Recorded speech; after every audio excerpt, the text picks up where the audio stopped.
Chapter 51, Crazy. The number of zombies in the courtyard of Happy Community had decreased, so Wang Tao simply parked his car inside the community. He also locked the main gate of the community. At that moment, the duration of the stealth potion had just ended, and Wang Tao felt his strength fully restored. He held a horned hammer in one hand and carried a can of oil from the car with the other. With his ability, Wang Tao had grown bolder. However, he didn't head straight for building number 4. Instead, he first went to buildings number 1, 2, and 3 to shut their lobby doors. There were obviously still zombies inside these buildings. He could hear them coming downstairs as he closed the doors.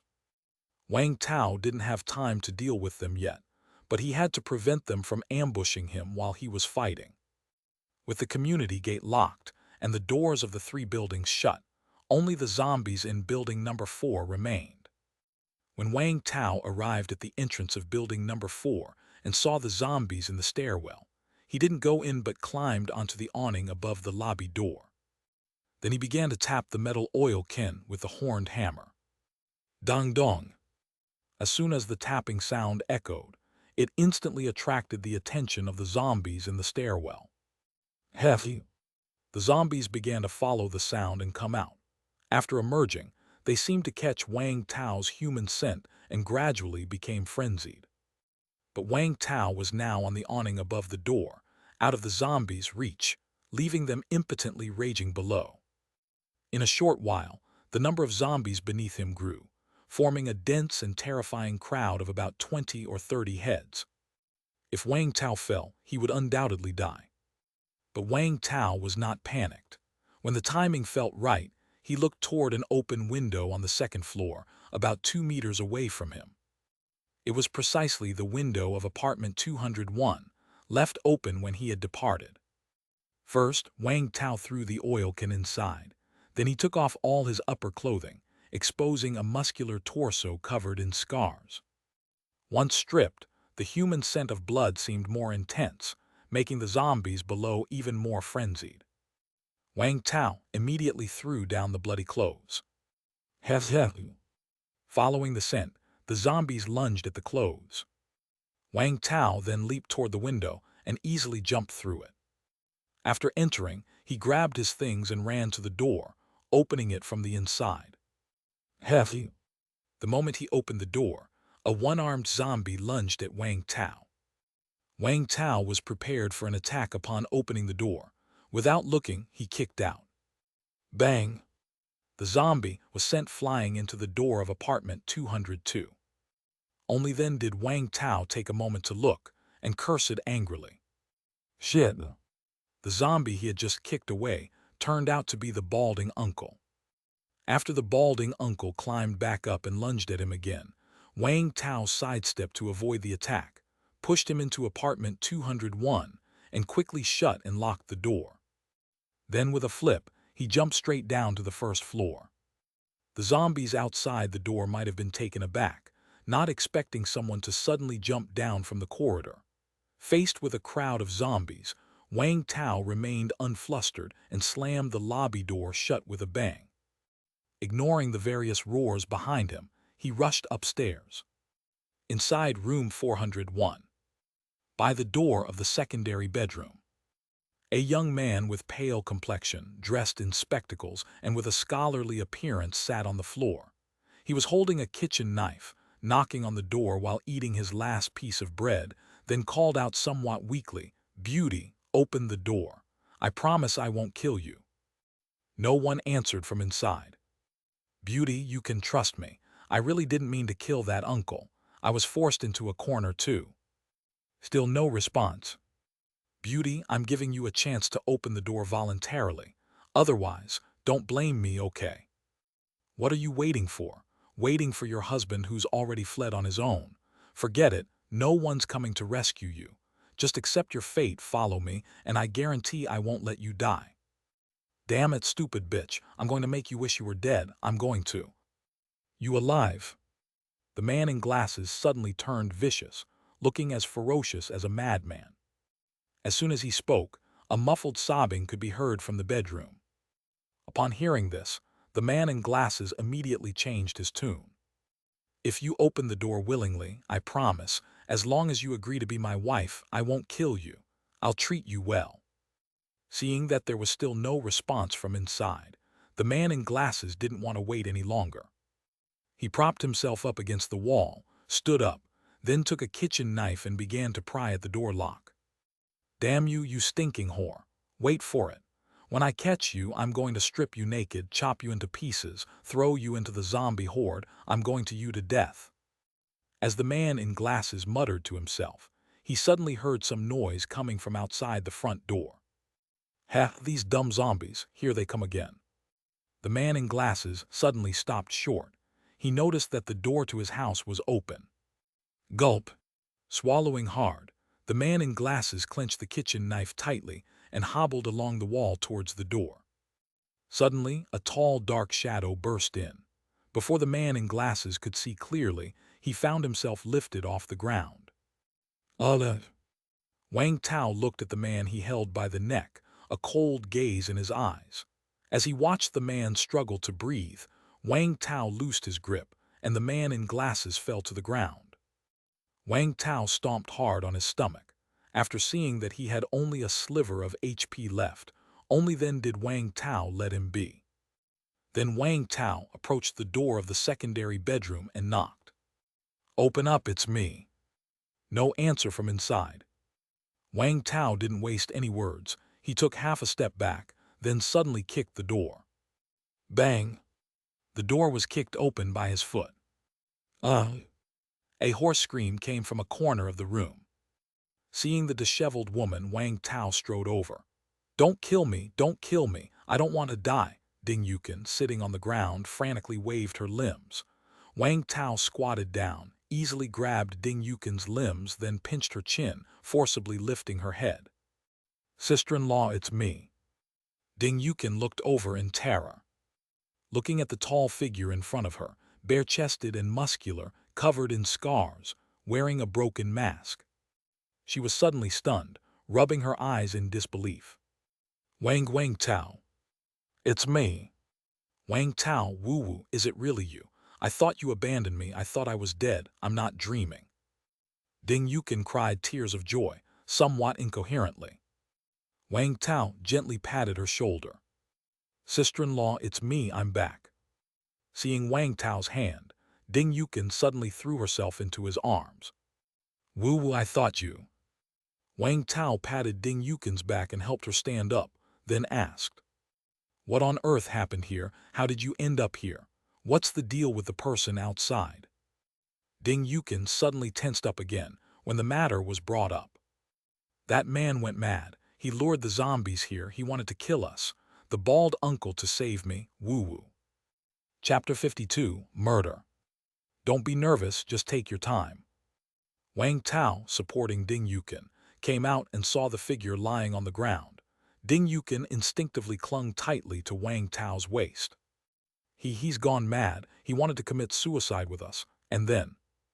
Ding Yukin trembled as she recounted what had happened. It turned out that the day after Wang Tao had left, the glasses-wearing man from 401 took the initiative to come out and invited the bald man downstairs and Ding Yukin to his apartment as guests. Of course, saying it was to entertain guests was an overstatement since he didn't have much to offer. It was really just to discuss what to do in the future. Ding Yukin originally didn't want to go out, but since she thought Wang Tao had abandoned her and left alone, she felt the only way to survive was to save herself, so she went out. The bald uncle also came out. After all, the glasses-wearing man seemed very normal, and both he and the bald uncle thought he truly wanted to unite everyone for self-rescue. Unexpectedly, after inviting everyone out, the glasses-wearing man suddenly went to open the unit door while no one was paying attention and let the zombies in. His home had long been out of supplies, and with the power, water, and internet cut off, he had been driven mad by the apocalypse. The mentally unstable glasses-wearing man wanted to take everyone down with him. The glasses-wearing man thought death was no big deal, but after seeing how ferocious the zombies were, he suddenly chickened out. The betrayed Ding Yukin and the bald uncle didn't have time to get back to their homes, so they had no choice but to hide in the glasses-wearing man's house. In his house, the bald uncle naturally wanted to settle scores with the glasses-wearing man, but after the latter's tearful apologies, claiming he had been blinded by insanity, he managed to convince the kind-hearted bald uncle, although Ding Yukin no longer trusted the glasses-wearing man. She was, after all, a frail woman. If the zombies came, she would still need their protection, so she didn't say anything and just kept a close watch on the glasses-wearing man. And so the group stayed inside 401 for 2 days, but there was no food and very little water in his house. All three of them were struggling to hold on. At this time, most of the zombies in the corridor had left, with only one upstairs.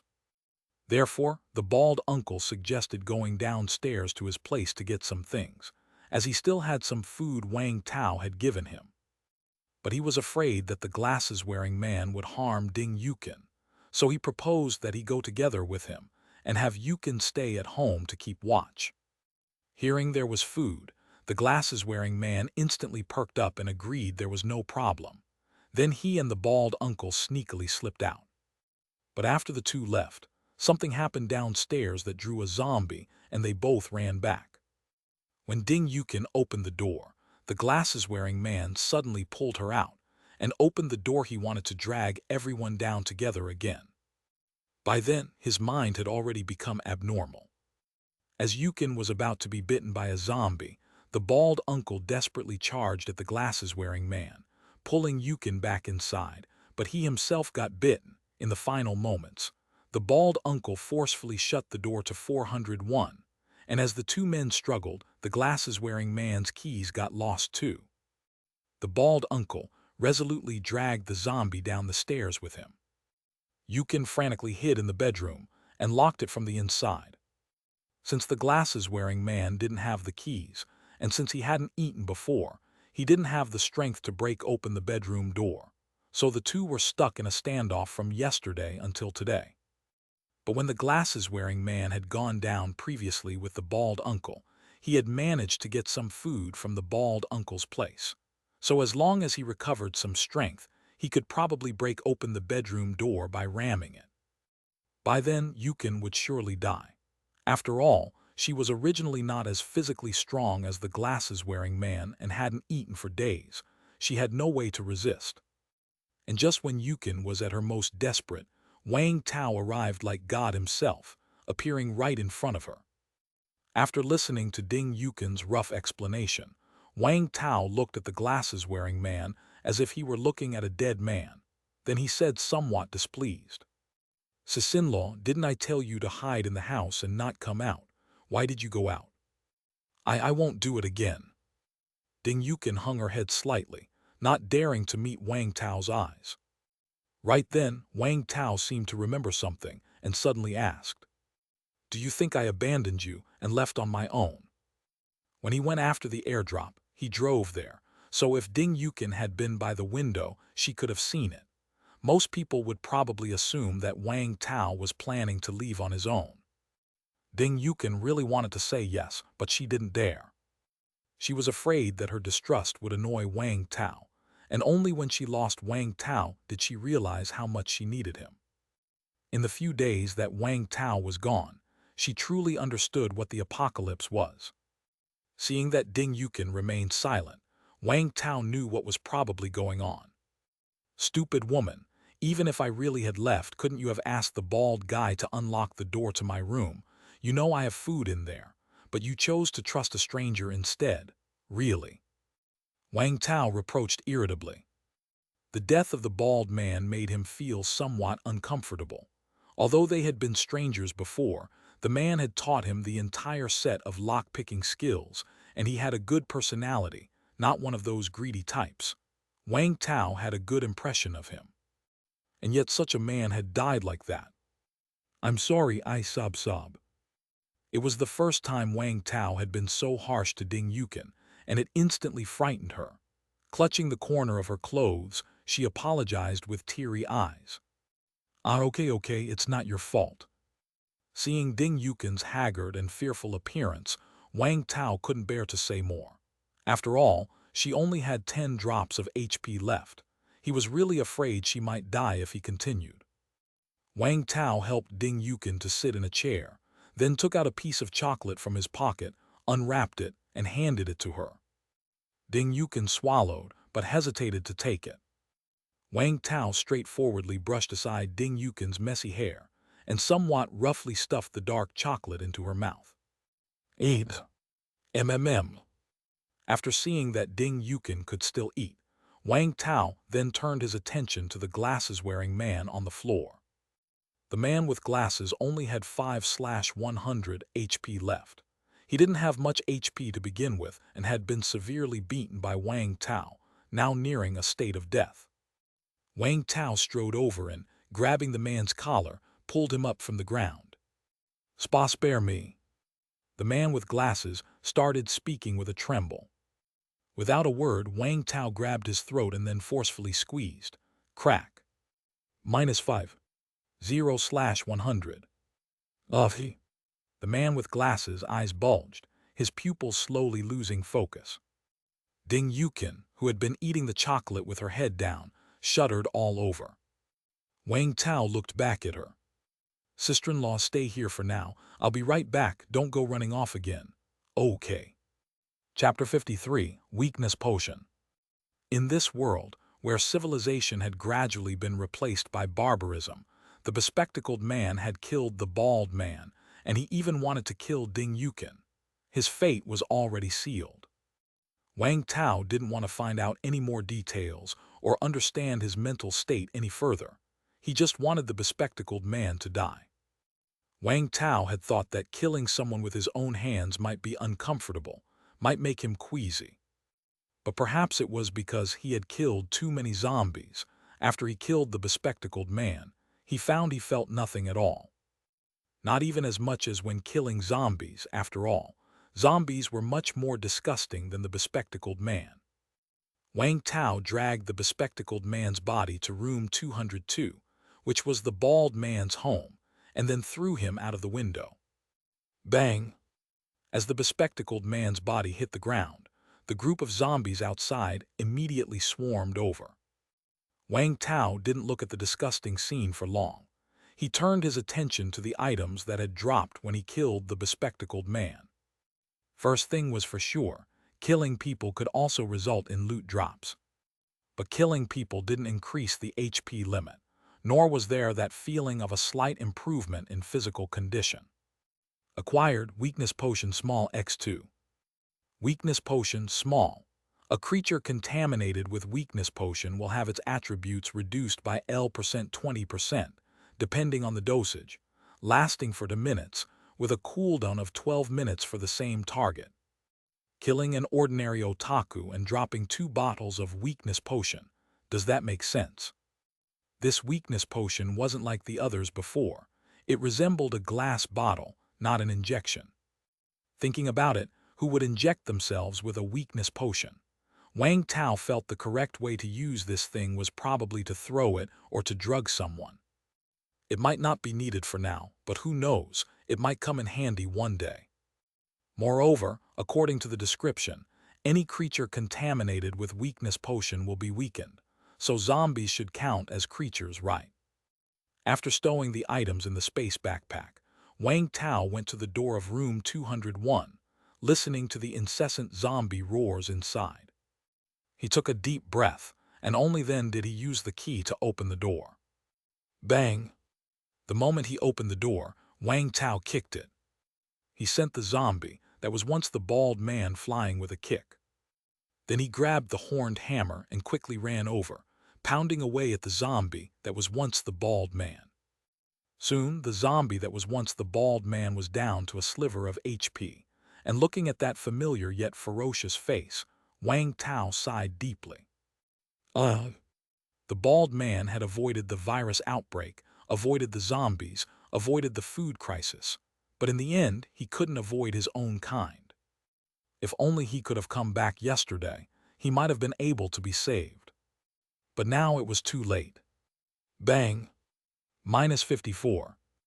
0/500. Obtained Rope XL. Rope crafting material. The HP limit went up another 5 points, reaching 69/385.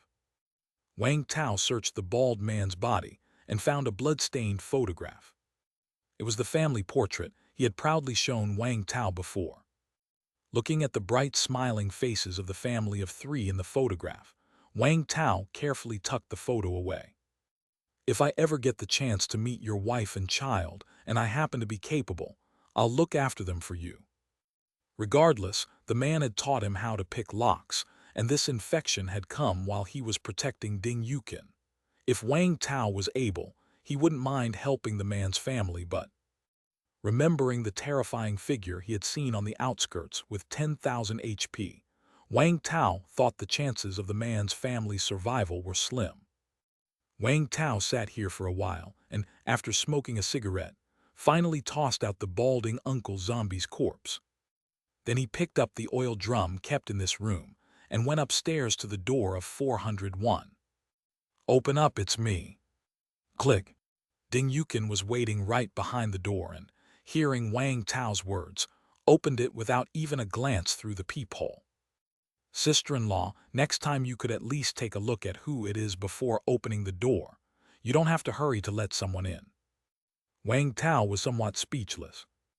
This Ding Yukin wasn't foolish before, so why did it feel like she had become dull all of a sudden after his short trip outside? "Lo." Ding Yukin bowed her head and didn't explain, mainly because it was Wang Tao outside. If it were someone else, she definitely wouldn't open the door so trustingly. Let's go home." Wang Tao beckoned, and Ding Yukin hurriedly followed. Seeing the cuts and bruises on Wang Tao's back, Ding Yukin suddenly felt a twinge of heartache. She couldn't imagine what Wang Tao must have gone through these past few days outside. Wang Tao watched as Ding Yukin continued to follow him all the way to the 6th floor, but he didn't say anything. "I'm going to take a shower. You can drink some water, grab something to eat on your own." After saying that, Wang Tao went to the bathroom. Only then did Ding Yukin realize she hadn't returned to her own home, but had followed Wang Tao to his place instead. She drank some water, didn't take anything, and left straight away. After washing up, Wang Tao found that Ding Yukin had left and was slightly surprised, but he didn't care too much. He planned to rest well today and also make some Molotov cocktails, so that he could take care of the zombies in the yard the next day and then bring back the stuff from the car. The gates of the community were now locked, and all the unit doors were shut as well. There were only about 20 zombies in the yard, and they definitely wouldn't withstand his Molotov cocktails. Not to mention, he now had an ability. However, he decided to leave it for today, since he was still at low HP. An hour later, while Wang Tao was cooking, he suddenly heard a knock on the door. Upon opening the door, Wang Tao was slightly taken aback.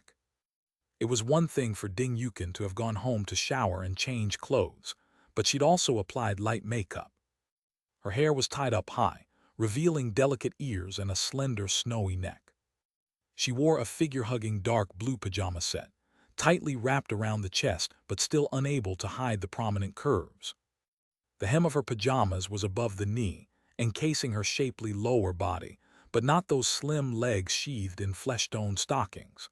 On her feet were a pair of brown high-heeled shoes, which unexpectedly matched well with the pajamas. "Wang Tao, I'll help you cook and do laundry." Ding Yukin brushed a stray hair aside from her ear and said in a low voice, looking down. "Okay." Since Ding Yukin was willing to cook, Wang Tao decided to take a break. After a simple lunch, Wang Tao went to make the Molotov cocktails. Gasoline was a flammable material after all, and he didn't feel comfortable letting Ding Yukin handle it. By the time the sun set, he had managed to make all 30 Molotov cocktails. Actually, as long as the materials were fine, making Molotov cocktails was quite quick. But whether deliberately or not, Ding Yukin often lingered around Wang Tao, causing him to lose concentration and thus wasting a lot of time. With a faint smell of gasoline on him and a bit of irritation in his mind, Wang Tao decided to take another shower. Coming out bare-chested, Wang Tao saw Ding Yukin casually stretching her legs on the couch, gently massaging her silky stocking-clad legs. She seemed a bit hot, her pajama top slightly open at the chest, revealing a deep cleavage. Feeling Wang Tao's gaze, Ding Yukin lowered her head with an unnatural color on her face. Wang Tao walked over directly. "Aren't you going home, sister-in-law?" Chapter 54. The Miraculous Blood Replenishing Ability. "Isn't sister-in-law going home?" Wang Tao looked down at Ding Yukin from above. There was plenty of food left over from lunch, and he could just reheat it for dinner, so he no longer needed Ding Yukin. "I want to rest for a while, I'm a bit tired." Ding Yukin lowered her head, not daring to look into Wang Tao's eyes. "Where are you tired?" Wang Tao took a step forward. "My legs are sore." She had been doing household chores and cooking at Wang Tao's home all along. If she had known earlier, she would not have worn high heels. It was too tiring. "Do you want my help, sister-in-law?" Wang Tao suddenly said with a smile. "Yeah." Ding Yukin murmured so quietly that she could barely hear her own voice. Wang Tao heard her. Then he casually sat down next to Ding Yukin. "Sister-in-law, let me give you a massage." Suddenly, a pair of slender and pale hands grabbed Wang Tao's large one. Wang Tao looked up and saw a pair of eyes that were shy yet filled with tears. "Wang Tao, you won't ever abandon me, right?" "I have never left sister-in-law behind at any time." Wang Tao said, puzzled. I just want to hear you say it." Ding Yukin did not want to experience that feeling of despair again. The only thing that might still be useful to Wang Tao now was probably herself. She was unwilling to trade herself, but she had no other choice. And it wasn't exactly a pure transaction, either. After these days of post-apocalyptic life, she had developed some fondness for Wang Tao. Especially today, when she was most desperate, the image of Wang Tao, covered in blood, bursting in front of her was something she might never forget in her lifetime. "Okay, as long as you are obedient, Wang Tao, will definitely not abandon you," Wang Tao promised. Although it was just an ordinary verbal promise, Ding Yukin still felt a surge of overwhelming joy. She let go of Wang Tao's hand and hugged him tightly on her own initiative. Wang Tao sobbed, "Thank you." Feeling the warmth of a fragrant embrace, Wang Tao gently wiped away her tears and then slowly kissed her. After a while, when Ding Yukin started to have difficulty catching her breath, Wang Tao finally released her. Still feeling the desire for more, Wang Tao licked his lips and said with a smile, "Sister-in-law, have you really made up your mind? After this, you'll be mine alone." Can you stop calling me sister-in-law?" Ding Yukin, with complex emotions, buried her head in Wang Tao's chest. Wang Tao chuckled. "No, I like calling you that." An hour later, Wang Tao walked out of the bedroom, his face full of disbelief. "I actually gained 2 points of HP, and my body doesn't hurt much anymore."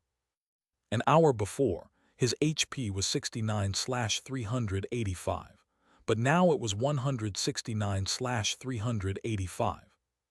This was a bit miraculous. Was it because of him, or Ding Yukin, or the combination of the two? Wang Tao didn't quite understand. Seems the experts are right. Appropriate exercise is beneficial to one's health. Looking out the window, he saw that it had already gotten dark. Wang Tao reheated the leftover food from lunch and cooked another portion of porridge. After having a few bites himself, he took the porridge to the bedroom. Ding Yukin was already asleep. Her body had been in a state of weakness these last few days, and her spirit was extremely languid. Wang Tao forcefully woke Ding Yukin up. Ahem. Ding Yukin was still a little groggy, but as she slowly recognized Wang Tao, a flush spread across her pale little face. Wang Tao pinched her cheek and said with a smile, "Sister-in-law, come and eat some dinner. You're too weak. You need to get more nutrition." "I'm so sleepy." Smelling the fragrance of the food, Ding Yukin wrinkled her little nose, but she was indeed very tired and sleepy. "It's okay, I'll feed you today." Wang Tao propped her up and then sat by the bed, spoon-feeding her the porridge. Ding Yukin, enjoying Wang Tao's tenderness, suddenly felt her eyes moisten. After feeding Ding Yukin, he watched her fall asleep again before Wang Tao quietly left the bedroom.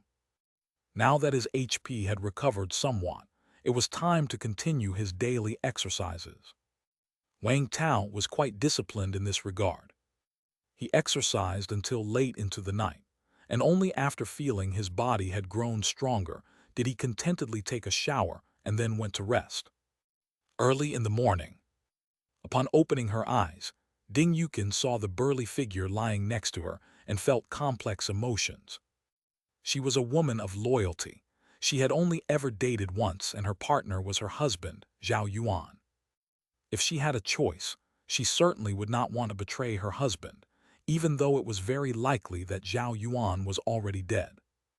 But she lacked any ability to survive in a post-apocalyptic world. If she didn't choose to rely on a man, she would either die or live a life worse than death. Hence, she had no choice.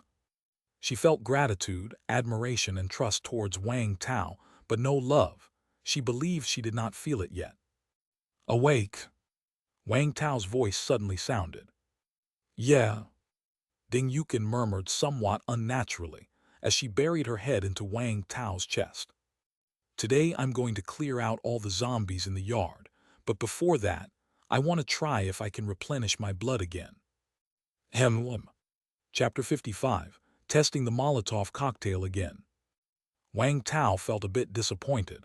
This time it didn't replenish his HP. Not sure if this blood replenishing is a one-time thing or periodic. After muttering to himself, Wang Tao looked at Ding Yukin, who was lying on the bed like a dead fish, and patted her butt. Sister-in-law, time to get up and cook. MHM. Ding Yukin gave Wang Tao a blushing glance and then said softly, I think I'll take a shower first. Perfect, I was thinking the same, let's go together. Wang Tao grinned. After a quick shower, Wang Tao started his morning training at home with a bare chest. Wang Tao really enjoyed working out because he could clearly feel that his daily training was improving his strength. Although the improvements were not substantial, the sensation of receiving rewards for his effort was quite exhilarating. Wang Tao, it's time to eat. After preparing breakfast, Ding Yukin habitually set up Wang Tao's bowl and chopsticks first, while she herself didn't take anything, standing by waiting for Wang Tao to sit down. Aren't you eating, sister-in-law? After Wang Tao sat down, he looked at Ding Yukin and asked. Oh. Ding Yukin then happily went to grab her own bowl and chopsticks. From now on, her 3 meals a day should be secure. Eat more, sister-in-law, you've lost weight. Yes, thank you. Ding Yukin had been severely frightened these past few days and hadn't eaten much. Although she had managed to eat a bit yesterday, her HP was still only a little over 30. Since Ding Yukin had chosen to follow Wang Tao, he certainly wouldn't be stingy. He had to at least make sure her HP was fully replenished. The two of them didn't speak again, eating silently. However, Ding Yukin would occasionally steal glances at Wang Tao, who was well aware of her looks, but he didn't mind. Done eating. I'm going to go down for a bit later. You just stay home and don't wander off. Wang Tao, you're going to. Ding Yukin instinctively felt a little scared whenever she heard Wang Tao was about to leave. I'm going to clear out the zombies in the residential courtyard. Having so many zombies outside isn't right. Wang Tao explained. With the main gate of the complex locked and all the other unit doors downstairs locked as well, the only zombies left were those in the courtyard. He definitely had to clean them out. Plus, with the zombies around, he wouldn't be able to bring the stuff from the car over. So many zombies, be careful. Ding Yukin quickly put down her bowl and chopsticks and grabbed Wang Tao's hand, her voice tinged with nervousness. There were at least 20 zombies in the courtyard. She could hardly imagine how Wang Tao would clear them out, but she didn't doubt him. She was just very worried. Don't worry, I have a secret weapon. Wang Tao patted Ding Yukin's hand and then went to put on his gear. Ding Yukin hurried to help him. His previous clothes had been discarded and the books were damaged, but Wang Tao still had plenty of those. He found a new set of clothes, fresh books, and then taped them all up. Ding Yukin found other equipment for Wang Tao, and as she helped him dress, she saw the battle scars on his body. She subconsciously caressed the scabbed wounds, expressing her concern. "What happened with these wounds? Do they hurt?" Wang Tao just smiled indifferently. "Got them on the road yesterday, but they're just minor injuries, not painful. In fact, they did hurt quite a bit yesterday. However, since he had replenished his blood while with Ding Yukin at night, the wounds had healed a lot, and naturally, they didn't hurt as much anymore. Wait for me to come back, and I'll treat your wound again," Ding Yukin said, biting her lower lip. Upon hearing that the injury was sustained yesterday on the way back, Ding Yukin felt even more touched. After all, this was a wound Wang Tao had gotten for her. "MHM." Wang Tao nodded. After all preparations were done, Wang Tao left the house, carrying a box full of Molotov cocktails. With so many zombies in the community, it was impossible for him to single-handedly take on a group. It wasn't a matter of whether he could win, but rather the risk was too great, and the potential gain was not worth the danger. Wang Tao already had an idea of the power of these Molotov cocktails. When attacking a terrorizer zombie, a single strike would cause around 50 to 60 HP of damage, while a Molotov cocktail could burn more than 50 HP in 1 second.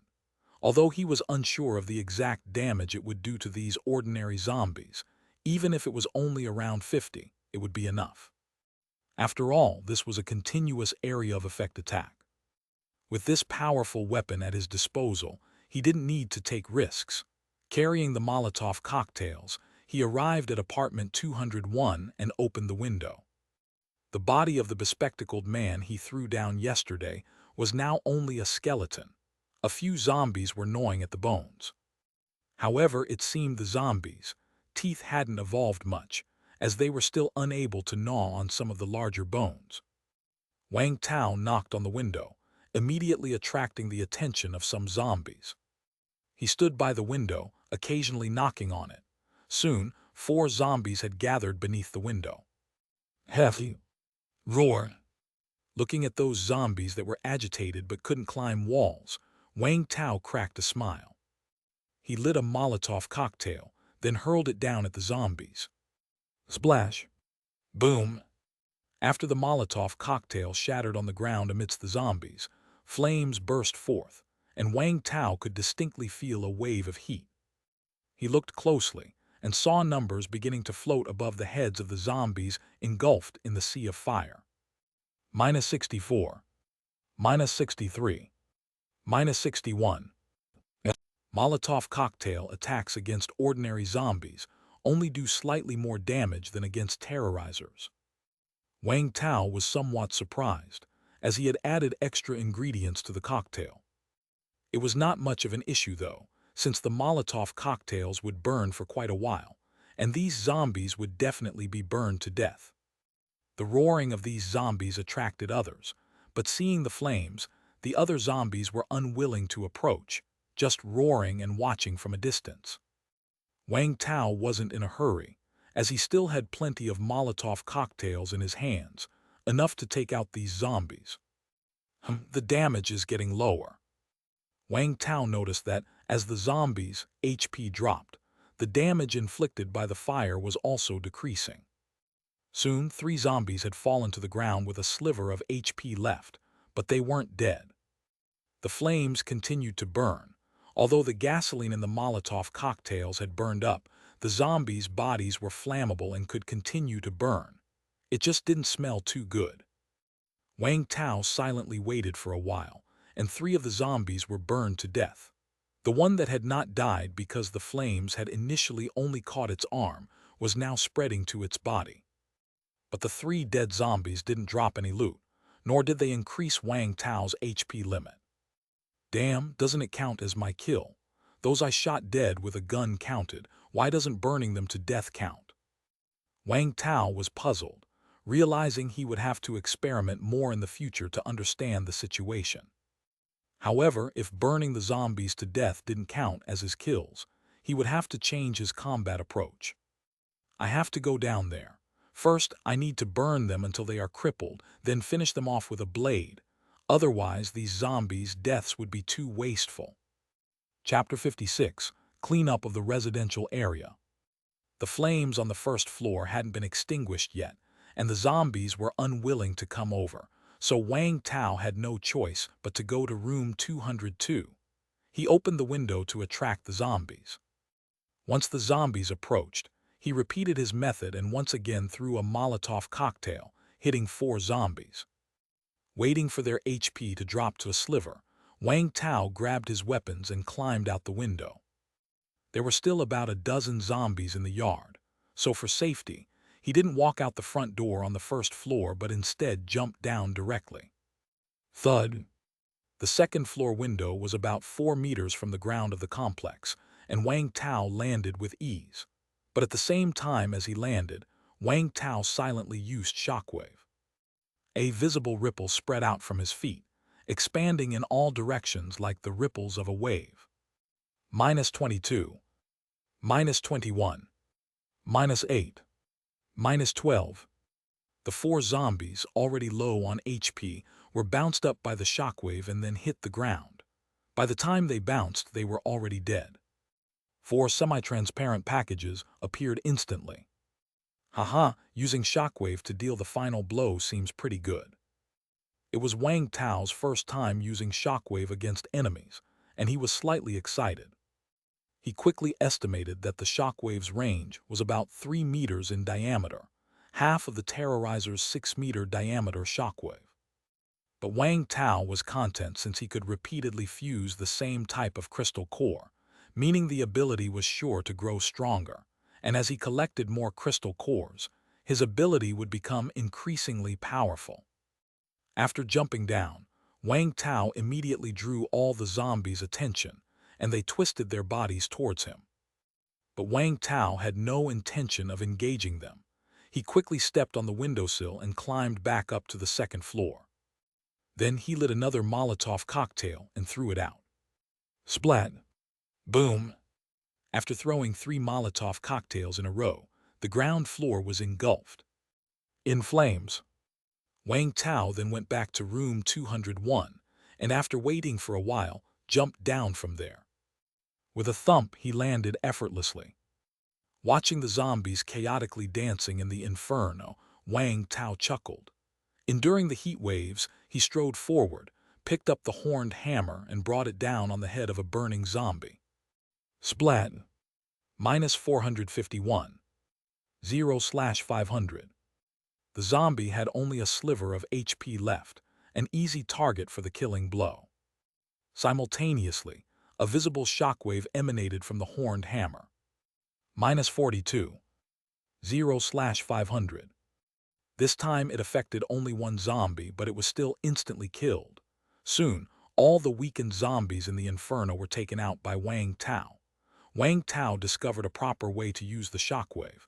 When finishing off zombies, he didn't need to enter the inferno.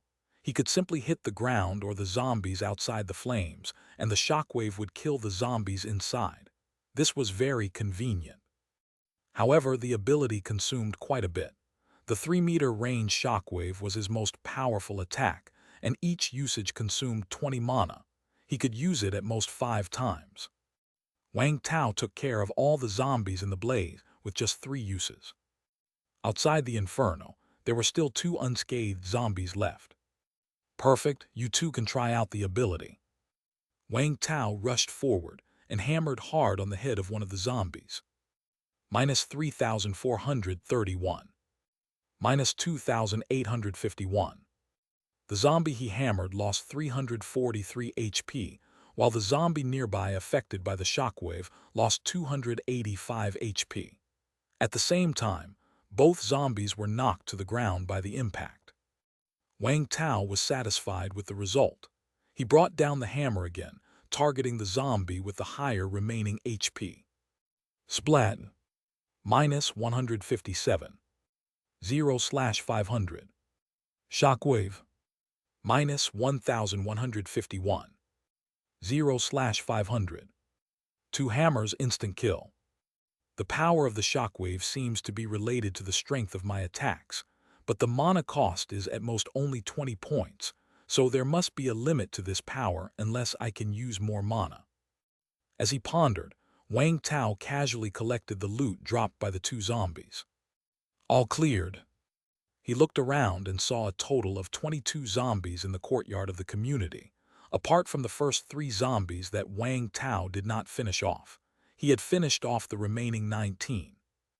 Now he had obtained 19 pieces of loot and a 95-point increase to his HP limit. Wang Tao glanced at his attributes. HP 1264/480. Mono/IU. Breaking through 400 HP, he felt his body slightly strengthen, filled with power. That was also the reason he managed to deal over 300 damage in killing those last 2 zombies. However, the depletion of his mana left Wang Tao feeling extremely exhausted. This feeling of being physically energized, yet mentally exhausted made Wang Tao very uncomfortable. It looks like I should conserve some mana in the future, and not use it all at once unless necessary. Wang Tao, bearing the disgusting smell, used his hammer to drag the still-burning zombies to the middle of the empty space in the community. He worried that if the corpses happened to set the buildings on fire, it would be really bad luck. Fire safety is everyone's responsibility. He then made a round in the community. This old community had only 4 buildings and was quite small in area. After confirming that there were no more zombies in the courtyard, Wang Tao then drove the pickup truck in from the community entrance. Indistinctly, Wang Tao could feel the howling of zombies from the other buildings. There are still quite a few zombies left in the remaining 3 buildings. It seems there are no other survivors. Maybe I should find some time to clear them out. Wang Tao's HP bar was only 20 away from breaking through 500, and he was full of motivation for killing zombies. After parking the car under building number 4, Wang Tao went down to call for Ding Yukin. Ding Yukin looked at Wang Tao with a bit of surprise, as she had been watching from the building and saw the shockwave that Wang Tao unleashed. Wang Tao, you. She opened her mouth, wanting to ask Wang Tao about it, but considering it might be Wang Tao's secret, she hesitated whether she should ask. Ability shockwave. Wang Tao, knowing what was on her mind, replied directly. Ability.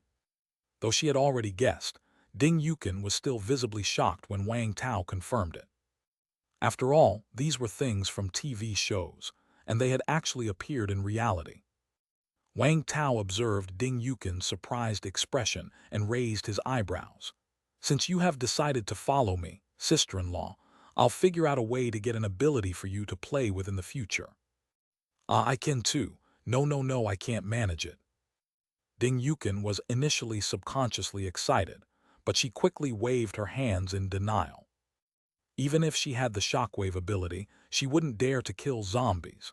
With her petite size, she'd hardly be enough for a zombie to floss its teeth with. Wang Tao didn't press the issue upon seeing her reaction. There certainly were more abilities than just the shockwave, and perhaps there might be one suitable for Ding Yukin.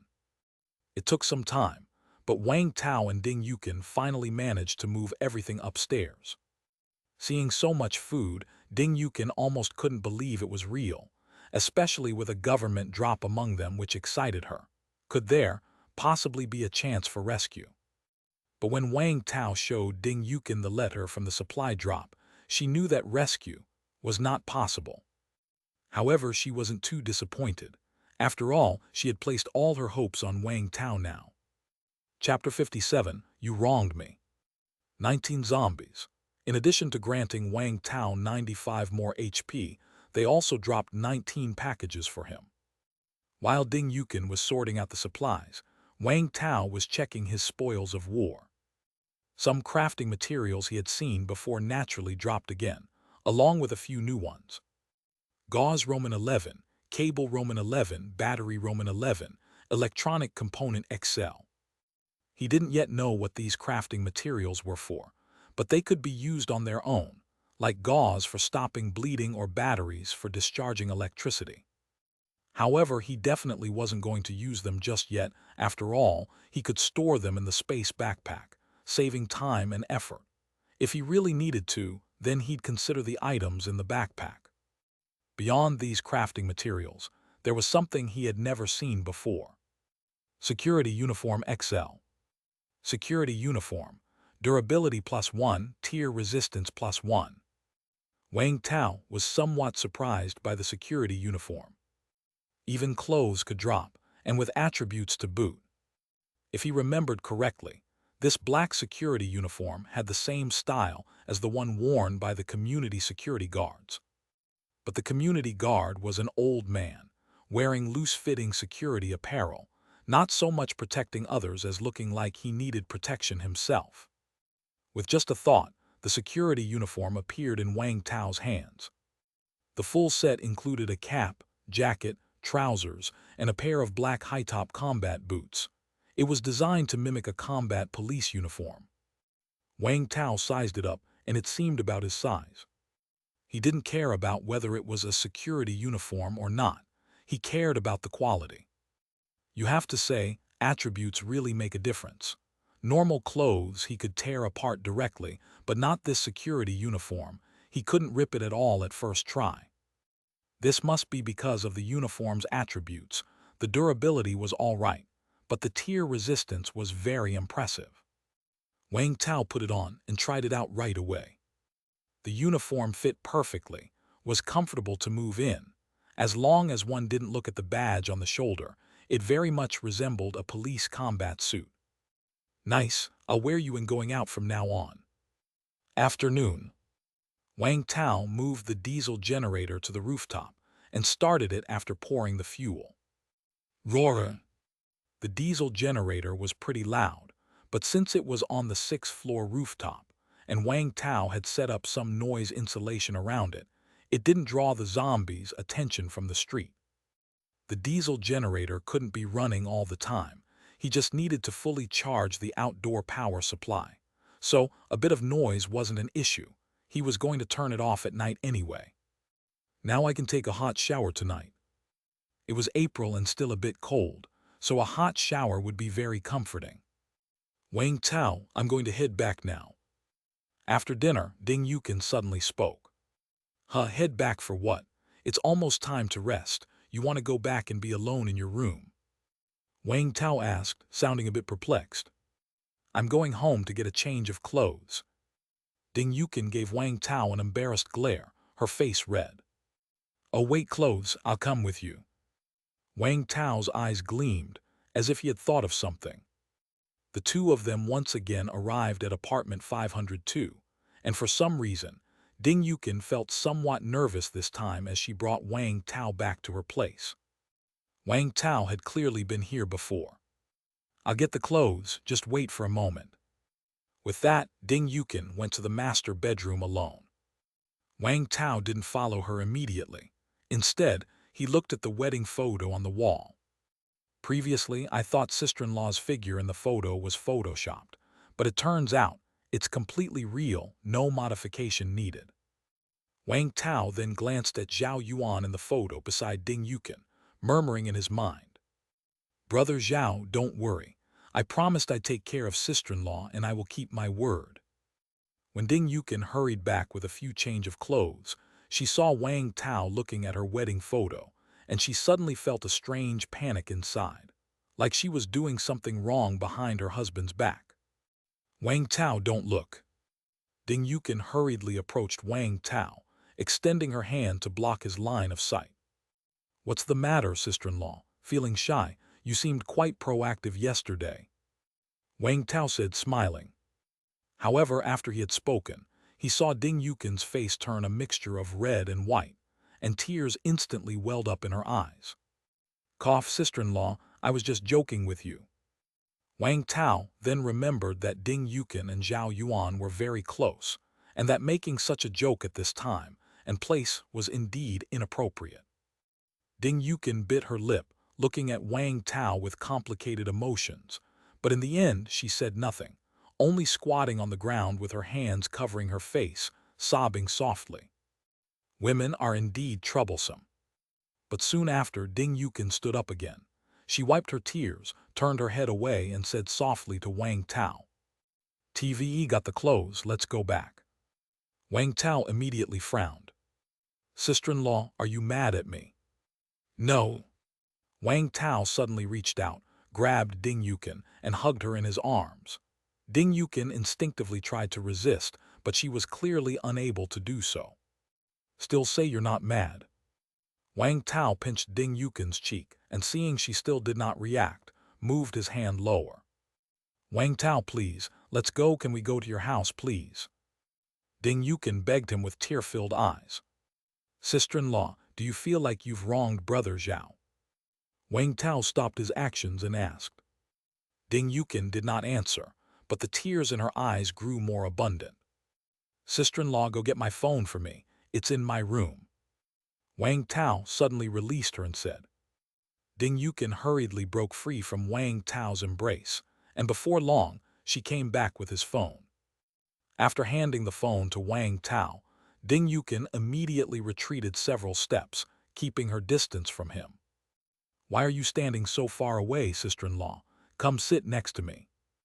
Wang Tao patted the sofa next to him, but Ding Yukin was unmoved. This made Wang Tao frown slightly. "Sister-in-law, have you forgotten our agreement? You're supposed to obey," he said. Reluctantly, Ding Yukin walked over and sat down beside Wang Tao. He immediately wrapped his arm around her. Ding Yukin did not struggle, but instead started to speak amidst sobs. "Wang Tao, I beg you, please stop humiliating me. Spare me, please. At your house, whatever you want me to do, I'll do, but not here." Wang Tao didn't listen to her, and instead started scrolling through the chat history on his phone before handing it to Ding Yukin. "See for yourself." Ding Yukin subconsciously looked. The chat was with her husband, Zhao Yuan. Zhao Yuan had written many messages asking Wang Tao to take care of Ding Yukin. Wang Tao's last reply read, "Brother Zhao, I'm here. Don't worry, I'll do my best to take care of sister-in-law." The timestamp on this reply was not from after the catastrophe, but from the days when doom had just begun. After reading these messages, Ding Yukin appeared bewildered. Wang Tao took this opportunity to speak. "Sister-in-law, do you think I'm taking care of you for your body? Am I that shallow? I'm doing it because of my promise. Since I promised Brother Zhao, I will naturally follow through. Plus, Brother Zhao has entrusted you to me. What does that tell you? Do I need to spell it out? So you haven't wronged Brother Zhao. You both agreed to it. On the contrary, you have wronged me. I've provided you with food, protection, and I even gave up the chance to go to the survivor base because you were at home. I've done so much for you, sister-in-law, and you still give me attitude. Tell me, haven't you wronged me?" Chapter 58, Accidental Contact. "I'm sorry, Wang Tao, I'm sorry." Hearing Wang Tao's words, Ding Yukin apologized in a bit of a panic. Although there seemed to be something off about what Wang Tao said, she had no mind to think about it. Because what Wang Tao said was true, he really had done a lot for her. Wang Tao clearly had the opportunity to leave, but he came back and saved her. That was an indisputable fact. "Sorry, it's all my fault. I'm a heartless bad woman, I'm sorry." Tears poured out of Ding Yukin like a dam had burst. Wang Tao sneered and said, "So, sister-in-law, what do you think you should do?" I'll definitely do as you say. Whatever you tell me to do, I'll do it." Ding Yukin said hastily. Really? Really? All right, then go change into this dress." Wang Tao pointed to a white wedding dress hanging under the wedding photo. "What's with that look, sister-in-law? Didn't you say you'd listen to me?" Ding Yukin bit her lower lip, but eventually she sighed. "Wang Tao, I'll listen to you and put on the wedding dress, but please don't humiliate me." "Relax, sister-in-law. I'll just admire from afar. I won't even touch you." You said you wouldn't touch me." "Rest assured, sister-in-law. I'm just feeling the fabric of the wedding dress. I've never touched it before in my life." You said you'd only touch the wedding dress." "Relax, sister-in-law. I'm just going to give you a little massage. I won't do anything to you." You. I'm just going to rub. Tilde. An hour later. It's all your fault, sob. Ding Yukin, her wedding dress in disarray, cried in Wang Tao's arms. Wang Tao glanced at the wedding photo on the wall, then gently brushed away the strands of hair sticking to Ding Yukin's forehead with sweat. Sorry, I accidentally got your wedding dress dirty. I can wash it for you if it's really so bad. You're shameless, a scoundrel, a bad man, ah. I'm very angry, call me husband and let me hear it, otherwise there will be no end to today. Are you going to say it? Who, husband? You're so good, sister-in-law. You must have stored a lot of water at home too. Let's go clean up. We'll rest here tonight. You. The next day, Wang Tao got up early. Seeing Ding Yukin still asleep beside him, Wang Tao patted her. Sister-in-law, the sun's shining on our butts. Ding Yukin woke up groggily and glared at Wang Tao resentfully when she saw it was only 6 o'clock by the clock on the wall. It's mainly because the bed here is too soft. I'm not used to it. Wang Tao spoke with an irritating tone. Serves you right. So I think I need to sleep on it a few more times. After all, it's the apocalypse. I need to fix my bad habit of being picky about beds. I don't want to deal with you anymore. Since she was already awake, Ding Yukin hurried to get out of bed to cook, afraid that Wang Tao might play tricks again. Wang Tao did not stop, but instead looked at his own HP bar, his expression showing some surprise. My HP is regenerating again. His current HP was 360/480, which meant that the cooldown period for this regenerative ability was 1 day. Being able to replenish 2 HP each time was quite impressive. After all, if not for this blood replenishing, it would be very slow to recover just with time. It was just unclear whether this blood replenishing ability belonged to him, Wang Tao, or Ding Yukin. It was really hard to say.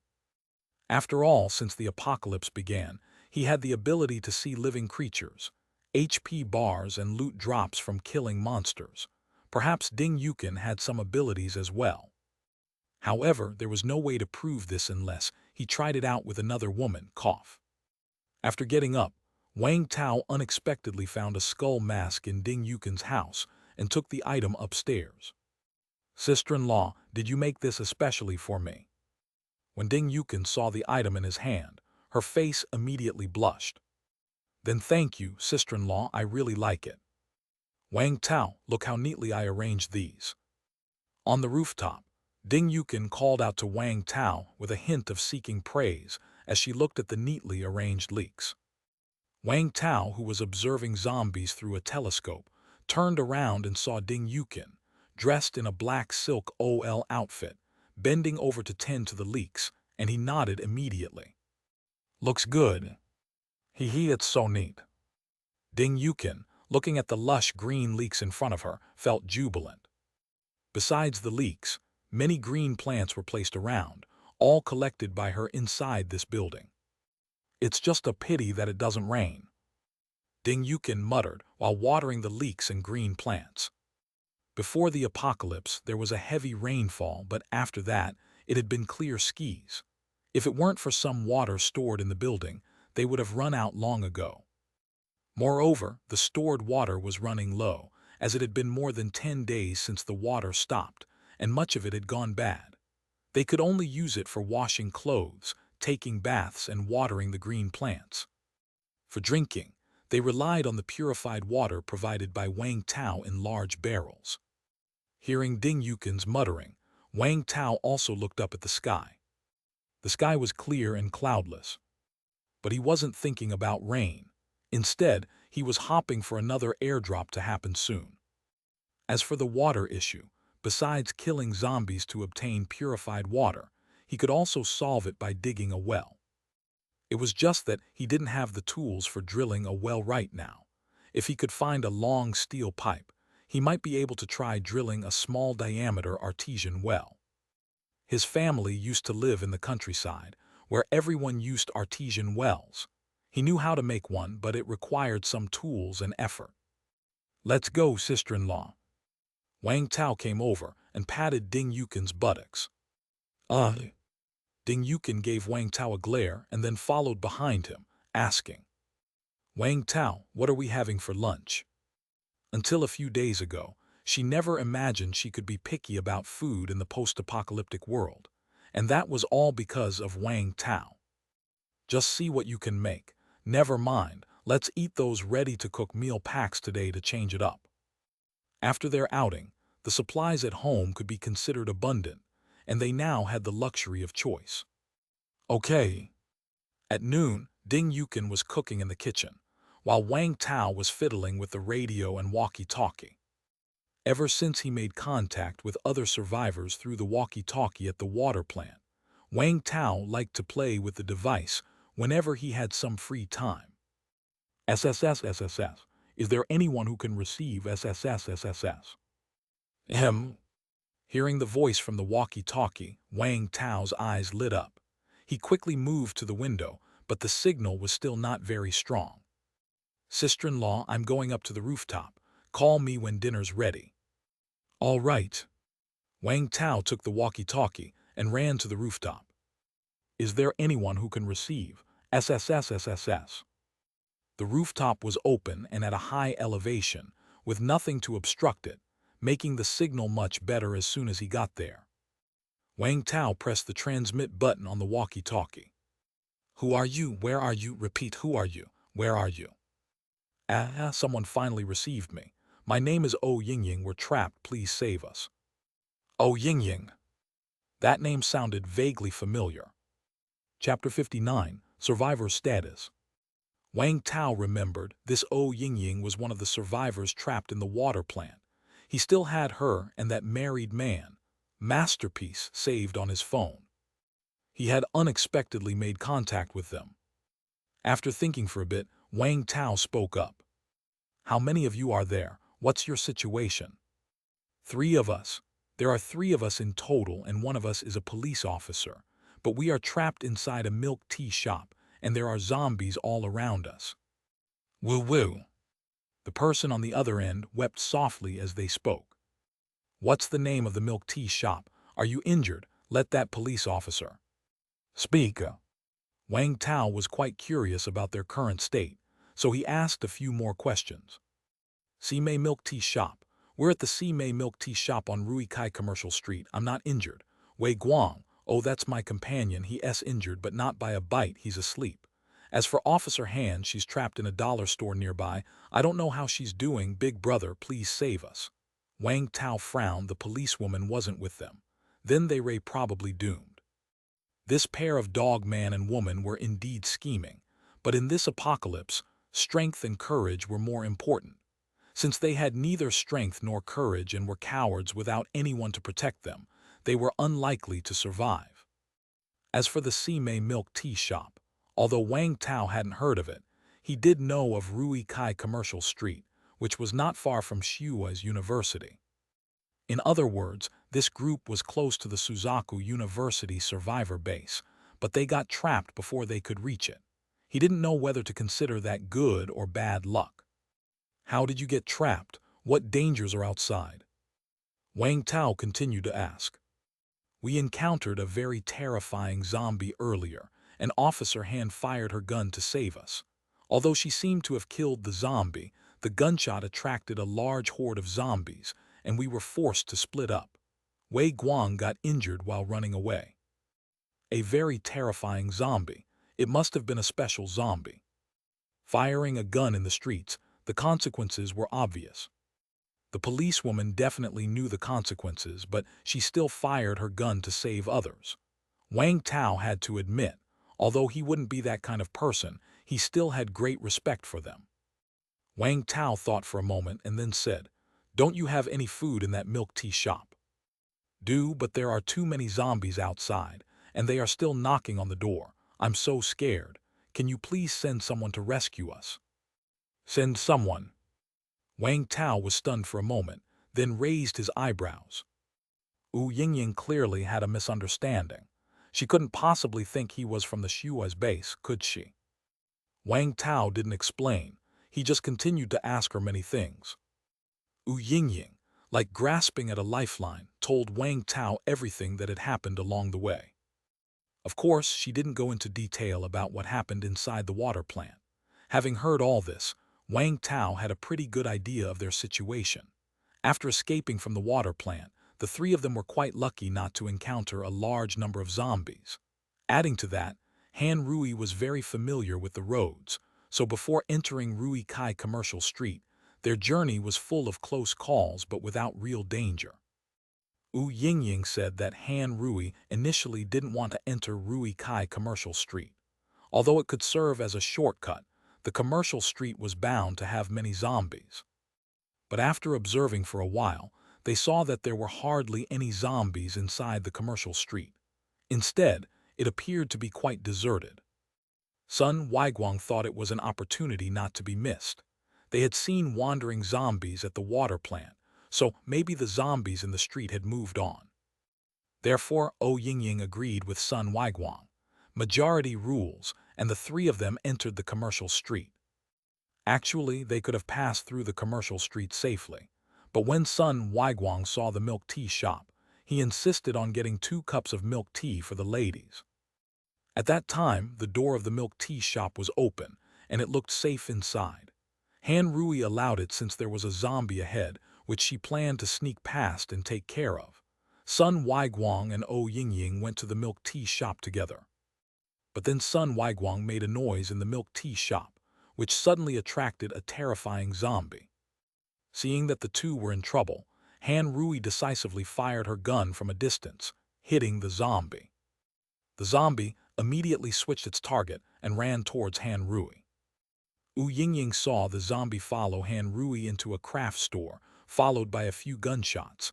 The zombie fell to the ground. Han Rui was temporarily safe, but the gunshots attracted a large number of zombies. Wu Yingying and Sun Weiguang frantically sought shelter in the milk tea shop, quickly pulling down the rolling shutter door under Han Rui's command. That all happened yesterday. The current situation was that zombies swarmed outside, and Han Rui got separated from them. Neither knew anything about the other's circumstances. As for the walkie-talkie, it was because Han Rui had earlier found a small hand-cranked generator, which she had Sun Weiguang use to charge the walkie-talkie. Therefore, the walkie-talkie was in the hands of Ou Yingying and the others. After understanding these details, Wang Tao directly said, "You guys hold on and wait for rescue, hang in there." Then, without giving the others a chance to respond, he promptly turned off the walkie-talkie. "Wang Tao, it's time to eat." Just then, Ding Yukin came upstairs to call Wang Tao for dinner. "Coming." Wang Tao slapped his bottom and went downstairs. At the dining table, Ding Yukin served Wang Tao his meal, and only after Wang Tao was seated did she take her own seat. Then she asked curiously, "Wang Tao, who were you just in contact with?" "A group of survivors. I had met them before." Wang Tao briefly explained, and shared the story about how that despicable couple deliberately endangered others. To think they would trade their teammates' lives for a chance to escape, they're really harsh. Ding Yukin felt a chill in her heart. She thought she wouldn't last a day in that kind of environment. However, the more she thought about it, the more grateful she felt toward Wang Tao. If it weren't for him, she would have been long dead. "It's the end of the world, what's so harsh about it? If I were pushed to the brink, I might do the same. Sister-in-law, you'd better be careful," Wang Tao said, shaking his head with a smile. Although he spoke in jest, he knew human nature could not withstand such tests, and he couldn't guarantee he wouldn't do the same. "You definitely would." Ding Yukin glared at Wang Tao. Seeing that Wang Tao's bowl was almost empty, she hastily got up to serve him more rice. Wang Tao suddenly spoke up. "This afternoon I'm going to take a trip to Building 3. Sister-in-law, don't wander around the house." What for?" Ding Yukin quickly asked. "To see if I can kill the zombies in Building 3. Upon hearing this, Ding Yukin immediately grasped Wang Tao's hand with some worry. "Could you maybe not go? It's too dangerous. The zombies inside the building won't affect us anyway." Wang Tao wrapped his hand around her pale, delicate one. We have to kill the zombies because killing them makes us stronger. 111. Find some disabled zombies for you to try later. You'll understand then. I can't do it. Ding Yukin waved her hands in refusal. Wang Tao glanced at her. Sister-in-law not listening again. If I say you can, then you can. His tone brooked no argument. Ding Yukin looked down, troubled, and fiddled with the white rice in her bowl. Okay. Chapter 60. Cleanup complete. 800 HP. Phew. Wang Tao retracted his horned hammer, feeling the surging strength in his hands. He grinned. In the corridor of Building 3, there were only 4 ordinary zombies, and he had dispatched them without much effort. After killing these 4 zombies, his HP had officially broken through 500. With every 100 points of HP gained, he would receive a slight enhancement to his physical condition, and now with 500 HP, he felt like his body was brimming with strength. Might as well clean out this building today. The boost in his strength made Wang Tao a little ambitious. However, the reason he dared to take such a risk wasn't just because his strength had increased, but also because of Ding Yukin, who could replenish his blood. This greatly improved his margin for error. In addition, he had many military medical kits, inhibitors, all of which were key to boosting his confidence. So, Wang Tao spent the entire afternoon cleaning out all 12 households in Building 3 of their zombies. In fact, there weren't as many zombies as Wang Tao had imagined. Out of 12 households, only 8 had zombies, totaling IO zombies. Together with the previous 4, there were only 14 in the building. But among these 14 zombies, there were 2 hiders, which dropped a bottle of stealth potion small and a bottle of stealth potion medium, respectively. The latter was simply a godsend for going out. As for that small stealth potion capable of evading human perception, Wang Tao didn't yet know its use. Perhaps it would be useful later on. These 14 zombies brought Wang Tao an increase of 95 points to his HP limit. His total HP was just shy of breaking 600. But as night was about to fall, Wang Tao decided not to take any more risks. It was important to take all the essential supplies from these houses back home before darkness settled in. After spending some time, he finally managed to bring all the food back home before the night completely fell. So much. Although Ding Yukin already knew of the loot, seeing so much stuff with her own eyes, she was still very astonished. How had she never realized that Wang Tao was so capable? I'm going to take a shower. Sister-in-law, you sort things out. Okay. These past 2 days, Ding Yukin's mood had been very relaxed. Moreover, with Wang Tao feeding her well every day and giving her some vitamins, her HP finally replenished today. She was no longer looking sickly and was able to do some heavy work. Now, Wang Tao found it more convenient to direct her. After tidying up, they had dinner together, and then Wang Tao patted Ding Yukin on the bottom. Let's go, sister-in-law. Where to? To your place to rest. The color rose in Ding Yukin's cheeks, and she followed behind Wang Tao with her head down. To be fair, although she had always been against Wang Tao spending the night at her house, the guilty pleasure of each encounter was almost becoming too much for her to resist. I'm such a bad woman. Ding Yukin's face was flushed with shame. The next day, Wang Tao continued clearing out zombies. Happy Community had a total of only 4 buildings. Building 4, where he lived, had already been cleaned up. Building 3 was cleared out yesterday. Now only buildings 1 and 2 remained. It took a day to take care of Building 2.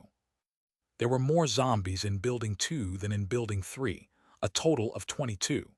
However, most of them were elderly zombies whose own strength was not as good as that of the younger zombies. After dealing with all the zombies in this building, Wang Tao's HP soared to 710/710. From over 500 to over 700 HP, his physical condition was enhanced slightly twice in a row.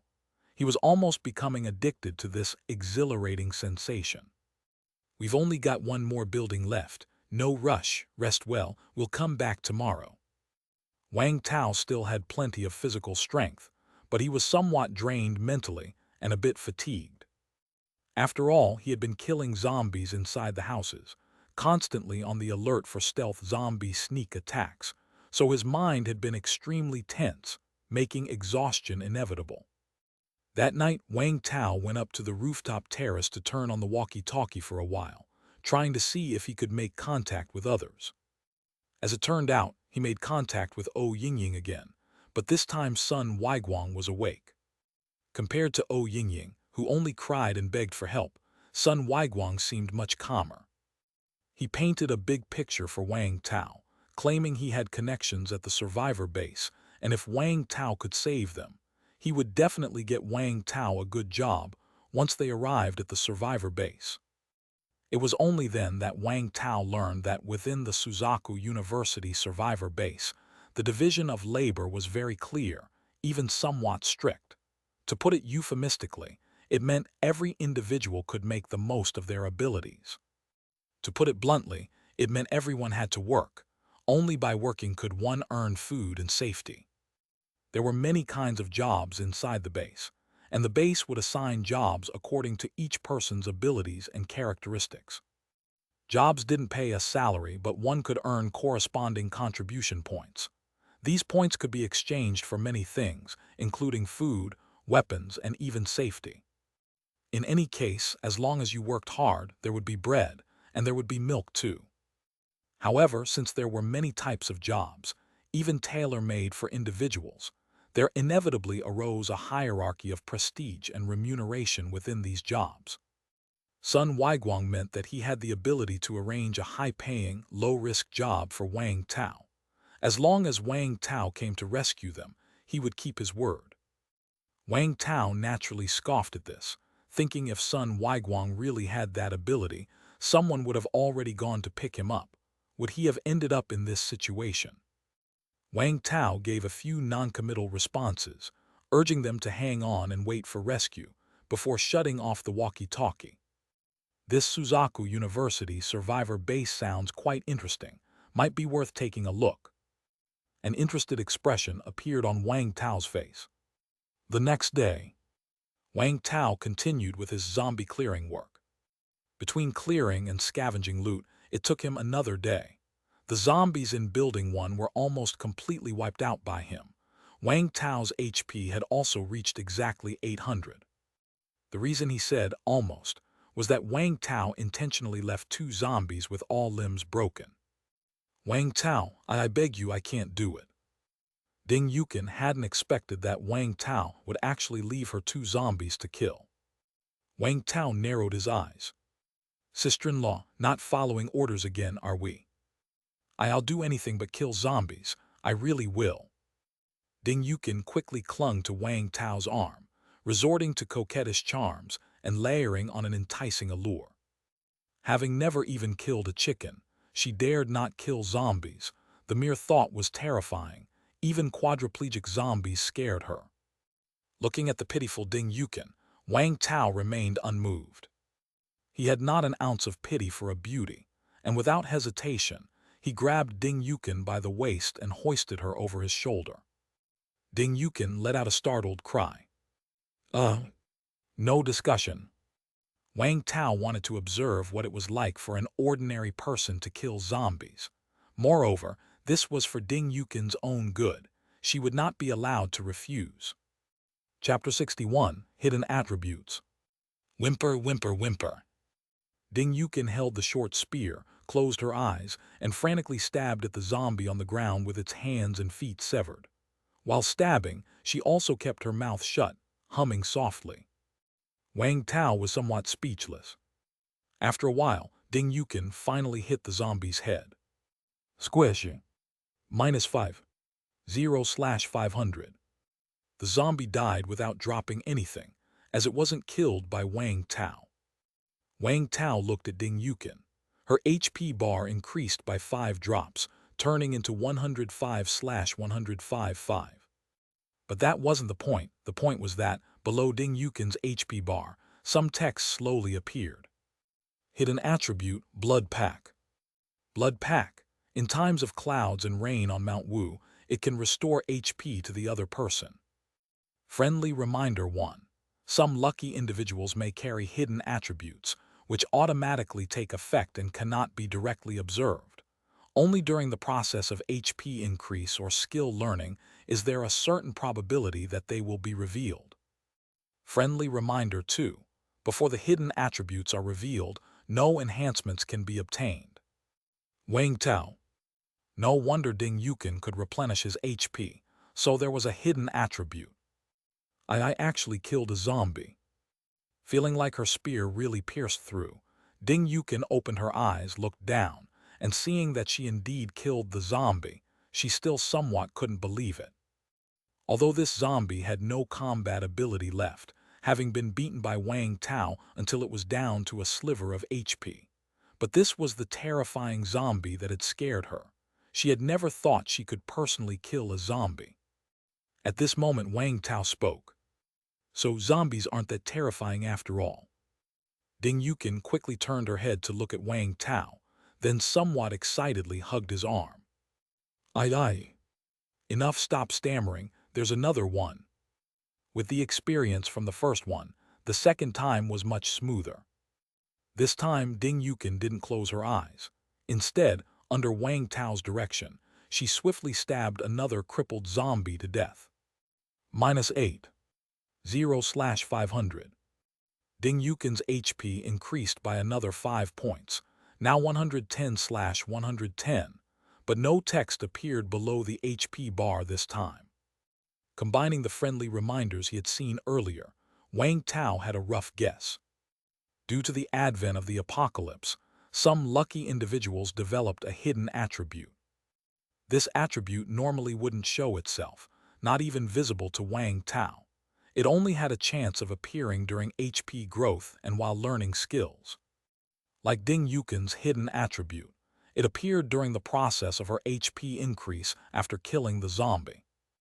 The people, including Blondie, that he had seen before at the water plant, some of them had indeed killed zombies, but they only had HP bars with no hidden attributes.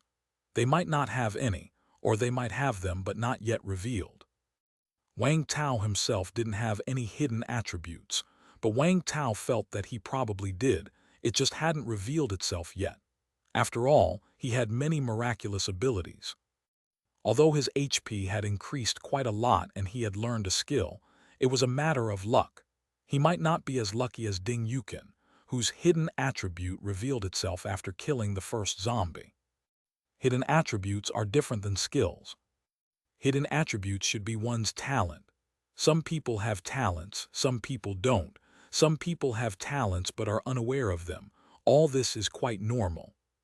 Skills, on the other hand, are similar to abilities, which everyone can learn as long as their bodies can withstand it. Moreover, according to the friendly reminders, until the hidden attributes are revealed, even though they can take effect, they cannot be enhanced. So it's like they are not fully activated. Now that Ding Yukin's blood pack attribute had been revealed, didn't that mean that the blood regeneration effect could be enhanced in the future? It was just unclear how to enhance it, by killing zombies or through more training. Having Ding Yukin kill more zombies was definitely out of the question now, but more practice shouldn't be a big problem. Wang Tao always had a scientific spirit, so he decided to put in the extra effort and help Ding Yukin practice more. Hey, what are you thinking about? Ding Yukin saw Wang Tao somewhat daydreaming and waved her hand in front of him. Wang Tao suddenly grabbed Ding Yukin's fair and delicate hand. Thinking about sister-in-law. Tesk pervert. Ding Yukin quickly withdrew her hand. Wang Tao smiled faintly, then quickly groped a corpse and threw both bodies out of the window. With that, all the zombies in Happy Community had finally been cleaned up. Besides you and me, it turns out there's not a single survivor. On the way back, Ding Yukin sighed. After all, it's been almost a month since the apocalypse started. There were actually survivors before, but due to staying indoors for a long time without food or water, they starved to death or committed suicide. Wang Tao had seen at least 3 dead people who hadn't turned into zombies. They had either starved to death or committed suicide. Ding Yukin looked back at Wang Tao and quietly moved a little closer to him. Without Wang Tao, she would have surely ended up with the same tragic fate. After returning home, Ding Yukin went to cook, while Wang Tao took out tools like hammers, pliers, and a cutting machine. He was ready to craft a set of internal armor for himself. Previously, his defensive gear had always consisted of books. Although books could indeed block the zombies' bites, they were no match for steel. Wang Tao was determined to make himself some steel internal armor. Of course, with his crafting skills, it was definitely not possible to make full-body armor. He just wanted to insert some steel plates inside his clothing to protect vital areas. For example, the chest, back, forearms, and lower legs. To make these things, Wang Tao spent a full 3 days before finally deeming them passably adequate. I am really not cut out for design work. It wasn't that Wang Tao's skills were lacking. Mainly, a lot of time was wasted on testing. After all, this was something he was designing for himself, so he had to test over and over again if it was suitable or not. He couldn't sacrifice his mobility for defense, or else it would be a loss. Fortunately, after 3 days of modifications, it was more or less complete. After integrating all these steel plates into his clothes, Wang Tao felt their weight, which was slightly significant, but it wasn't a big deal for him.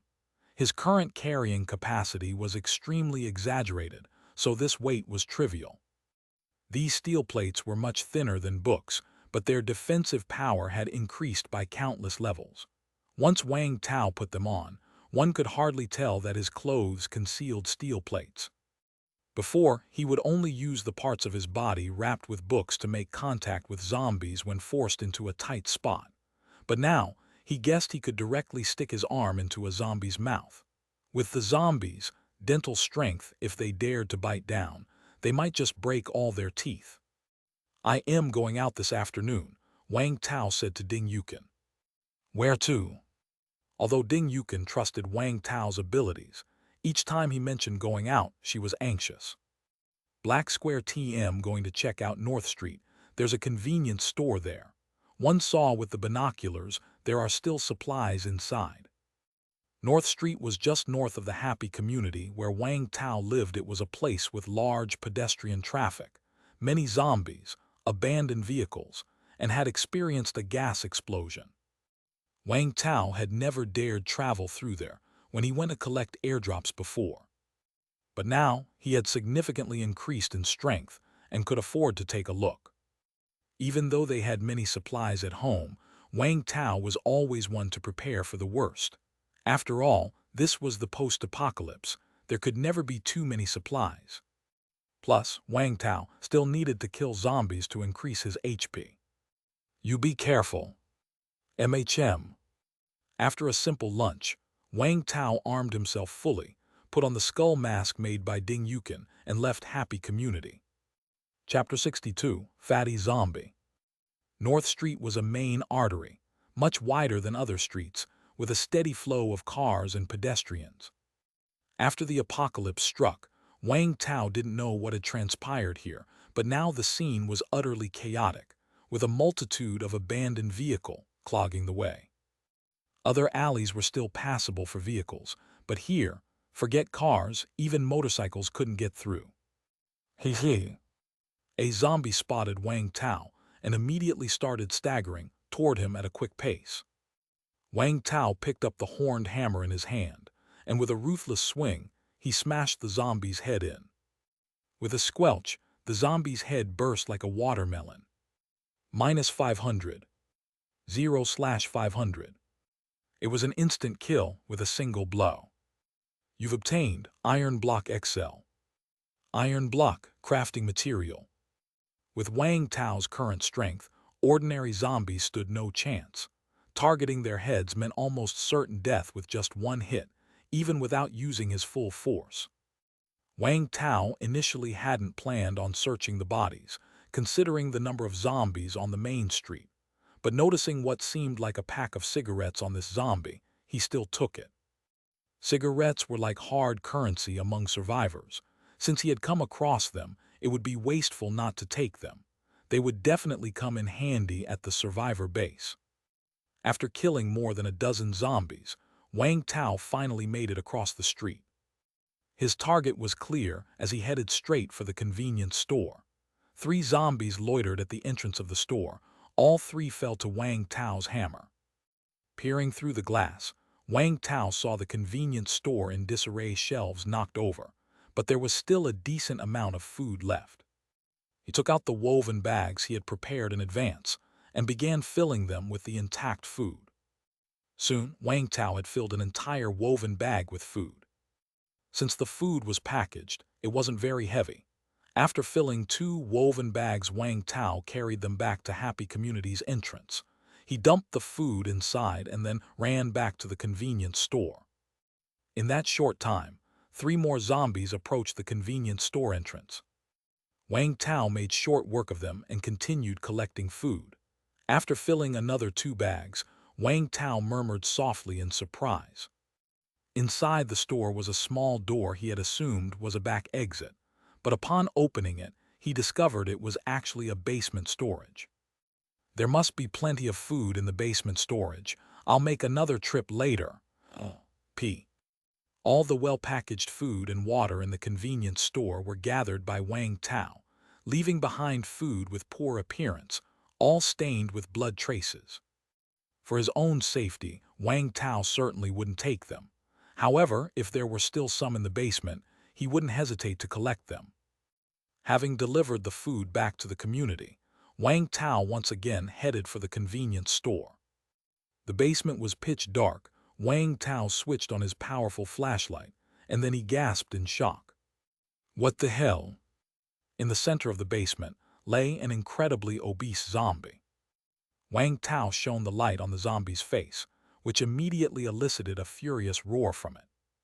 It seemed to want to approach, but due to its extreme obesity, it couldn't even stand, hardly able to inch forward.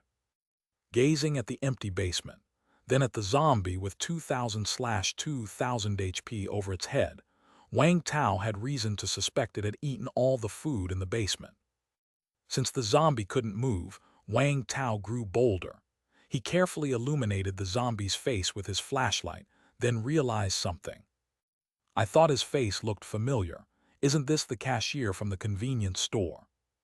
Wang Tao had no idea how the cashier turned from a tall and skinny guy into a zombie fatter than a pig, but clearly, this must be a special zombie. With 2,000 HP, this was double the health of the big hammer zombies he had encountered. Surely, if killed, it must drop something good. Wang Tao felt a tingling urge, especially since this zombie was different from the rest. It could hardly move. Even with all that HP, it was nothing more than a target. Still, to be cautious, Wang Tao didn't go straight in. He needed to confirm whether the obese zombie possessed any long-range attack ability. Wang Tao picked up some bricks from outside, then positioned himself at the basement door and hurled them at the obese zombie inside. Thud! Despite being hit by a brick, the zombie didn't lose a single drop of blood. Wang Tao waited cautiously for a while, and upon realizing that the zombie was only roaring without any sign of a ranged attack, he suddenly smirked. Since it's just a target, then, my apologies. Wang Tao held a flashlight in one hand and the horned hammer in the other as he approached the fatty zombie. Then Wang Tao discovered that due to the zombie's obesity, his little hammer simply couldn't reach its head. Feeling a bit embarrassed, Wang Tao retreated from the basement and hurried back. Ding Yukin was huffing and puffing as she carried the food that Wang Tao had left in the courtyard of the Happy Community.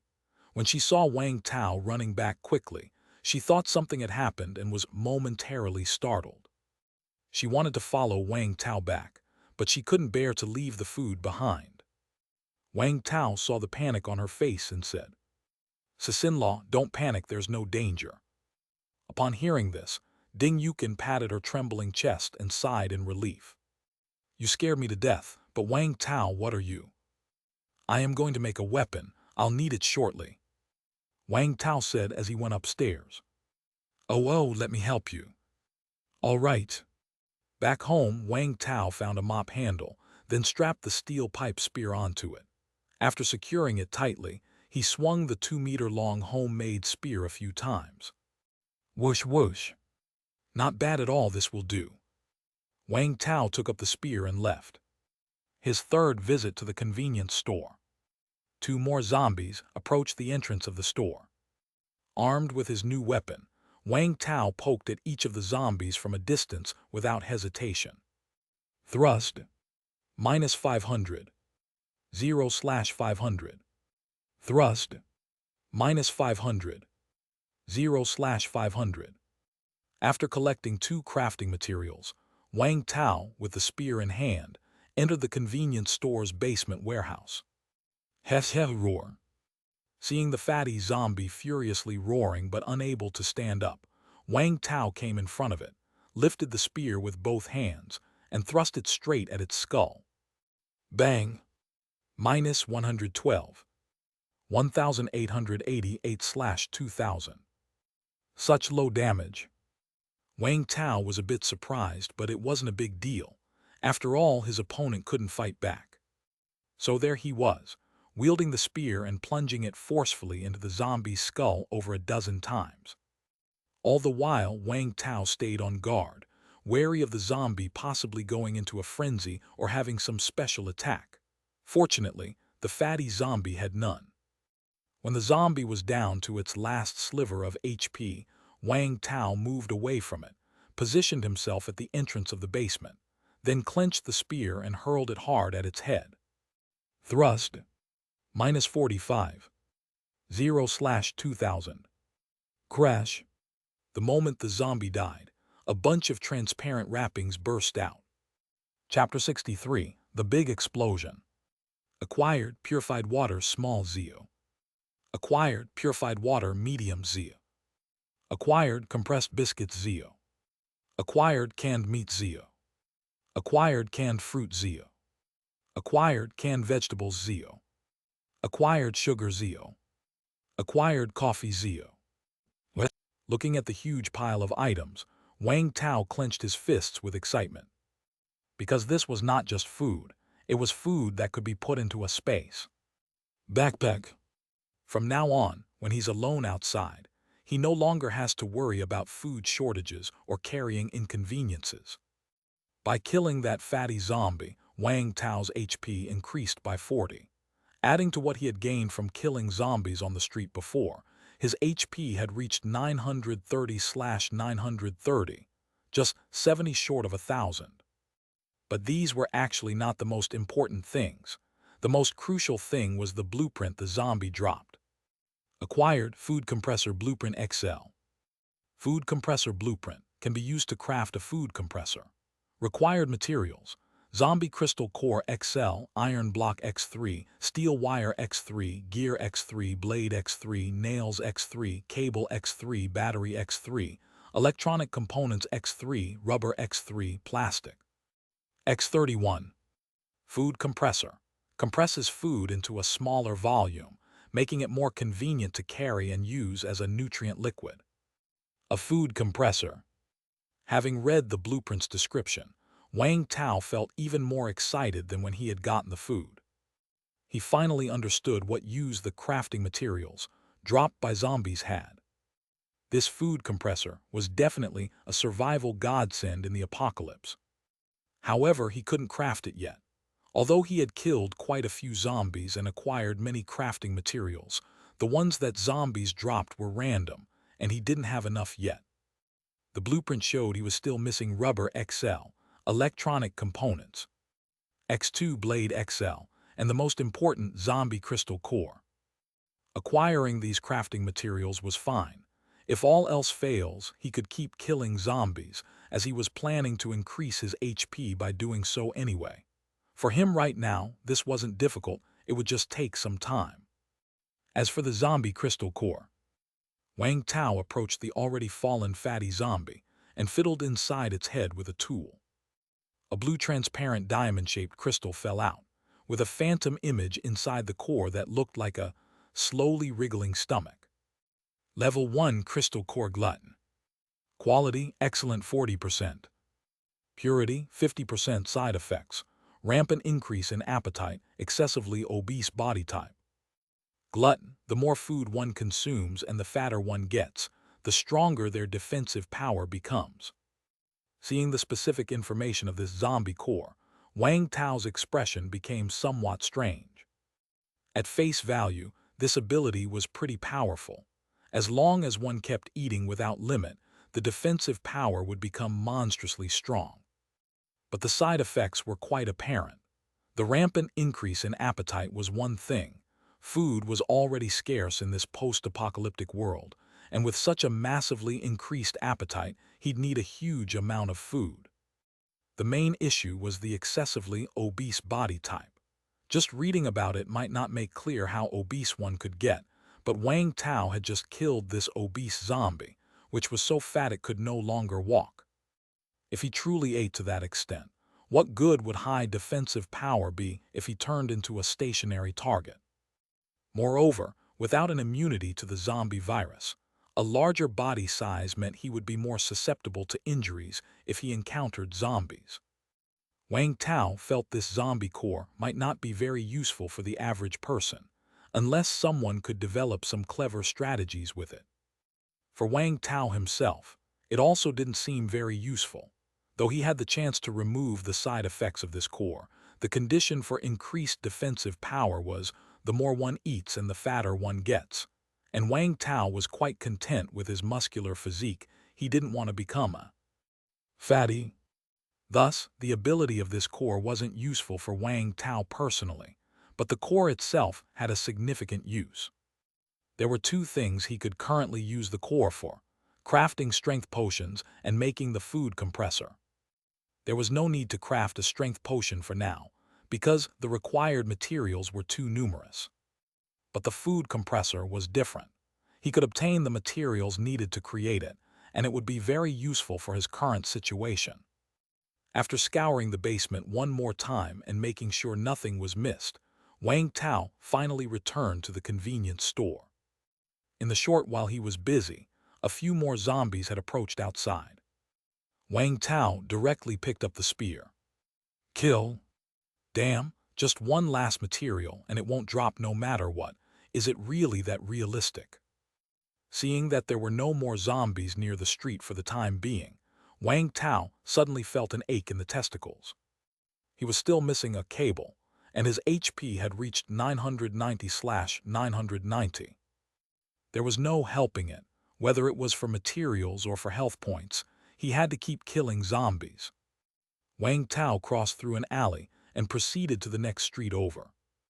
There were several zombies on the next street, and three of them, upon seeing Wang Tao, began to twist and quickly advance towards him. Wang Tao, without saying a word, raised his spear and swiftly blew the heads off of these three zombies. PFFD. -500. PFFD. -500. PFFD. -500. 3 consecutive headshots, the 3 zombies were instantly killed. Acquired Iron Block XL. Acquired Gauze XL. Acquired Cable XL. Finally got it. Seeing that he had obtained the cable, Wang Tao finally breathed a sigh of relief. At the same time, he felt that his physical fitness had improved again, and this time the increase was even more significant than before. Upon checking his HP, it had indeed reached 1,010. Wait a minute. Suddenly, Wang Tao felt something was wrong. Killing 3 zombies should have yielded at least 15 HP. His HP was just 990, which means he only gained 10 points. Where did the other 5 points go? And as Wang Tao was pondering this, he suddenly felt his head get heavy, and he wanted to sleep. Not good. Realizing something was amiss, Wang Tao quickly ran back, and fortunately, he had cleared out all the zombies on this street. He ran back to Happy Community without any danger. Wang Tao, what's wrong with you? Ding Yukin had been watching downstairs. Seeing Wang Tao returning in a faltering gait, she rushed down anxiously to meet him. Don't worry, I'm fine. Just very sleepy, I need to sleep. Although Wang Tao was very drowsy and wanted to close his eyes, his consciousness was still relatively clear. With Ding Yukin's strenuous support, he managed to get back to his room and fell asleep as soon as he lay on the bed. Even though Wang Tao had told her not to worry, how could Ding Yukin not worry? She struggled to take off Wang Tao's clothes, and after checking carefully that there were no injuries, she finally breathed a sigh of relief. After noticing that there were many sweat stains on his body, she brought hot water over to clean Wang Tao's body, just like a caring wife. Thirsty. Here's the water. Gulp, gulp. He took a big gulp of water in a daze, and Wang Tao finally became alert. He felt as if his body was filled with strength. After breaking through to 1000 HP, it seemed like his fitness had vastly improved. He instinctively looked towards his HP bar. Huh. Chapter 64, Food Compressor. HP 1000. Mana 100/100. There were no changes in his HP and mana bars. They remained just as they used to be. The change was the appearance of a line of text beneath his HP bar. Hidden attribute, improved body conditions. Body strengthening. Physique surpasses that of ordinary people, gains from exercise are greater, and the upper limits are higher. Sure enough, I have hidden attributes too. No wonder I always feel like I get a lot out of each workout. Wang Tao was somewhat pleased. But then again, Ding Yukin could see her hidden attributes from killing just one zombie. While he had to wait until his HP reached 1000, that's pretty unlucky. Wang Tao, are you all right? Wang Tao turned his head and saw Ding Yukin's worried face. Sister-in-law, don't worry, I'm fine. By the way, how long did I sleep? You slept for 3 hours. You didn't move at all. You scared me to death. Seeing that Wang Tao was indeed fine, Ding Yukin finally breathed a sigh of relief. 3 hours, huh? Wang Tao nodded. As long as it wasn't like last time when he passed out for 3 days, it was okay. Are you hungry? It's already dark. I'll go make dinner. As she spoke, Ding Yukin was about to get up and leave. But Wang Tao grabbed her hand in one move and smoothly pulled her onto the bed. Then, with his arms around Ding Yukin's waist, he looked into her watery eyes and said with a smile, "Hungry, but I'd like to have some dumplings first." Wang Tao felt unusually energetic at the moment and needed to use up some energy. The next morning, when Wang Tao woke up, he saw Ding Yukin in his arms, looking at him with her sparkling eyes. Truly only a dead cow. Last night, Ding Yukin had been thoroughly defeated, yet this morning she was the first to wake up, looking radiant. On the contrary, it was Wang Tao himself who felt a slight soreness in his waist. HMPH. Ding Yukin gave Wang Tao a coquettish glance, then wriggled out of his arms. I'm going to make breakfast. Call me husband first. Husband. After murmuring softly like the buzz of a mosquito, Ding Yukin took off as if escaping. Tusk tusk. Once Ding Yukin had left, Wang Tao continued to ponder the problem he hadn't figured out the day before.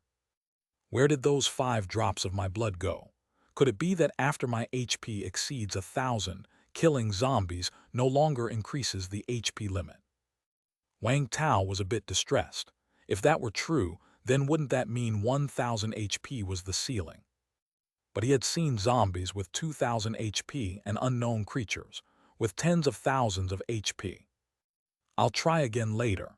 If ordinary zombies don't increase HP, then I'll go kill special zombies. I refuse to believe. After a simple wash, Wang Tao didn't leave his room. Instead, with a thought, a blueprint appeared in his hand.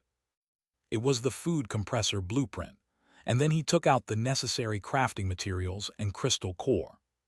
The words "ready to use" instantly appeared on the blueprint. Upon choosing to use it, the materials turned into streams of light and flew into the blueprint. Then, a line of text appeared on the blueprint. Crafting in progress, remaining time 59:59. 1 hour, that's fine, I can wait a bit. Wang Tao, time to eat. Ding Yukin's voice came from outside the door. Here it comes. After breakfast, Wang Tao began his morning exercise. Following some simple physical tests, Wang Tao felt that his overall physical condition with 1,000 HP was at least 2 to 3 times stronger than when he had only 100 HP. He now had a feeling that, without any weapons, he could smash a zombie skull with one punch. At a certain moment, Wang Tao's spirit perked up and he looked at his backpack. The food compressor has been manufactured. With a thought, Wang Tao prepared to take the machine out, but a prompt appeared that there was not enough space. How big is this thing? Wang Tao's workout area was in a corner of the living room, cluttered with many things. He moved to the center of the living room. Ding Yukin was wearing a yoga outfit and doing her exercises. Wang Tao walked over and unceremoniously slapped her on the butt. Ding Yukin immediately turned red-faced and looked at Wang Tao. It's not really appropriate during the day. What is sister-in-law fantasizing about? I mean, you're in my way, move aside. Ding Yukin instantly flushed with embarrassment. However, following a heavy thud of something landing, Ding Yukin jumped in fright. Wang Tao, what's this situation? Your ability. In the living room, there was now a massive machine with a wasteland punk style. It's sort of like that. Go grab a small bag of rice. Wang Tao didn't explain much. He himself was also baffled. How could those few small materials create such a big machine? That wasn't scientific. Okay. Ding Yukin didn't ask further. She always remembered not to do anything that might annoy Wang Tao. Soon, Ding Yukin came over with a 2.5 kg bag of rice, and Wang Tao brought the same amount of water. After the food compressor was made, prompts with instructions popped up. To make the nutritional liquid, it required equal proportions of food and water, and there would be some loss during the process that would provide energy to the machine, meaning that if used sparingly, the machine could last a long time. There were 3 windows on the machine, 2 for input and 1 for output. After pouring the rice and water into the input windows, the machine began to vibrate slightly. A moment later, the output window in the middle opened, revealing 4 thumb-thick plastic tubes filled with a yellow, viscous liquid. There was a line of text on the plastic casing. 2,000 calories, rice flavor, shelf life 1 year. Ding Yukin curiously read the words on it. For a normal person, 2,000 calories of energy should last a day, right? Wang Tao wasn't too clear on that himself. He knew it certainly wouldn't be enough for him. This is a nutritional liquid. Wang Tao gave a brief explanation. After hearing this, Ding Yukin's eyes lit up. Wow, this is amazing. It's really useful for us. All the food from the entire complex, the small restaurant, and the convenience store had been taken back to Wang Tao's home. Though not as much as a dedicated food storage warehouse, when added up, it was quite a lot. Many of the food items had short shelf lives and would go bad over time, and they were also inconvenient to carry. If they could be turned into this kind of nutritional liquid, that would be very convenient. Okay, go sort out the food with short shelf lives or those that are inconvenient to carry. I'll see which ones need to be turned into nutritional liquid. Okay. Ding Yukin immediately took a notebook and pen, eagerly going to sort the food. Wang Tao focused his mind, and the 4 tubes of nutritional liquid were stored in his space backpack. Indeed, they can be put into the space backpack. Great stuff. Wang Tao suddenly thought, since any food could be turned into nutritional liquid, could contaminated food also be made into nutrient-rich liquid? Bring back some contaminated food to try, and also kill a few zombies to check the HP situation. Chapter 65. Suicide Bombing Zombies. Indeed, it doesn't increase the HP limit anymore. Gazing at the 3 corpses on the ground, Wang Tao shook his head as he looked back at his own HP of 1,000. He collected all the damaged and blood-stained food from the convenience store, then carried the bag of food back home. Humming. With a buzz from the food compressor, the window of the machine opened to reveal the nutrient solution inside. It's useful, but the quantity is much less. Wang Tao compared and found that the nutrient solution made from contaminated food was several to even more than 10 times less than that made from normal food, with most of it lost during the process. It's a bit of a pity, but it's not inedible. It's a win as long as we can eat it. Ding Yukin consoled him at the side. True, being able to eat is already good. Wang Tao nodded. Adhering to the excellent tradition of frugality, he planned to bring back all the damaged food from outside, as even the leg of a mosquito is still flesh. Later, I'll continue to scavenge for supplies. Sister-in-law, you're coming with. I have to go out too. Upon hearing this, Ding Yukin immediately felt afraid. To make you stronger.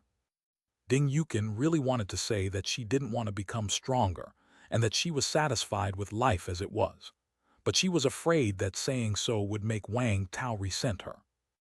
Thus, Ding Yukin started to use her ultimate tactic, acting coquettishly. Can I not go?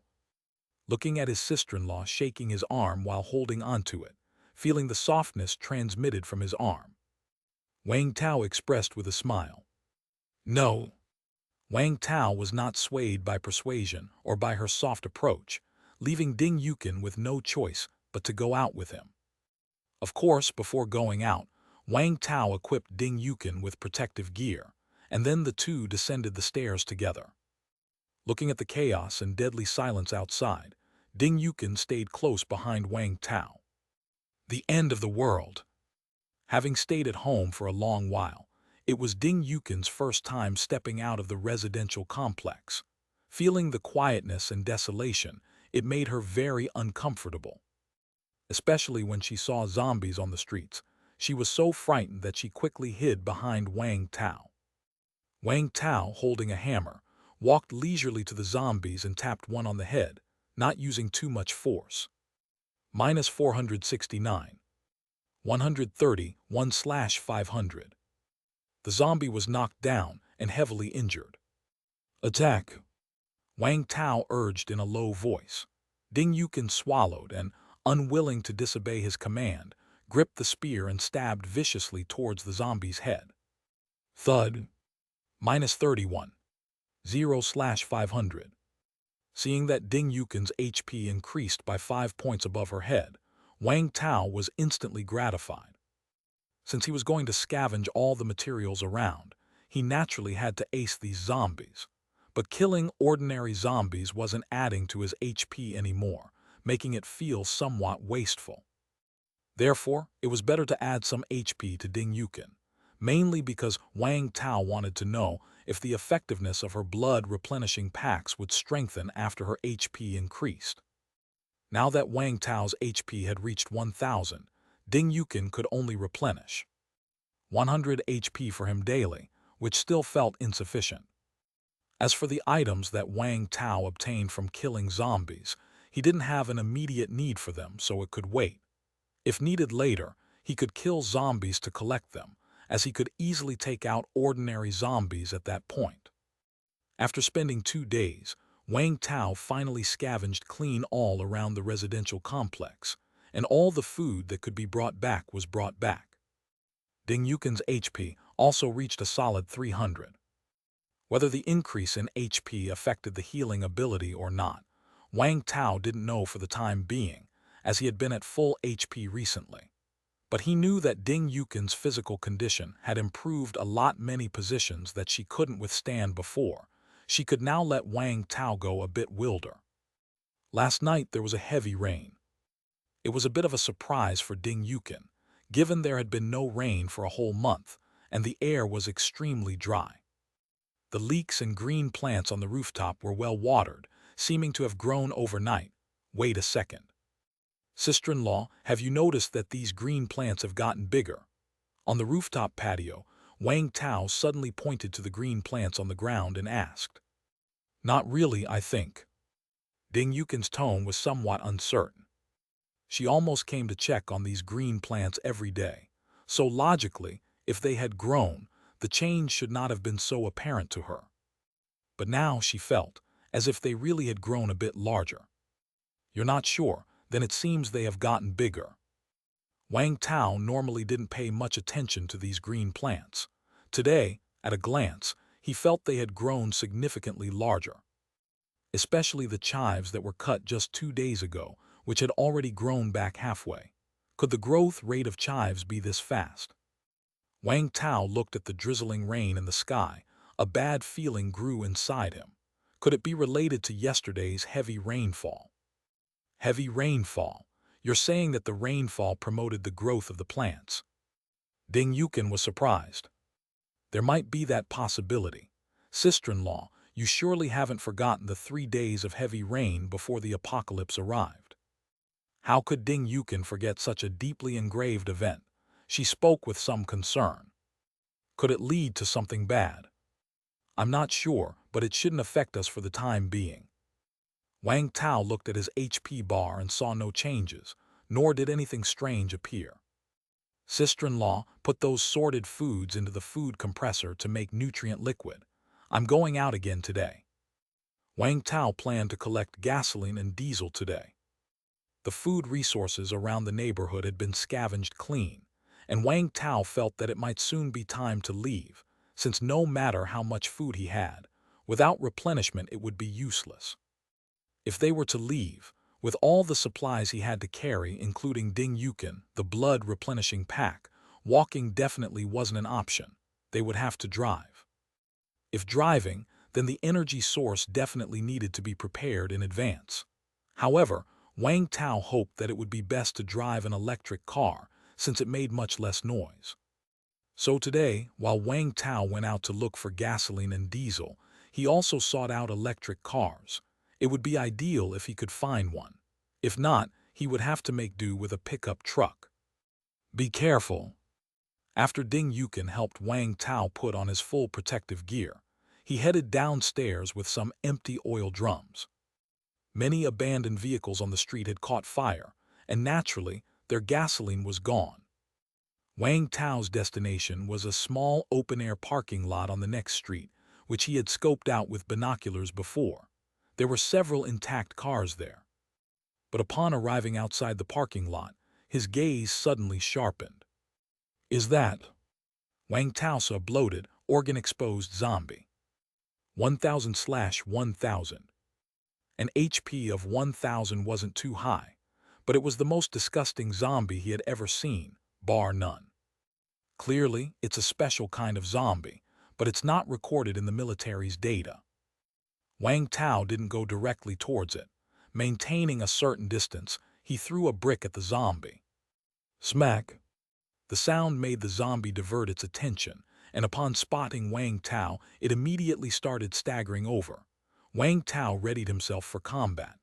But before it got close to Wang Tao, the exposed organs on its body suddenly started to pulsate, then swell. Finally, bang! With a loud explosion, it blew up, turning into a cloud of blood mist. Shit, good thing I didn't go closer. Looking at the scattered limbs and body parts on the ground, Wang Tao was relieved. However, after spotting the pale blue zombie core among the bloodstains, Wang Tao quickly ran over to pick it up. I better leave quickly, or I'll be surrounded by zombies. Roar! Suddenly, chilling howls came from all directions. Over a dozen seemingly ordinary zombies sprinted over from a distance. When they encountered some low obstacles, they actually leaped over them. They were even climbing cars and walls. Fuck, they can climb walls too. Have the zombies evolved? Chapter 66. Self-Destruct Crystal Core. Run! Without any hesitation, Wang Tao turned his head and ran. The zombies' running speed was fast, and they moved fluidly, not at all stiff. If it were the old Wang Tao, he might not have been able to outrun them. But now Wang Tao's physical fitness had improved a lot, and even with the heavy load on his body, he was not slower than them. These fast-moving zombies appeared from all directions, but there was only one on Wang Tao's way home, which was good news. He charged toward the lone zombie, and as he approached, Wang Tao picked up the horned hammer in his hand and smashed it down viciously onto the creature's head. Bang! Minus 432. 568, 1000. A headshot with the hammer only caused over 400 damage, and as the zombies had 2 HP, It would take at least 2 or 3 more hits to kill them. The zombie was knocked flying backwards. Seizing the momentum, Wang Tao swung 2 more hammer blows. Minus 421. Minus 147. Oh/IWO. The zombie was killed. Wang Tao picked up the loot drop, his feet not stopping, and continued running toward the community. Although it took him just 3 hits to kill the zombie, which seemed manageable, these zombies were much faster and more troublesome to deal with than ordinary zombies. Moreover, there were too many of them. In just a short while, another dozen or so appeared around him. The sight of over 30 zombies, like athletes, sprinting furiously toward him was enough to make anyone's scalp tingle. And Wang Tao was not sure if the explosion earlier would attract other special zombies. It would be even more troublesome if other types showed up. Wang Tao ran frantically ahead, with zombies vigorously chasing after him. However, these zombies were not as fast as Wang Tao. By the time he returned to the entrance of Happy Community, most of the zombies had fallen behind, leaving only 5 young male zombies still in pursuit. Wang Tao didn't take the main gate, but directly climbed over the fence into the community. But the 5 zombies also climbed over the wall following him. Wang Tao glanced at the 5 zombies, and instead of staying to fight, he opened the door to Building 4 and ran upstairs. Roar! The 5 zombies roared and pounded on the door, but upon realizing it wouldn't budge, they scaled the wall with the agility of rock climbers. What happened to Wang Tao? Seeing Wang Tao return, Ding Yukin quickly opened the door and asked. She hadn't witnessed the zombies following Wang Tao, but she heard the explosion before. Zombies are chasing after me. Stay inside the house. I'm going to the rooftop. Wang Tao didn't enter the room, but instead instructed her briefly and directly ran to the rooftop, then forcefully opened the door. Roar! The 5 zombies had already climbed to the rooftop. Seeing Wang Tao, they immediately charged at him. Whoosh! Wang Tao took a deep breath, and when he saw all 5 zombies enter his attack range, he lifted his hammer and smashed it down on the closest zombie, simultaneously utilizing his shockwave ability. Bang! Minus 451. The hammer struck the forehead of the first zombie, and then a visible shockwave spread from the zombie's head in all directions. Minus 324. Minus 351. Minus 332. Minus 328. Minus 356. All the zombies staggered wildly, a string of numbers jumping from their heads so fast they almost dazzled Wang Tao's eyes. I'm so strong. As he marveled inwardly, Wang Tao's hands continued to move. Bang! Minus 461. Minus 342. One advantage of the shockwave was that the zombies hit by it were not only injured, but also repelled, and some even became unsteady and fell to the ground. That is to say, they had no time to counterattack. Bang! Minus 207. Minus 211. What? 0/1000. What? 3 strikes and 5 zombies were wiped out instantly. Awesome! Wang Tao vigorously shook the hammer. Then with a thought, he collected all the loot that had burst forth. Acquired can *2. Acquired blade *3. Acquired nails *2. What? The items that ordinary zombies dropped were usually 1 or 2, most commonly 1, with 2 being very rare. Whereas the items these zombies dropped were around 2 to 3 each. But in terms of danger level, these were far more dangerous than ordinary zombies. After all, not only were they fast, but they also appeared in groups. These zombies might be a new type that emerged after the recent heavy rain. Wang Tao glanced at his HP once again. It was still not replenished by a single point. B. He was not too disappointed because, judging from the items these zombies had dropped, they were probably just ordinary zombies. In Wang Tao's eyes, only those that yielded crystal cores were considered special zombies. It was a pity that he had no chance to test whether special zombies could still replenish his HP. He had just encountered one, but that thing self-destructed and it wasn't counted as his kill. Apart from the zombie core, nothing else dropped. Wang Tao threw the bodies of these 5 zombies down from the building, and then looked at his happy community, shaking his head with a sense of helplessness. Looks like it's time to leave. He had thought about preparing a bit more and not rushing to leave, but the appearance of zombies that were as mad as crazies suddenly filled Wang Tao with a sense of urgency. The walls of his community couldn't hold back such zombies, let alone the crazy zombies that could even climb up the buildings. Wang Tao returned home, and Ding Yukin hurried over with worry. "Wang Tao, are you all right?" "Don't worry, sister-in-law, I'm fine." "Then what's happening outside?" "A new type of zombie has appeared." Wang Tao explained briefly. When Ding Yukin heard that these zombies could not only scale the walls of the community, but also climb up to the rooftops from the exterior of the buildings, her face turned pale. When she was free, she liked to water the plants on the rooftop, which, in her eyes, was the safest place in the world. If she encountered a zombie while watering the plants one day, that would be certain death. "What should we do? Should we take down the chives?"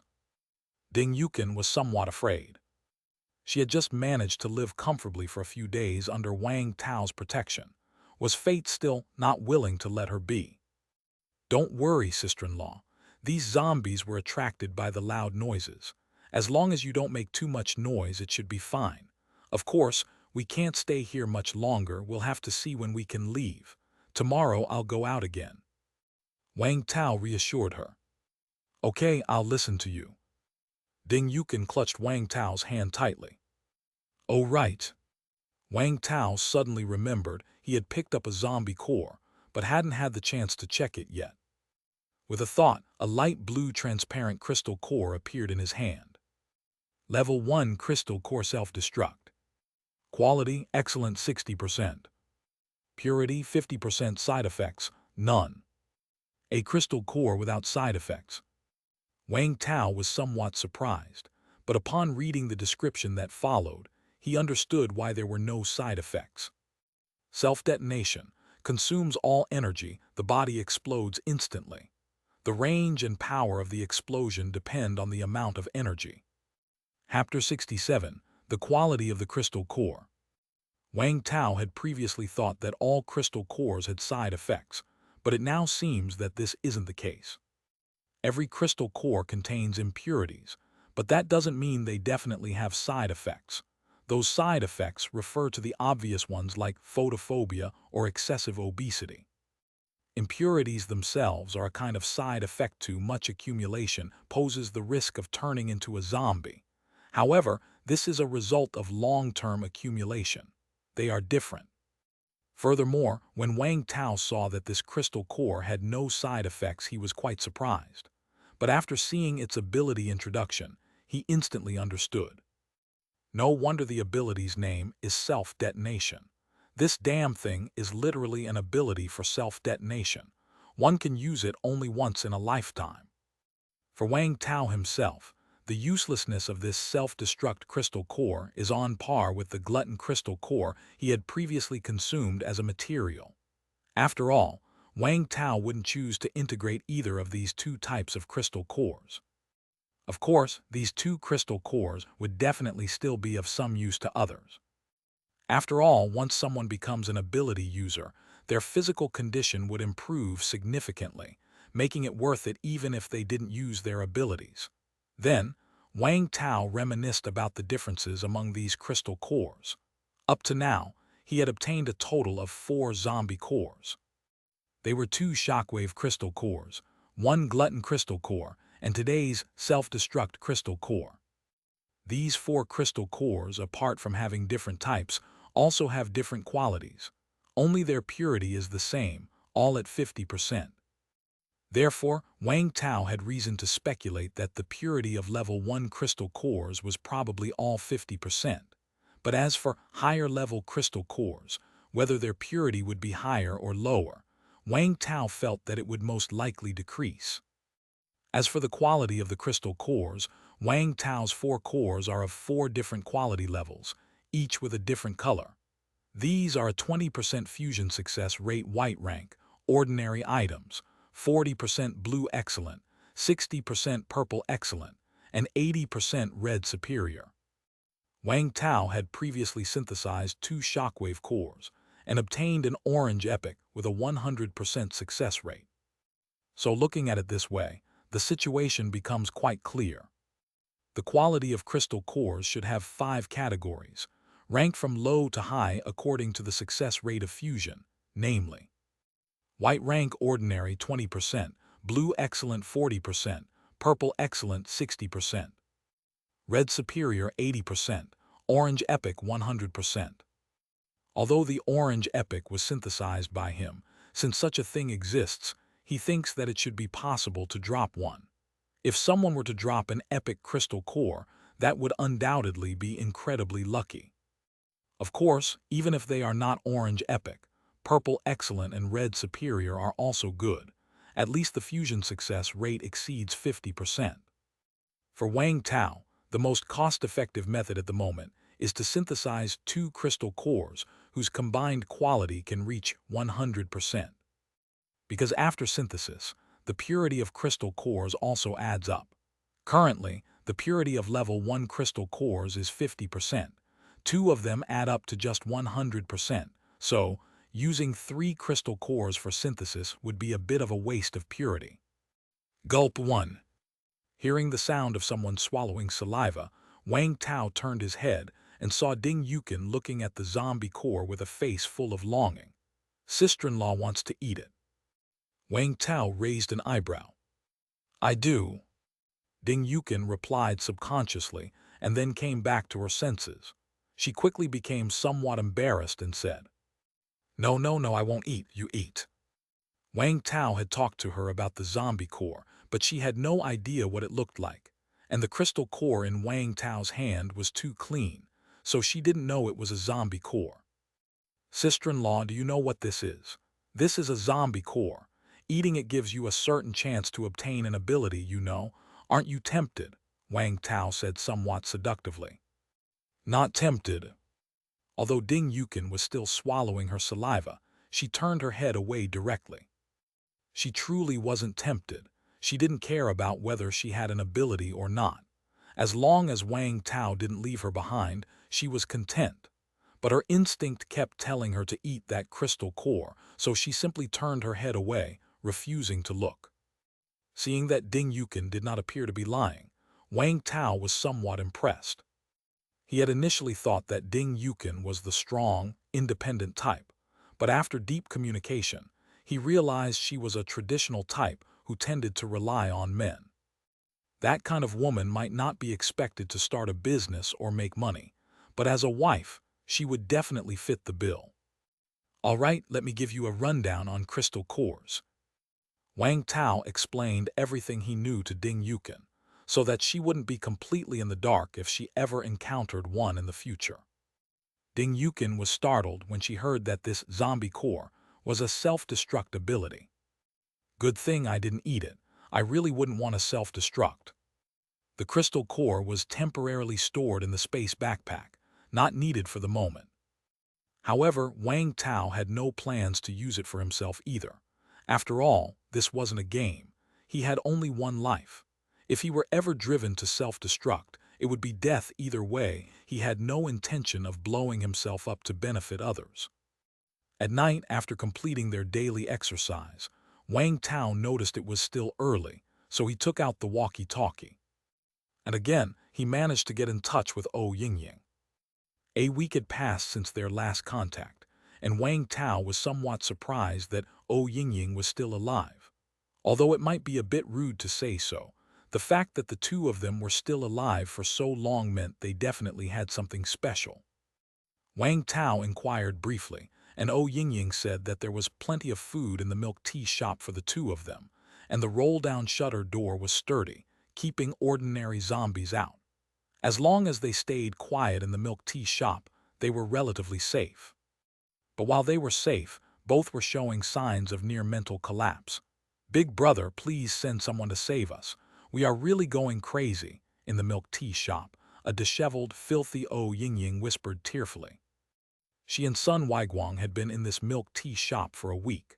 The space inside the shop was very small, and they had to live their lives fully within it, unable to even open the door, not even a crack, because zombies would gather at the smell of anything human. So you can imagine the smell inside. The interior reeked, while zombies knocked on the door from time to time outside. Especially at night, they could hear a multitude of footsteps and various eerie howls. Being tortured in such conditions for a week, it was a testament to her strength that she hadn't collapsed already. It was fortunate that not only she but also son Waiguang were in the milk tea shop, so they could talk and ease the loneliness somewhat. Otherwise, she didn't know if she could have held on. Wang Tao naturally had no sympathy for these two, but his thoughts went to the female police officer. He personally had a certain admiration for that kind of righteous female police officer. Although the police officer had taken refuge in a shop and seemed quite safe, the conditions Yingying described were such that she too would not be able to hold out alone for long. What a pity. Hold on and wait for rescue. After saying that in a perfunctory manner, Wang Tao turned off the walkie-talkie. Chapter 68, Electric Off-Road Vehicle. It's so dangerous outside. Ding Yukin lay on Wang Tao's chest, drawing circles with her fingers while sighing.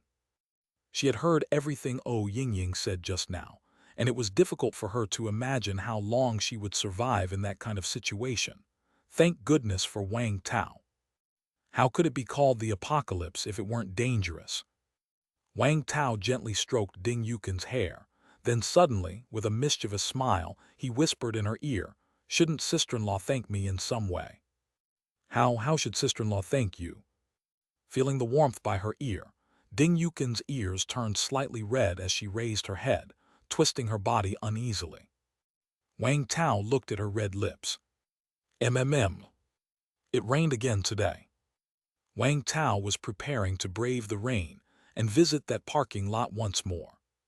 The task of collecting fuel and finding a vehicle wasn't complete yet. As Ding Yukin watched him, Wang Tao left Happy Community with a can of fuel. He had cleared all the zombies on this road yesterday, but overnight, more zombies had appeared on the streets. Without any hesitation, Wang Tao, amidst the rain with hammer in hand, dealt with them one by one. These zombies seem a lot more sluggish. They didn't notice me even when I was so close. Could it be because of the rain? Wang Tao pondered. The sound of raindrops hitting the ground and buildings was like the crackling of fireworks. Maybe these sounds interfered with the zombies' hearing, and the rainwater could also cover up scents, so it seemed logical that the zombies' senses had been weakened. After killing more than a dozen zombies, Wang Tao carefully arrived at the open-air parking lot. However, he didn't dare to go straight in. Instead, he carefully observed the surroundings to make sure there were no suicide-bombing zombies like yesterday before he cautiously entered. Wang Tao glanced around and saw that apart from 2 cars with open doors, the rest were locked. Among these locked cars, there were 3 that had been in accidents, smashed by something. The cars from which Wang Tao collected gasoline were these few with open doors and damaged cars. Because their alarms wouldn't sound. If he tried to break into the intact cars, their alarms would likely go off. He did not want to end up like yesterday, being chased by a swarm of crazy zombies. Soon, Wang Tao had filled a canister with gasoline, without raising any alarm. Continue. The 4th car with an open door had a zombie lying on the steering wheel, unaware of Wang Tao's approach. Wang Tao suddenly pulled the zombie down and swung his hammer for a headshot. -500 HP. The zombie didn't even have time to react before it was killed instantly. Only then did Wang Tao turn his attention to the car. This should be an electric car, right? Looks like it's a range extender. It was a domestic brand of rugged off-road vehicle, angular and tough-looking, very impressive and domineering. Before the apocalypse, the whole world was advocating for new energy vehicles, and Cayenne Country was no exception. They created some pretty nice new energy vehicles. There were all kinds of models available, including sedans, SUVs, and off-road vehicles. However, comparatively speaking, the sales of SUVs were the best, followed by sedans, and the off-road vehicles had the worst sales. The reason for this, apart from personal preference, was mainly the price, which was much higher for new energy off-road vehicles than for other types of vehicles. Take this vehicle in front of me. For instance, if Wang Tao remembered correctly, it was an extended-range new energy vehicle. It could be refueled and recharged. The engine did not directly drive the wheels but used fuel to generate electricity, which, in turn, powered the electric motor that drove the wheels. The starting price seemed to be about 600,000. It belonged to the category that people praised but did not necessarily buy, since the price wasn't exactly affordable. Wang Tao climbed in and rummaged around, finding a car key. He gently pressed it, and seeing the key light up, Wang Tao felt delighted. It's not broken. He depressed the brake and held down the push-to-start button. Wang Tao heard the faint sound of an electric motor starting up. There's power, and it still has 70% fuel. After making sure there were no issues with the car, Wang Tao drove it straight out of the parking lot. It had to be said, electric vehicles were quiet, especially in pure electric mode, and coupled with the rain, the sound of raindrops interfered with the zombies' judgment. Wang Tao didn't encounter any issues on his way back to Happy Community. It was only after he had parked the car under building number 4 that Wang Tao finally let out a sigh of relief. Now that I have a car and enough fuel, the next step is to scout out Suzaku University Survivor Base to see if it's safe and suitable for me. If it is, then I'll go there. If not, I'll have to look elsewhere. Wang Tao was inclined to live where there were more survivors, as there was strength in numbers. Especially in an orderly survivor base, he wouldn't need to handle everything personally and could focus on improving his strength. It was too dangerous to be alone in the apocalypse. Not to mention the endless hordes of zombies. The creature he encountered in the wild with 10,000 HP wasn't something one person could take on. Even with his current strength, he didn't stand a chance. And to put it bluntly, if any danger did arise, being among many people would provide cannon fodder to shield him. If he were alone, he'd have only himself to rely on. Of course, the premise was that he wouldn't become cannon fodder himself. Wang Tao had his own judgment. If the survivor base really wasn't suitable, he wouldn't insist on staying. As for the idea of establishing his own survivor base, Wang Tao was not currently considering it. If he had the capability to manage or lead, wouldn't he be out there starting a business and making a fortune rather than hunkered down here as a small-time martial arts substitute actor? Although it was the apocalypse and personal strength was very important, that didn't mean one could afford not to think. Otherwise, one might not even realize when they'd been outsmarted, unless one's strength was so extraordinary that they could defy all laws, but clearly, he wasn't at that level yet. For him now, the best option was to join a large official survivor base, followed by ordinary large ones. He wasn't interested in medium-sized bases, and small ones like Happy Community weren't necessary. Of course, his definitions of large, medium, and small were according to his own understanding. However, before that, I still need to inspect and modify the car. Wang Tao touched his chin and murmured to himself. He had already scoured the entire community, finding a lot of materials and tools, and planned to modify the car to deal with the harsh environment. After 3 days, Wang Tao reinforced many parts of the car and even fitted an additional steel plate on the exterior. While this somewhat affected speed, vehicles couldn't go too fast in these conditions anyway. Sacrificing a bit of speed for stronger defense seemed quite appropriate. It was raining again that day. Looking at the pouring rain outside the window, Wang Tao felt it was a good day to head out. Chapter 69, Fierce Firepower. Sis-in-law, I'm heading out today, and I might be gone for a few days. Don't run around while I'm not here on your own. Wang Tao glanced at the rain outside the window and spoke to Ding Yukin beside him. Okay. Ding Yukin felt reluctant, but she knew that Wang Tao was searching for their new home. Soon, Ding Yukin helped Wang Tao get fully geared up. Remember, you must stay at home. There's plenty of food enough for you. I've also left a walkie-talkie for you, and I'll check in on you from time to time. If I find out that you're running around again, sis-in-law, watch out for a spanking.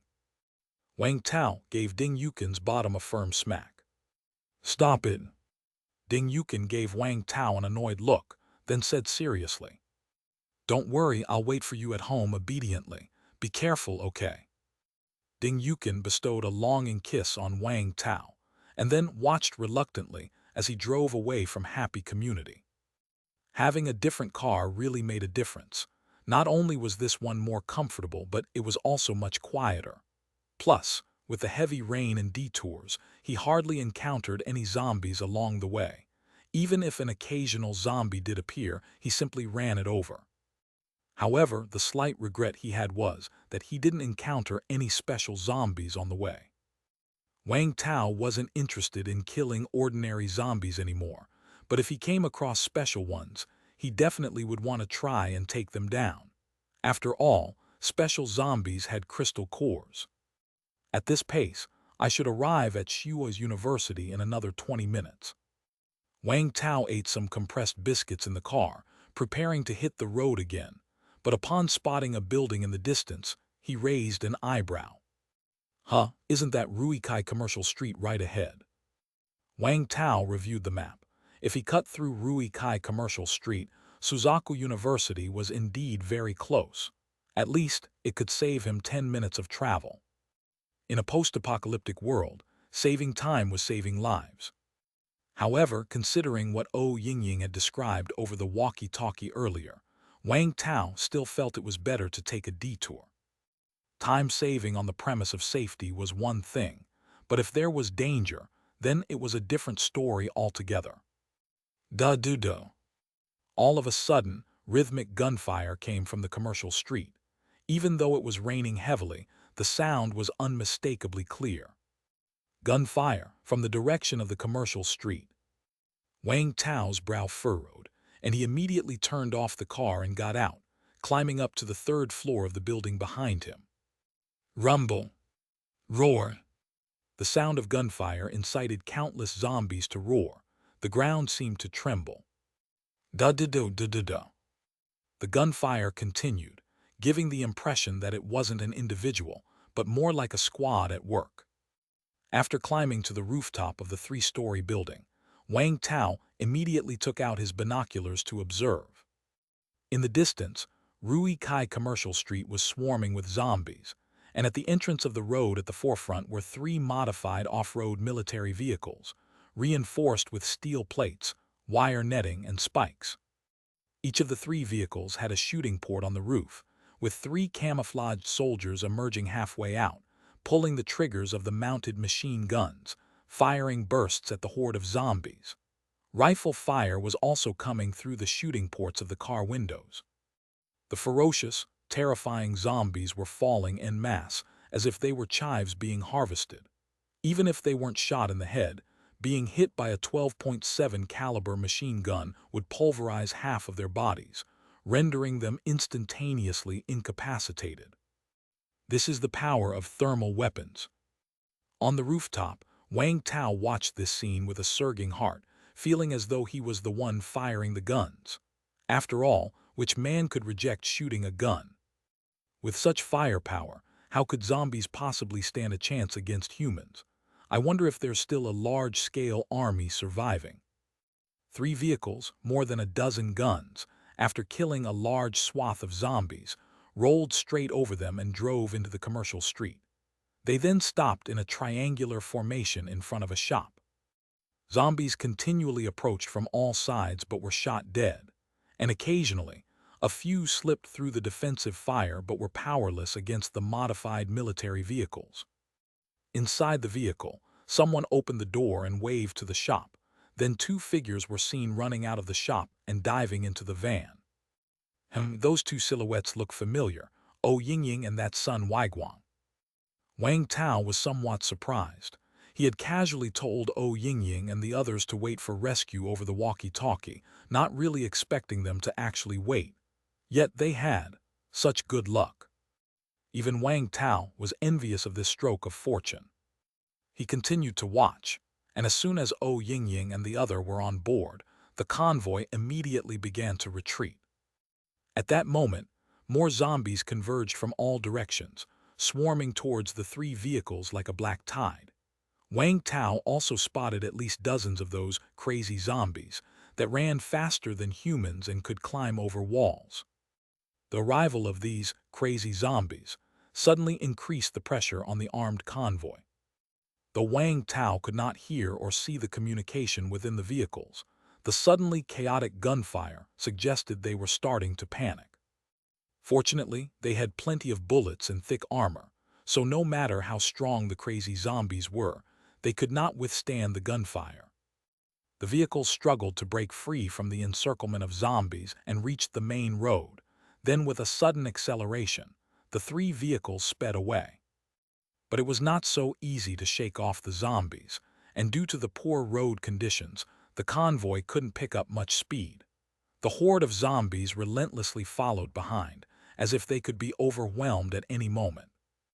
These people must be from Shuai's university base, but perhaps fearing to lead zombies there, they didn't head in that direction. Instead, they led this large group of zombies away via another road. After watching the three vehicles and the horde of zombies leave, Wang Tao shook his head. These people have good weapons and combat capabilities, but they seem a bit reckless. I wonder who's commanding them. However, they've drawn all the zombies away, so couldn't I take a shortcut? Wang Tao's eyes lit up. He took another careful look, and sure enough, there were no longer any living zombies in the commercial street, just a lot of zombie corpses lying around. Now's the chance, let's move quickly. Wang Tao realized this was a good opportunity. He immediately went down and climbed into the vehicle. After starting the car, he drove towards Rui Kai Commercial Street. Reaching Rui Kai Commercial Street and seeing the pile of zombie corpses, Wang Tao felt a bit regretful. If only he had killed them, he thought. Even if it didn't restore HP, at least he could have gained a lot of spoils of war. The corpses blocked the way, slowing down the car a bit. At that moment, Wang Tao suddenly heard some noise coming from a shop. What's that noise? Wang Tao immediately turned around, just as the shutter door of one of the shops deformed and then shattered, and a figure flew out of the broken doorway. Bang! The figure slammed hard onto the front of Wang Tao's car. Fortunately, he wasn't driving fast, or else there could have been a risk of flipping the car. Wang Tao first looked at the car's front with some distress. Thankfully, the reinforced front end was undamaged. Only then did he turn his attention to the severely injured figure on the ground. Huh? Wang Tao was somewhat surprised. The person turned out to be Han Rui. She had taken off her police uniform and changed into ordinary clothes, which caused Wang Tao not to recognize her at first. Thump thump. At that moment, a burly figure walked out of the same shop. Chapter 70, Picking Up a Leak. Get away, oh no, save me. Han Rui flew out, her whole body aching, her head heavy. Upon seeing a figure before her eyes, her long career as a policewoman made her instinctively tell the person to get away. After all, that zombie was too terrifying, not something an ordinary person could handle. But as soon as she came to her senses and saw that the person was sitting in a car, and a car that had been reinforced with steel plates at that, she immediately changed her plea, asking the person to save her. Wang Tao didn't immediately go to save Han Rui, nor did he leave. Instead, he grabbed the horned hammer and directly opened the car door to get out. Whoosh! The rain outside was heavy, instantly drenching Wang Tao's clothes. You! Han Rui glared at the sizable man before her. If he didn't run now, it would be too late to try later. He couldn't possibly believe he could beat that zombie, could he? With all those muscles. Unfortunately, Han Rui's entire body was in pain, rendering her unable to move. Otherwise, she would have grabbed the car to forcibly take the big man with her to leave. Wang Tao, of course, was unaware of Han Rui's thoughts. He was actually looking for a special zombie, and lo and behold, one had come to him. Most importantly, the zombie was already severely injured. 321/1500. If he let such an opportunity pass, he would be cursed with thunderous retribution. Wang Tao gripped the hammer in his hand, eyeing the zombie not too far away. This was a zombie over 2 meters tall, but with a deformed physique. Its upper body on the right side was enormous, especially the right arm, which was almost half the size of Wang Tao. However, the left side of its body was shriveled, especially the left arm, which was smaller than that of a normal person. It was as if the nutrition from the right side was being diverted to supply the left side. The zombie's body was riddled with bullet holes, and some black blood was oozing out from them. Attacker. This kind of zombie was described in the military's zombie files and was named an attacker. It was different from the Sprinter's zombies, a difference of just one character in their names, but the strength of the two was absolutely more than 10 times apart. When Wang Tao saw the zombie's gaze turn towards him, he decisively ran away from the car. Roar! From that somewhat deformed giant mouth of the attacker, a roar emerged, and then lifting its right arm, it pushed off with its hind legs, charging straight towards Wang Tao. Boom! Watching the colossal zombie charge towards him like a raging bull at high speed, Wang Tao abruptly rolled to the right side. The attacker almost grazed Wang Tao's body as it rushed past. Bang! The attacker crashed head-on into the opposite building's wall. With a loud crash, it created a large hole in the wall filled with cracks, and a -3 appeared over the head of the attacker, who seemed somewhat dazed by the impact. The attacker's mode of attack wasn't biting, but ramming. Anyone hit by it would either be left with only half their HP if they didn't die, and that was just for those with good physical fitness. Ordinary people wouldn't stand a chance. Wang Tao felt that with his current strength, he might be able to withstand it, but it wasn't necessary. So he dodged at an extremely fast speed. An attacker could run straight for 20 to 30 meters in one charge, not stopping unless it hit a person or obstacle. And if it did hit an obstacle, there would be 2 possible outcomes. Either it would smash the obstacle, or it would be stopped by the obstacle and suffer dizziness for a few seconds. The buildings on this street were all reinforced concrete, quite durable. They not only stopped the attacker but also caused it to become dazed.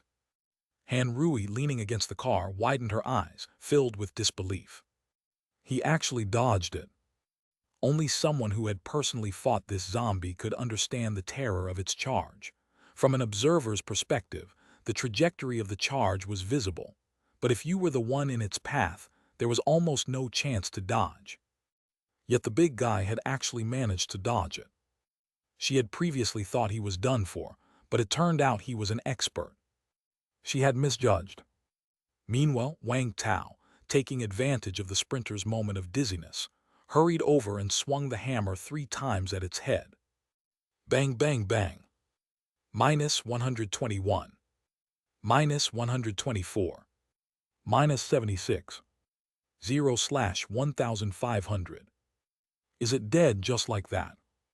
Wang Tao was somewhat surprised. After all, this was a special zombie with 1500 HP. He had thought that there would be an exchange of blows between them.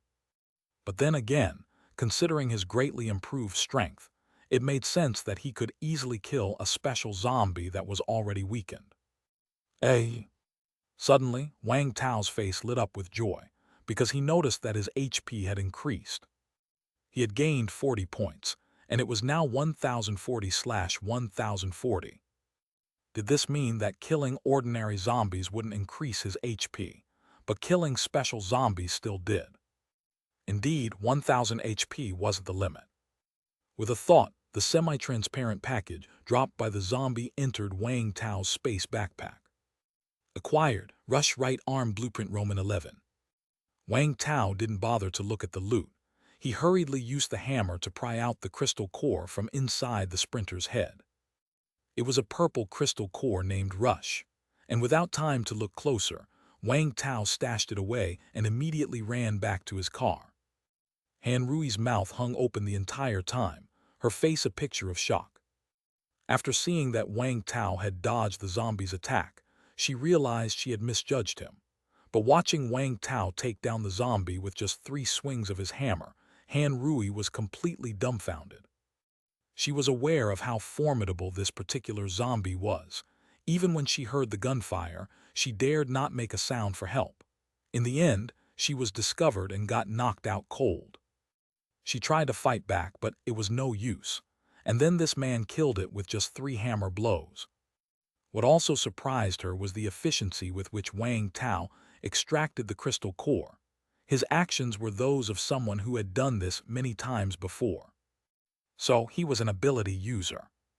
After Wang Tao returned to the car, noticing Han Rui's unusual gaze towards him, he decided not to waste words, grabbed her arm, and threw her into the back seat of the car. Thank you." Han Rui grimaced in pain but didn't show any dissatisfaction.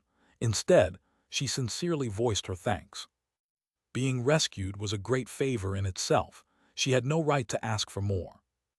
Wang Tao glanced at her through the rearview mirror inside the car. "Buckle up." Upon hearing this, Han Rui hurriedly fumbled to buckle her seatbelt. Wang Tao forcefully stepped on the gas pedal. Whir! The electric motor had strong torque, and coupled with the car being all-wheel drive, the vehicle instantly shot forward.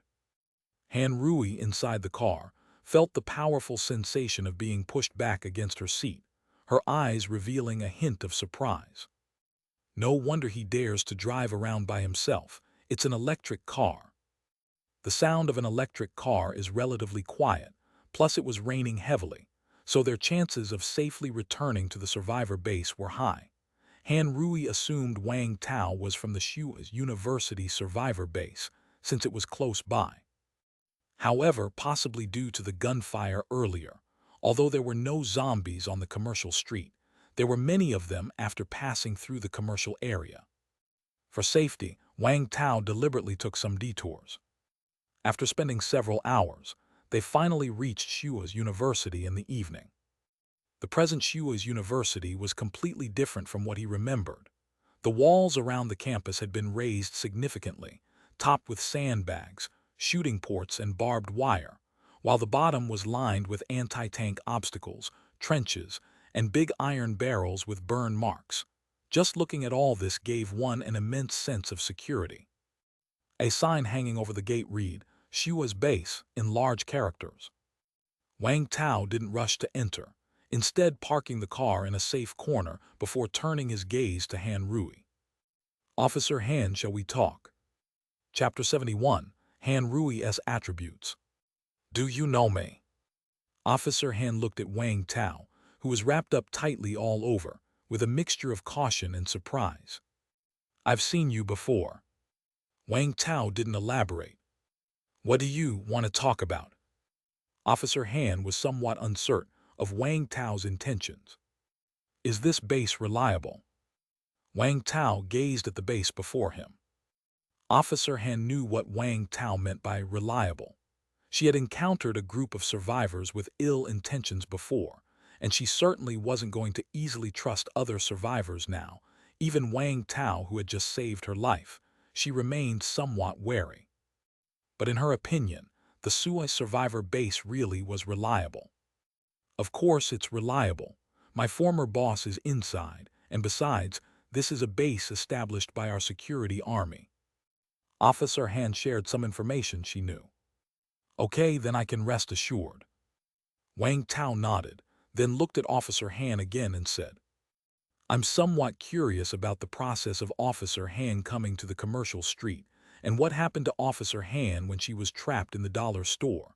Would Officer Han be able to satisfy my curiosity?" "No problem."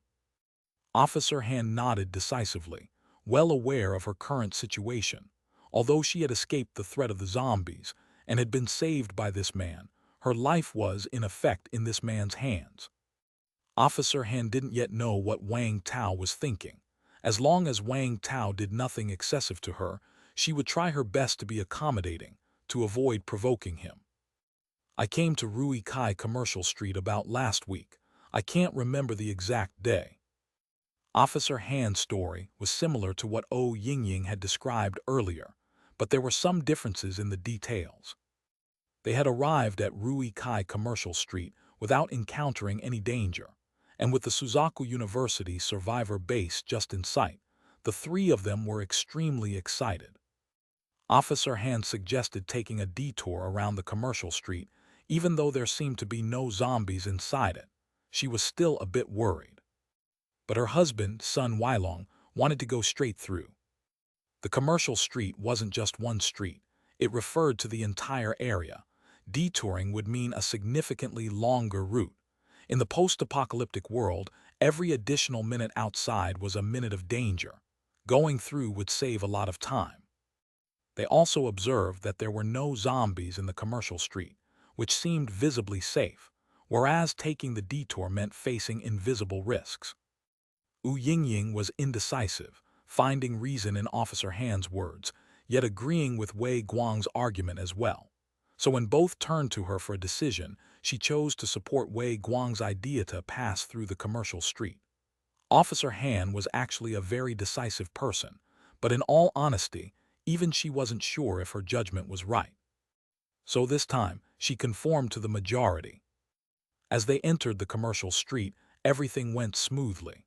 The three of them moved quietly, not drawing any attention from the zombies. However, as they passed in front of a milk tea shop, Yingying mentioned she was thirsty and wanted some water.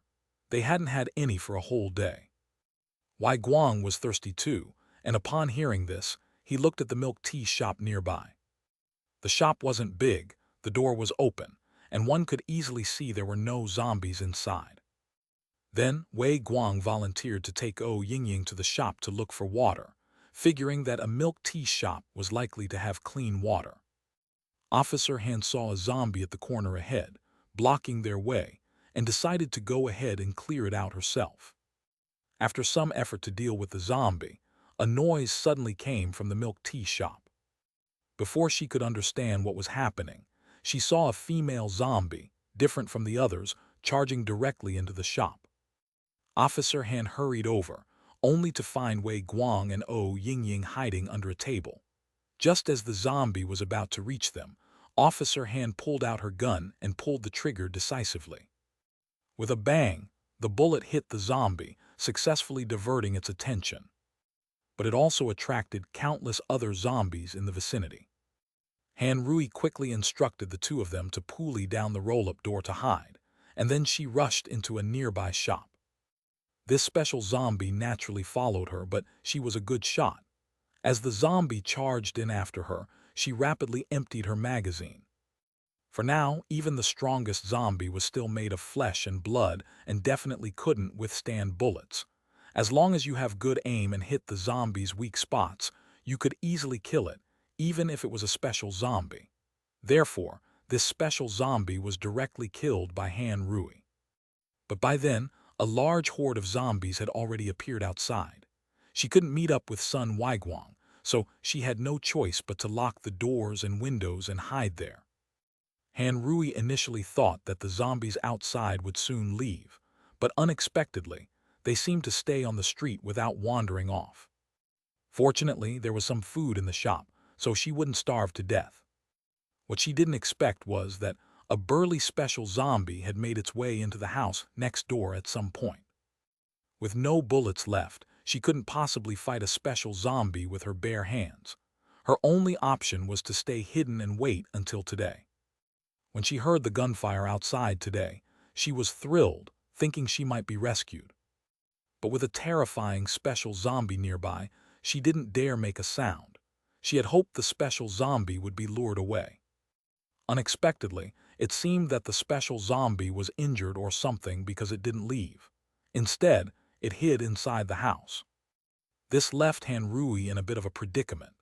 Even as the gunfire gradually faded into the distance, she never found a suitable opportunity. She didn't dare to open the door or call out, as she might get bitten by the zombie before anyone came to her rescue. However, there was some good news. The group outside had drawn away the large wave of zombies. If she could avoid the special zombie next door, she would be able to come out. But she didn't manage to avoid it and was discovered by the zombie. Then came the situation Wang Tao saw. She had no time to dodge and was directly rammed by the attacker zombie, even smashing through the roll-up door and landing on Wang Tao's car. That's what happened. After explaining her previous experiences in one breath, Han Rui licked her dry lips. Han Rui's story provided a few more details than Ou Yingying's did, and there was one discrepancy.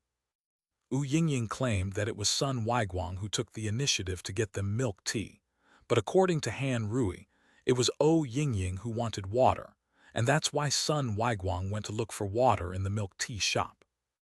Based on his understanding of their character and his own speculations, Wang Tao felt that Han Rui's story was likely more credible. Ou Yingying clearly intended to shift the blame away from herself. Of course, none of that mattered now, as the events had already occurred. And Han Rui hadn't told the whole truth either. Wang Tao looked at Han Rui and chuckled softly. "Officer Han, it seems you've left out some details. The things you got from killing the special zombie and your ability, you didn't mention them." Han Rui's mouth opened slightly, and she fell silent. When she saw Wang Tao skillfully pry the crystal core from a zombie's head, she knew Wang Tao must be aware of certain things, but she hadn't expected him to be so knowledgeable, even guessing that she had an ability. She didn't know how she had exposed herself. She wasn't very keen on telling others about her ability, but considering Wang Tao was her lifesaver, she felt conflicted. Wang Tao just silently watched Han Rui without speaking. The reason he knew about Han Rui's ability was simple: her attributes were different from ordinary people's. HP 85/231. Mana 30/100. Hidden attribute, arrest. Internal impurity, 0%. Chapter 72, entering survivor base. Aside from Han Rui's ability, Wang Tao was also very interested in her hidden attributes. He remembered clearly that when he saw Han Rui at the water plant before, she didn't have any hidden attributes. At that time, Han Rui's HP had already broken through 100, indicating that she had killed zombies. It seems her luck wasn't that good. Han Rui's hidden attribute was quite interesting. Arrest, more likely to capture criminal suspects. This hidden attribute looks pretty awesome, but now in the post-apocalyptic world it seems pretty useless, no? And how exactly is a criminal suspect defined? Wang Tao himself has killed someone, although that person was a harmful lunatic, but according to the laws of peacetime he would also be a suspect. But the problem is, there are no laws now. Wang Tao didn't understand, but if he had the chance in the future he could observe it. After all, it was a hidden attribute. As for the one at the bottom, internal impurity, 0%, that should be taken literally. The purity of a level 1 zombie core is only 50%. The remaining 50% is impurities. Therefore, after fusing a crystal core, impurities will accumulate in the body, whether the fusion is successful or not. Black 0% doesn't mean there aren't any, it's probably rounded off. After all, after Wang Tao learned his ability, he didn't have the internal impurity attribute on his stats. If internal impurity reaches 100%, one would probably completely turn into a zombie. Okay, hear what happened. After hesitating for a while, Han Rui still decided to speak up. She felt that Wang Tao was most likely an ability user himself, and she was still quite confused about this ability thing. If she could communicate with a fellow ability user, that would be quite nice. The female zombie that my husband and Ou Yingying disturbed before was obviously different from the other zombies. It was a head taller than ordinary zombies, and its appearance was particularly ferocious. Its face was like that of a devil. Most importantly, it walked without making a sound, and its senses were extremely sharp. I didn't notice when it appeared at all, and when I took just one quiet step towards it, it discovered me. However, its target was very clear, aimed at the two people in the milk tea shop. If I hadn't fired a shot, it might not have chased after me. When it chased me, its speed wasn't slow, but it didn't know to dodge. After it followed me into the shop, I shot it in the head a few times and then I blew its head off. But when it fell to the ground, a diamond-shaped red crystal fell from its shattered head and rolled to my feet. I didn't know what was happening at the time, and when I saw the red crystal, I felt an urge to eat it, but it was covered in blood and looked disgusting. So I washed it with water. After that, my body seemed to act on its own, and by the time I realized it, I had already swallowed the crystal. I didn't even know if the crystal was cleaned properly, especially after I ate the crystal. I felt a blur before my eyes, and drowsiness hit me. At that time, I thought I was infected. In the last moments of consciousness, I was still regretting why I couldn't control my own mouth.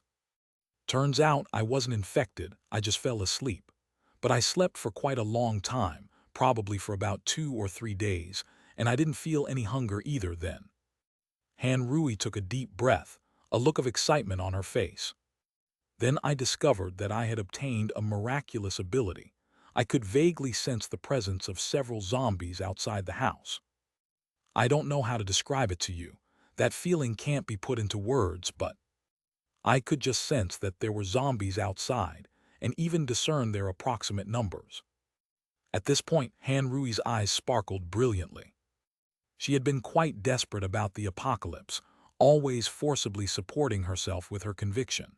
But now that she had acquired this ability, she felt like she truly saw hope.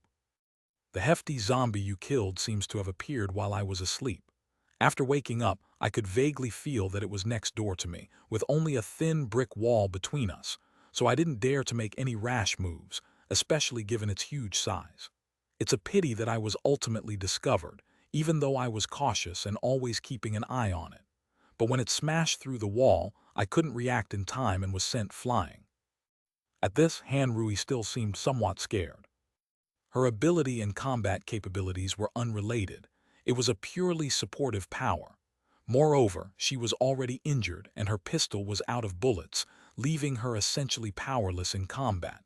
Had it not been for Wang Tao, another hit from a zombie would have sealed her fate. Thank you for saving me. I don't have anything to give you in return right now, but once we get to the survivor base, I will find a way to repay you. Han Rui said to Wang Tao with utmost seriousness. Wang Tao graciously accepted Han Rui's thanks. As for repayment, was Wang Tao the kind of person who sought compensation? All right, I'll be waiting. I definitely won't go back on my word. After Han Rui made her promise, she asked curiously, "What's your name? To repay you, I should at least know your name and what you look like, right?" Wang Tao took off his glasses and face mask, revealing his face. "My name is Wang Tao." Han Rui was slightly surprised. Given Wang Tao's sturdy build, she had thought he was a burly uncle with a rough face, but she didn't expect him to have such delicate features. "Hello, my name is Han Rui, as you know, so can we go in now?" The two had already been waiting outside of the survivor base for a while, which made Han Rui feel insecure. Of course. Wang Tao nodded, then restarted the car and slowly drove toward Xua's university. At the entrance of Xua's university, there was a simple wooden watchtower, which promptly drew attention to Wang Tao's car as it came into view. Soon, 4 soldiers dressed in camouflage combat suits and fully armed came out of a small door. The 4 soldiers held their guns downward but kept their eyes firmly on Wang Tao's car. One of them approached Wang Tao's car and said, "Hello, survivor. This is the Suzaku University Survivor Base. If you'd like to enter the base, please come here and cooperate with our inspection." Wang Tao extended his hand out of the window and made an OK gesture. The soldier spoke into a walkie-talkie, and soon after the modified school gate opened. However, it was a double gate, inside which stood 2 people in gray protective suits holding flashlights, waiting for them. Wang Tao slowly drove into the gate, and when he reached the soldier's side, took off his glasses and asked, "May I know what the inspection involves?" The soldier looked into Wang Tao's eyes for a moment, then smiled and said, We'll check your car for hidden zombies and examine your pupils. Those infected with the zombie virus have different pupils than normal people. I can see you're fine, don't worry. Wang Tao was somewhat taken aback. Could one truly tell by looking at the pupils? He would have to learn more about that. Chapter 73, Zombie Virus.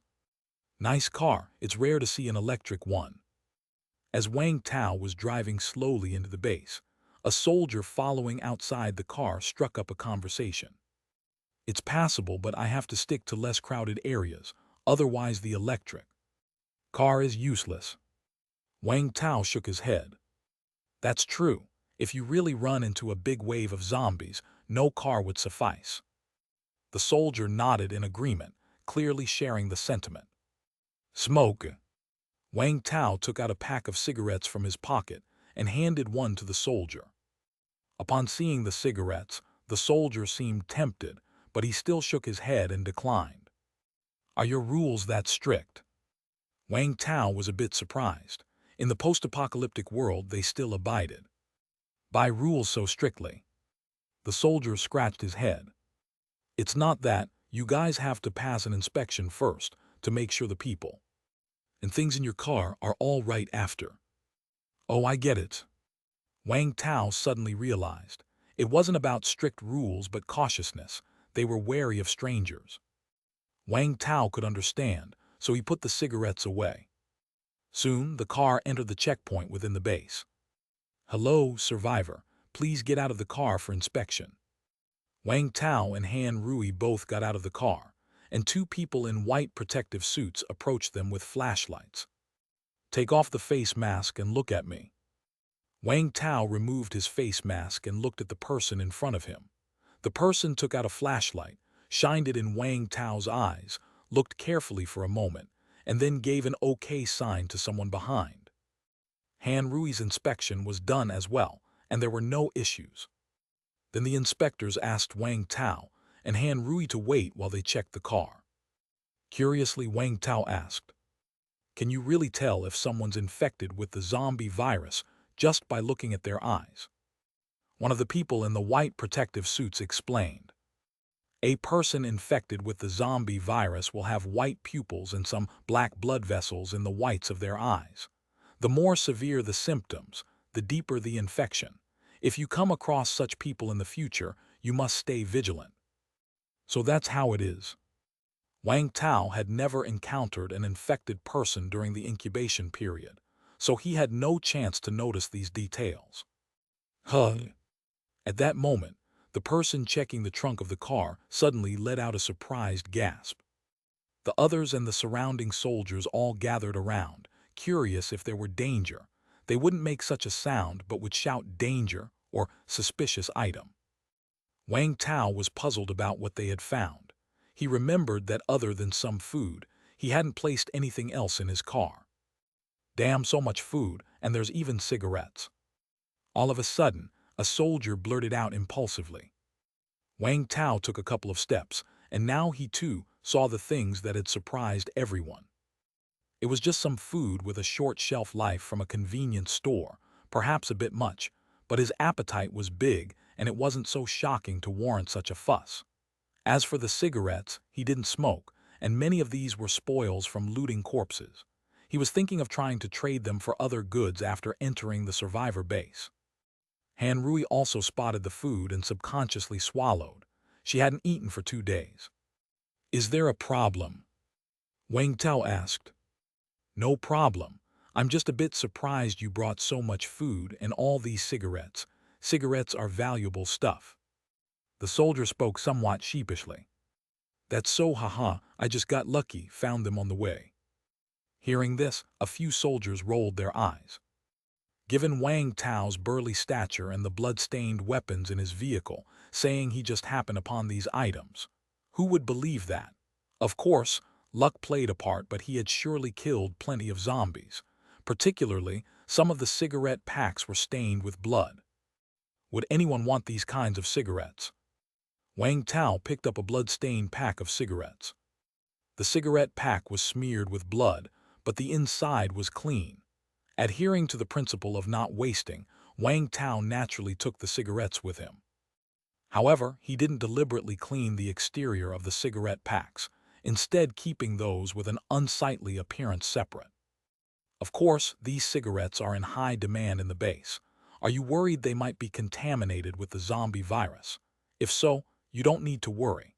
The government conducted experiments that showed the zombie virus loses its viability 72 hours after leaving its host, which means they become non-toxic. If you're concerned, just leave the cigarettes for more than 3 days. Oh, is that so? Wang Tao was surprised. These are the findings of experts after conducting experiments. However, the internet had gone down by that time, and there was no way to spread the word to every survivor. A soldier explained. That's better than I expected. Wang Tao was somewhat pleased, knowing that in the future he could also collect items stained with blood. Of course, not for his own use since it was somewhat revolting, but useful for trading with others. Considering their behavior, there must be some kind of marketplace within the survivor base where he shouldn't have trouble selling his goods. The inspection of the vehicle was also swiftly completed. The check wasn't as thorough as Wang Tao had imagined. They mainly just verified that his eyes looked normal and that there were no zombies hidden in the car. There wasn't any scrutiny of bloodstains, weapons, or similar items. They didn't even notice the handgun in the car. All right, you're both clear to enter, but you need to register, and right now you're on temporary status. If you want to get a permanent ID, head to the administrative building. The soldier informed them and then let them pass. Next to him, Han Rui finally breathed a sigh of relief. She had been deceived by survivors before. Although she had great faith in the Shua's survivor base, she hadn't fully entered it yet. Now, reassured by the lack of any hassle, she completely relaxed. Wang Tao didn't hurry off but took out a few packs of blood-stained cigarettes and handed them to the soldiers and inspectors. This first meeting, I look forward to your care in the future. The individuals quietly accepted the items without a sound. Haha, we're all survivors struggling in the apocalypse. Looking after one another is natural. At that moment, the soldier who first chatted with Wang Tao leaned in close and whispered. One can see you're a capable guy, brother, so here's a tip. You should get a permanent residency. The base is recruiting now, and it's quite easy to get qualified, and this status comes with many benefits. Also, as you probably know, everyone at Shui's base has to work. I'd personally recommend you apply for a role as a base guard or a hunter, especially the latter. Chapter 74, Hunter. The soldier suggested that Wang Tao get a permanent identity, saying it would make things much more convenient for him. Then he also suggested that, after getting his identity, Wang Tao could apply for a job as a base guard or a hunter, remarking that both jobs were very good. I get the idea of a base guard, but what is a hunter? 1. Wang Tao was curious. A hunter is usually understood as someone who goes out hunting, right? Our base's hunters mean the same thing, are the ones who go out to find resources. Hunters hold a high status in our base, and they are treated well, the soldier explained, as Han Rui also pricked up her ears to listen. After listening to the explanation, Wang Tao roughly understood.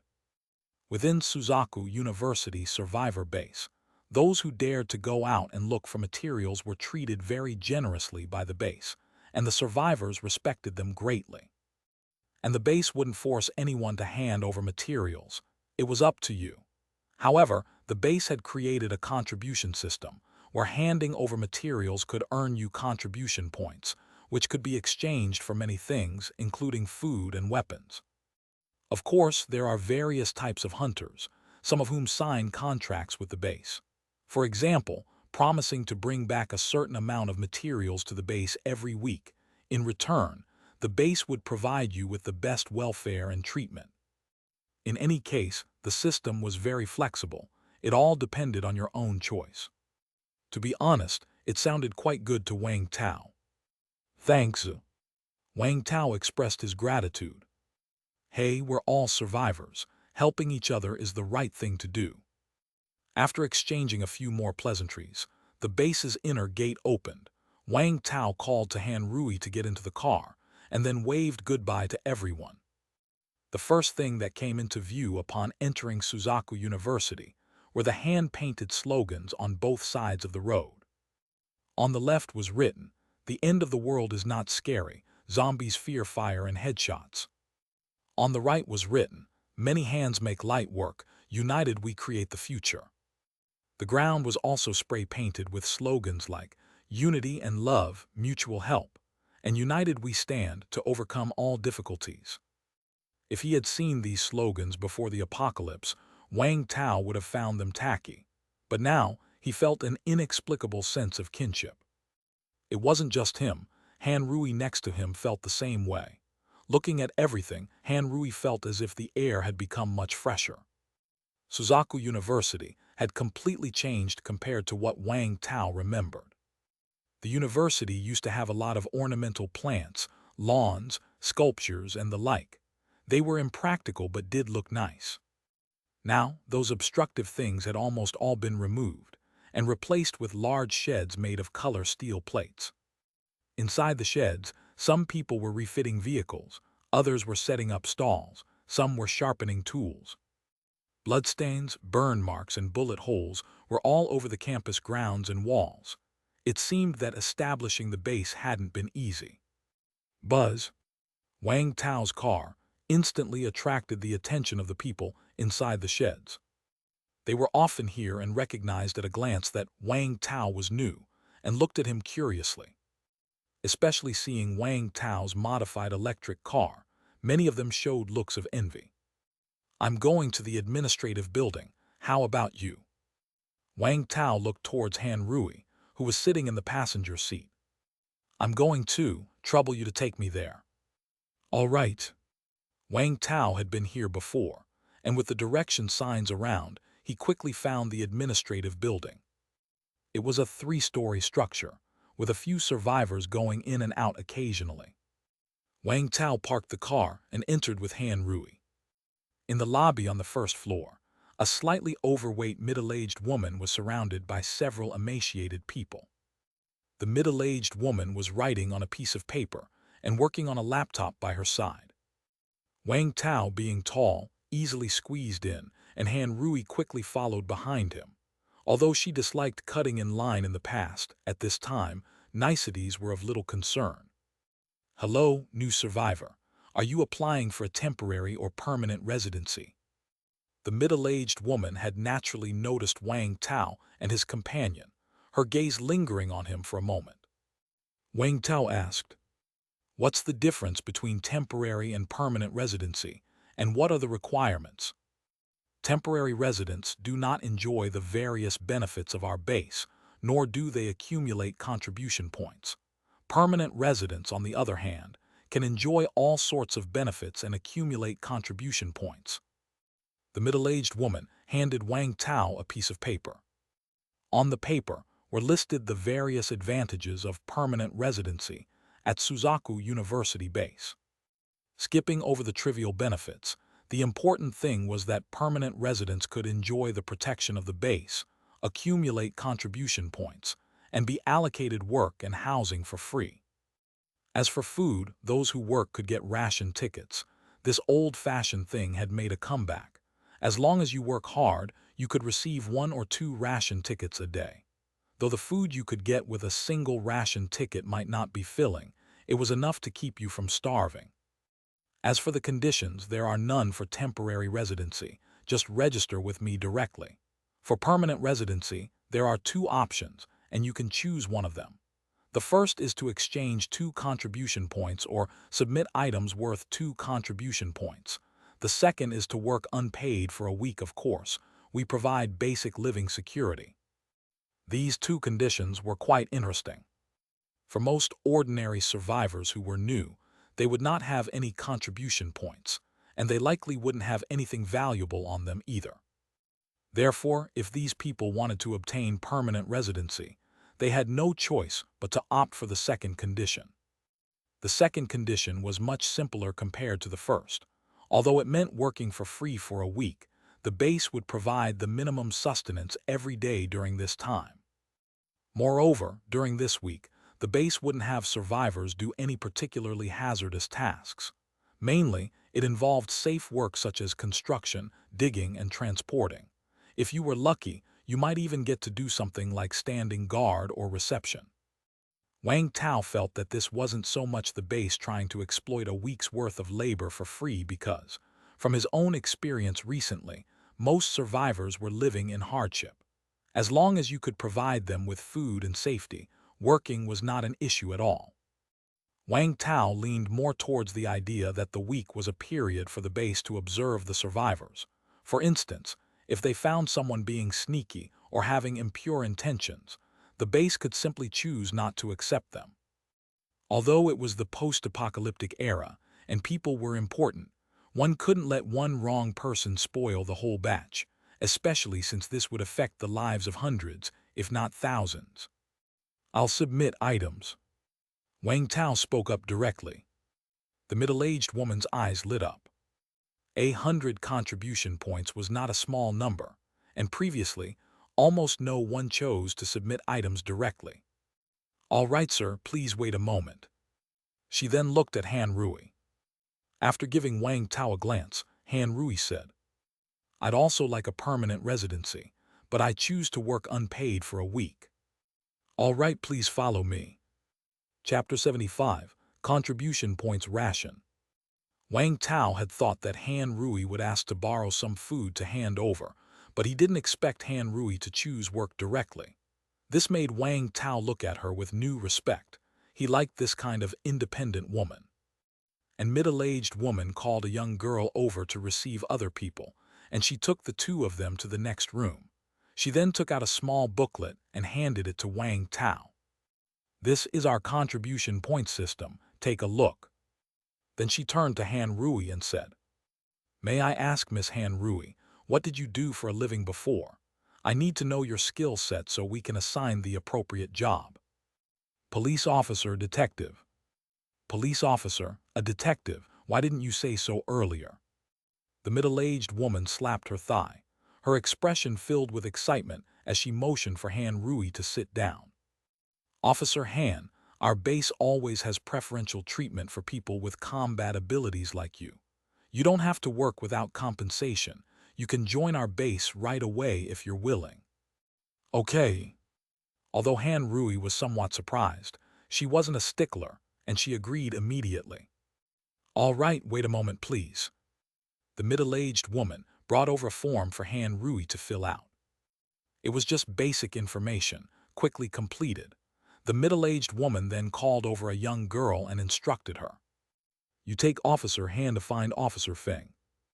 Upon hearing this, a trace of happiness appeared on Han Rui's face. "Officer." Feng was a friend of her old boss. "Officer Han, you follow her. All the survivors with a police occupation are managed by Officer Feng." "Okay, thank you." After thanking her, Han Rui nodded to Wang Tao and then left with the young girl.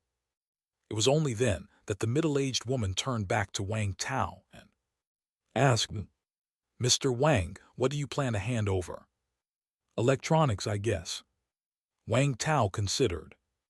The items listed in this small booklet were diverse, including food, medicine, tools, vehicles, electronic products, and more, all of which could be handed over in exchange for contribution points. He had killed zombies and looted in the residential complex, obtaining a lot of mobile phones, computers, and other electronic products.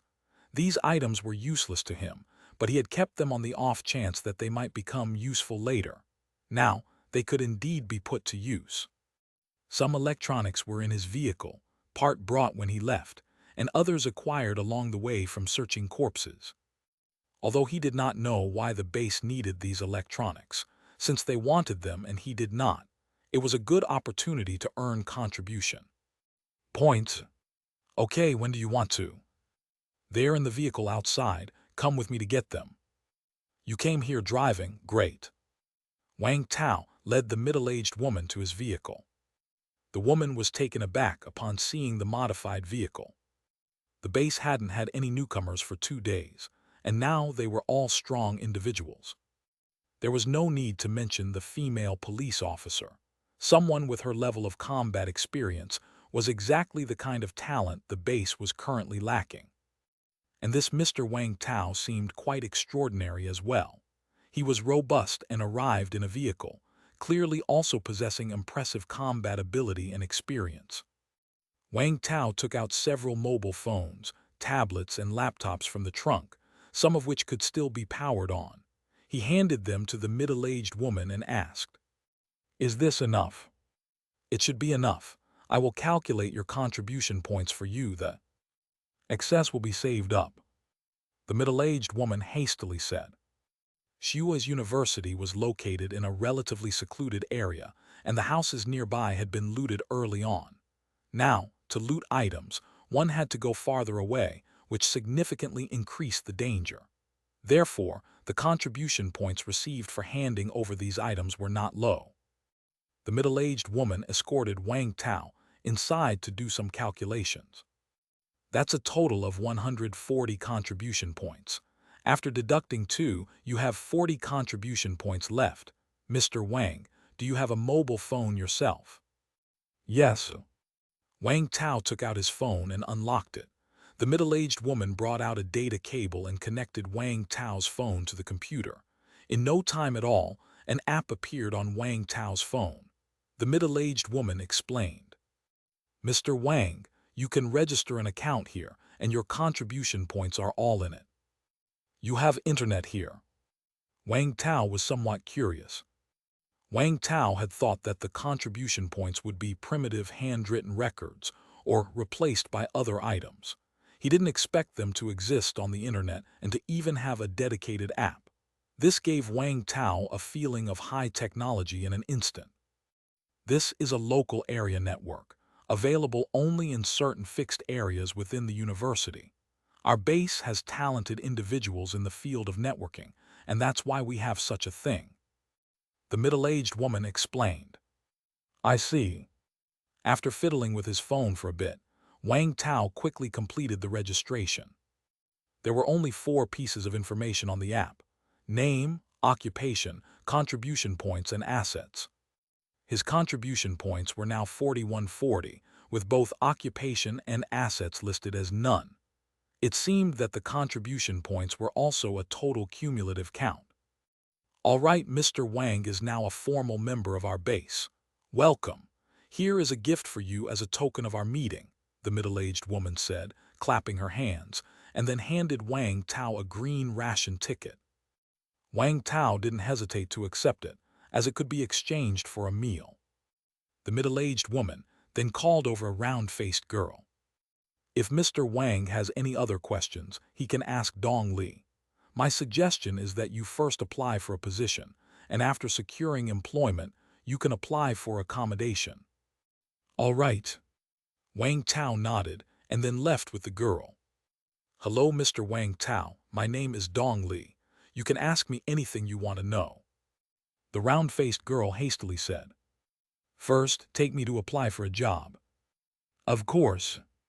The job application site was right across from the administrative building, manned by a police officer in uniform. Looking at the list of job vacancies he provided, Wang Tao chose the one at the very top, Hunter. Seeing Wang Tao choose Hunter didn't surprise the police officer. After all, given Wang Tao's physique here, he didn't look like an ordinary person. Wang Tao then underwent a simple physical test, which he easily passed without any issues. "Welcome, Mr. Wang Tao, to become a hunter for the base." The police officer smiled and told Wang Tao about the hunter's scope of work. It was similar to what Wang Tao had previously heard from the soldiers. It was an encouragement to go outside and find various resources, then hand them over to the base to earn contribution points. Of course, this was not mandatory. It was entirely voluntary. The officer also mentioned that hunters had a lot of freedom, and Wang Tao could arrange his time reasonably. Having become a hunter, Wang Tao then let Dong Li take him to his accommodation. "Wow, you actually have a car and you drove here." After getting into the car with Wang Tao, Dong Li was somewhat amazed. Wang Tao smiled. "Lead the way." "Okay, turn left here." A few minutes later, Wang Tao arrived at his accommodation. It was a teacher's apartment building. You can pick any of these unoccupied rooms, said Dong Li. Wang Tao didn't rush in and instead asked suddenly, "No hurry, can you tell me how our base was established?" Chapter 76, The Committee Rush Crystal Core. Of course there's no problem. When Wang Tao asked about this, the round-faced girl explained excitedly. Our base was established with the lead of our security army Shuai Squadron, alongside the assistance of Shuai's University, the Shuai's County Police Department, and other government departments. At the beginning of its establishment, we encountered many difficulties, and many sacrifices were made. Being able to come this far is the result of the security army's efforts. Looking at the admiration in the round-faced girl's eyes, Wang Tao asked again, "Then who is in charge of our base now?" The round-faced girl quickly replied, "Our base operates under a committee system. For some of the major issues concerning the base, it requires the consent of more than half or even two-thirds of the members for a decision to pass." Oh, a committee system. Wang Tao was somewhat surprised. He had thought that the security army had full control over the area, but it turned out that this was not the case. So who are the committee members? What did they do before? The round-faced girl counted on her fingers and said, "Currently, there are a total of 7 committee members in our base. 3 are from the security army, 2 from the police department, 1 from the government, and the last one is a survivor who joined the base later." Huh. A survivor who joined later can also become a committee member. Wang Tao was a bit puzzled. The first 6 individuals obviously contributed to the base's founding, so it was normal for them to become committee members. However, this survivor who joined later. Yes, our base is relatively fair. As long as one has the ability, everyone has the chance to become a committee member, said the girl earnestly, clenching her small fist. So, what abilities does this last survivor have? The intranet within our base and the contribution point system were all set up by Mr. Liu. I even heard, she whispered, that he knows how to make timed explosives. Hiss, no wonder. It suddenly dawned on Wang Tao. He had wondered how an ordinary survivor could become a committee member of the base, and now he knew the reason. So, aside from the highest authority, the base committee, do we have any other departments here? The girl recited from memory. Currently, there are 5 departments under the committee. They are the Finance Department, the Resources Department, the Personnel Department, the Medical Department, and the Defense Department. The Finance Department is responsible for ration tickets and contribution points, with Mr. Liu serving concurrently as the department head. The Resource Department manages all the resources within the base and their allocation, such as food, land and housing, vehicles, electricity, water, and other materials. The Personnel Department takes care of all residents, information and work arrangements within the base. The Medical Department naturally deals with treating the sick and injured, but currently there are very few people in the Medical Department, only 3 doctors for the entire base. The Defense Department is responsible for the security of the base, acting as the guardian spirit of the base. Everyone who joins the Defense Department is equipped with thermal weapons. However, this is also the most stringent department to join, currently only recruiting soldiers, militiamen, police, and others with combat experience. After listening to the girl's introduction, Wang Tao was still very surprised. Before coming to the Shuai's University base, he thought that the situation here would be just a group of survivors gathering to live a primitive life. But now it appeared that this was not the case.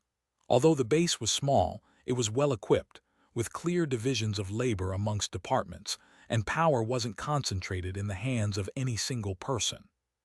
From what I've seen and heard so far, this place seems decent. As to whether it's truly good, only time will tell after living here for a while. After getting a rough idea, Wang Tao headed to the faculty apartments. They had a very standard 1-room apartment layout, and they were fully furnished, much nicer than the student dormitories. Having arbitrarily chosen room 302, the round-faced girl left. Before she departed, She gave Wang Tao a copy of the Shui's Base Survivors Convention and informed him that the base was holding a short welcome ceremony for new survivors who had arrived in the last week. The ceremony would be tomorrow evening. Though his attendance wasn't mandatory, there would be a free meal, and it was highly likely that some of the base's leaders would be present. If Wang Tao wasn't busy, he could attend the event. Even if he didn't care about the food, it was at least an opportunity to get to know people at the base and make himself known. Wang Tao said that would be fine. He wasn't too concerned about the meal. His primary interest was in getting to know the leaders of the Shui's base. If he chose to reside at Shui's base, it was crucial to thoroughly understand it. The furnishings were complete in room 302, though a layer of dust suggested it had been inhabited before the apocalypse. These rooms were free to live in, just requiring an application. After all, there weren't many people in the base, just over 500 survivors, nowhere near enough to fill up the survivor base. Many buildings were still sealed, with plans to open them only when the population increased. However, while the accommodation was free, utilities like water and electricity were not.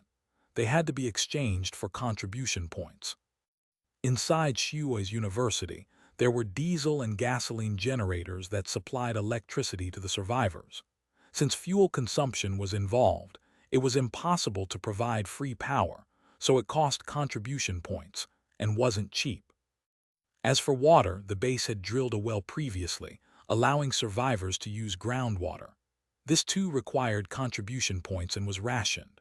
Wang Tao quickly cleaned his new home, then grabbed some food for a simple meal, and finally took out the spoils of his last scavenging loot, a blueprint and that purple crystal core. Rush right arm blueprint can be used to craft a right arm guard.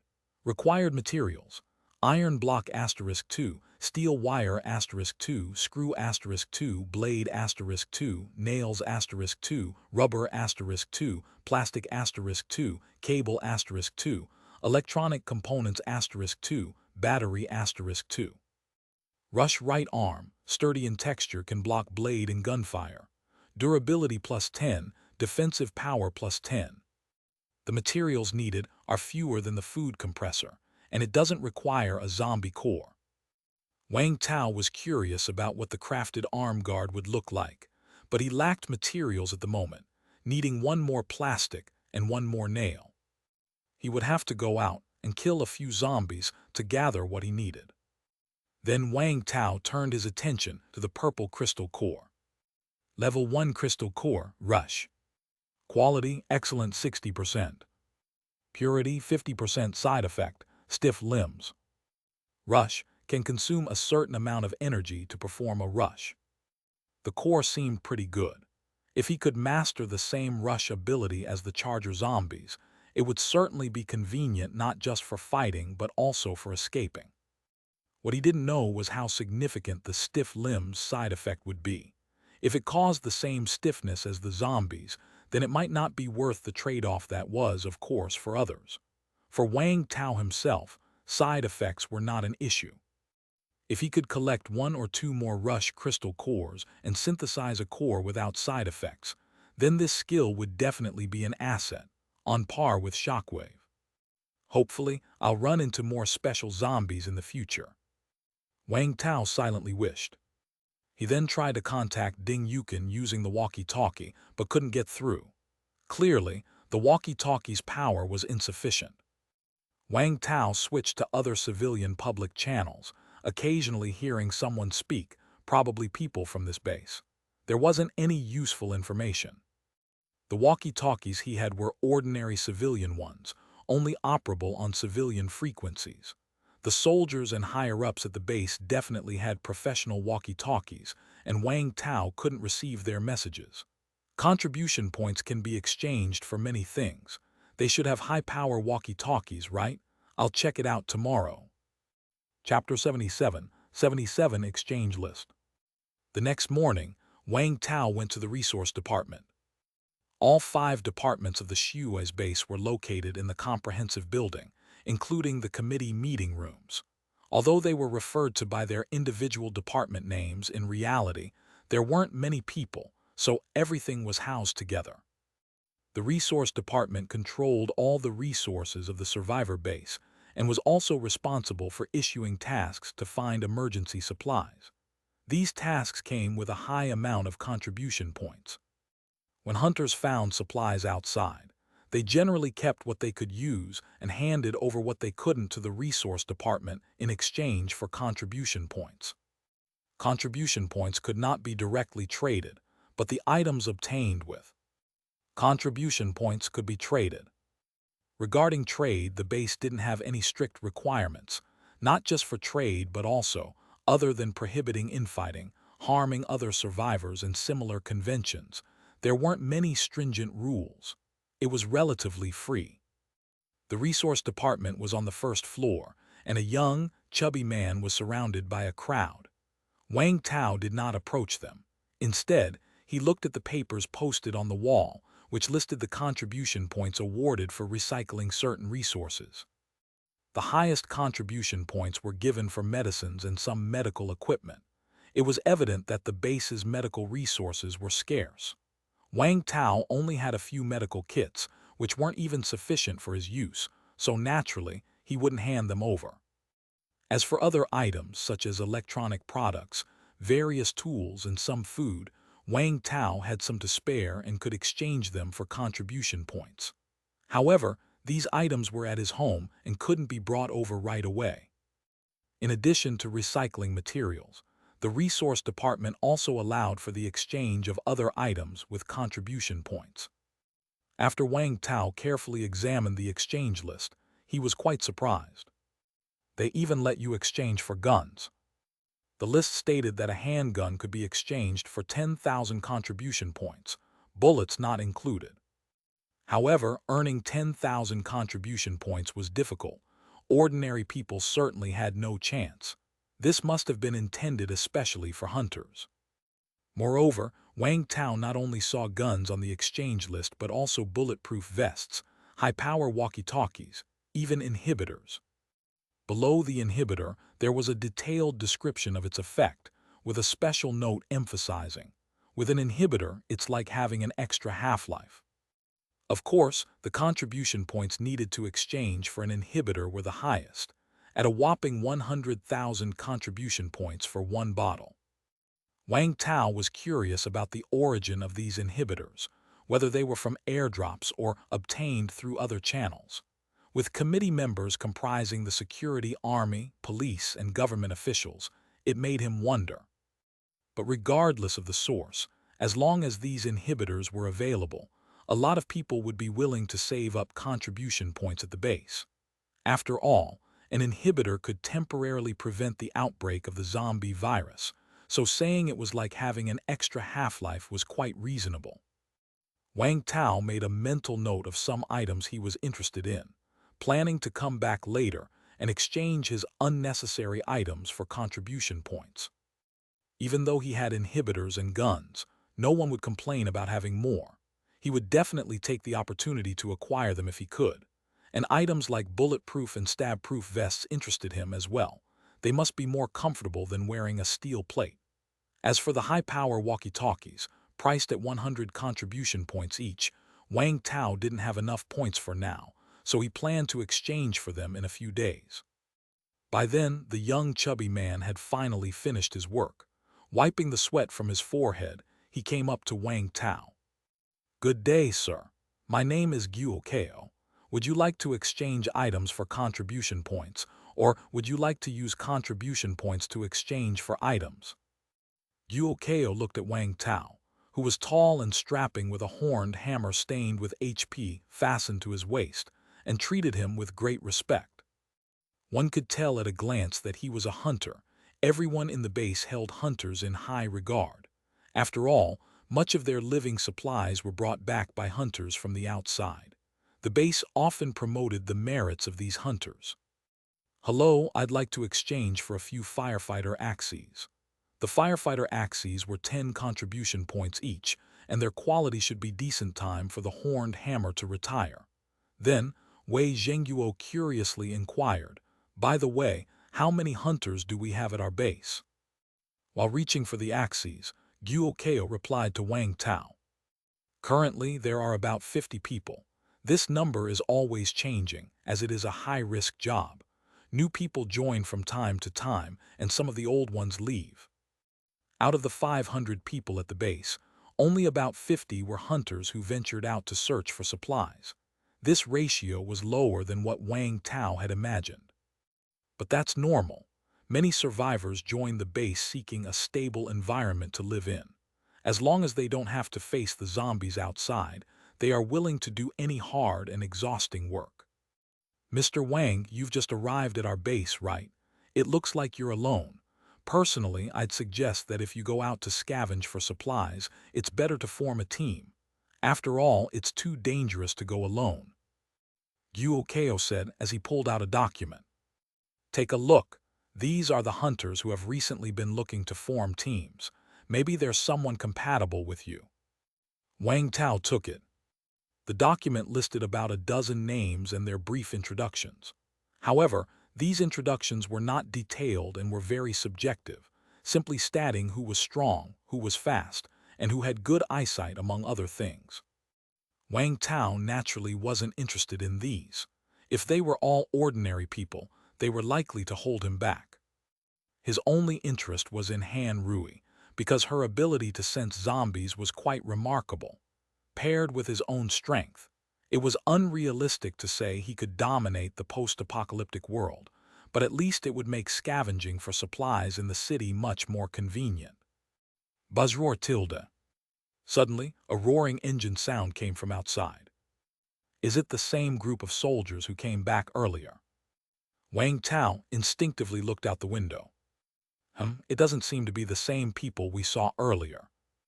Quick, move aside. A large and a small vehicle came to a stop at the entrance. Though both vehicles were modified, they looked different from the one seen before. 5 soldiers dressed in camouflage and fully armed got out of the vehicles. Among them, 2 were carrying a stretcher with a burly man in his 30s, also clad in camouflage on it.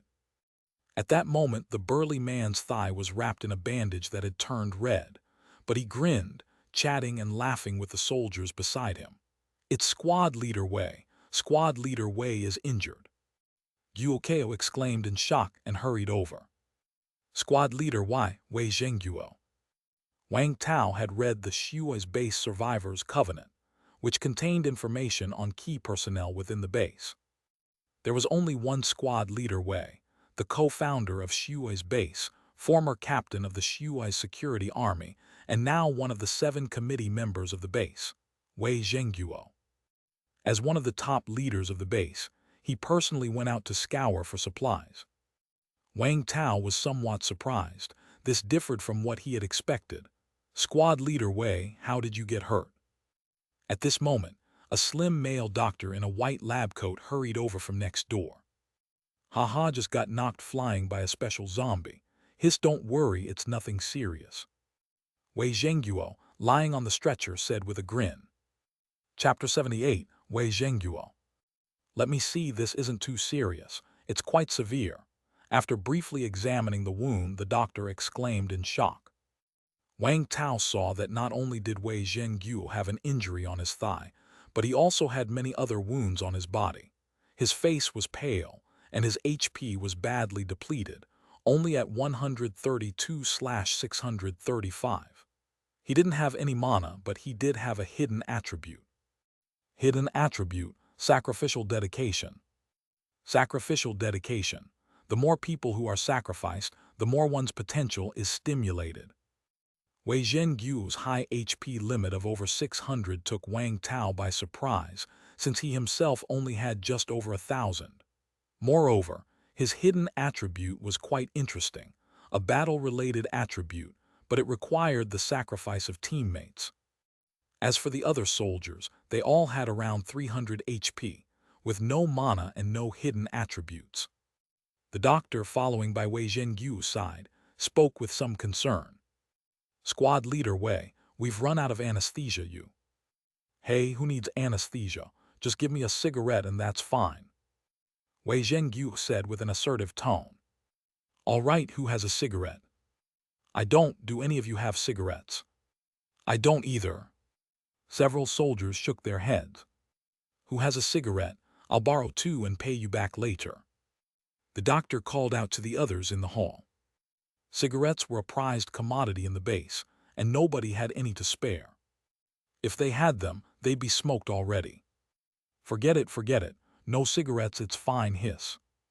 Wei Zhenguo quickly gestured with his hand, but winced as he inadvertently aggravated his wound, causing his face to turn even whiter. Just then, Wang Tao stepped forward through the crowd and pulled out a brand new, unopened pack of cigarettes from his pocket. I have some, want them? Wei Zhenguo's eyes lit up at the sight of the cigarettes. Then he looked at Wang Tao and his gaze intensified. Since the apocalypse began, it was the first time he had seen someone even more robust than himself. Upon seeing that Wang Tao had cigarettes, the doctor quickly said, Yes, I'll pay you back later. As Wang Tao was about to toss the cigarettes to him, the stretcher-bound Wei Zhenguo suddenly said, Comrade, care to have a chat? After a brief moment of thought, Wang Tao agreed. Okay.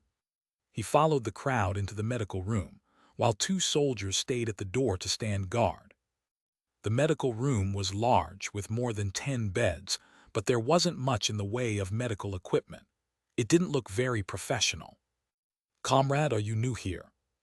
Yeah. Wang Tao tossed the cigarettes to a soldier by Wei Zhenguo's side. The soldier caught it and noticed that the pack was brand new and unopened, not a trace of blood, not even dust on it.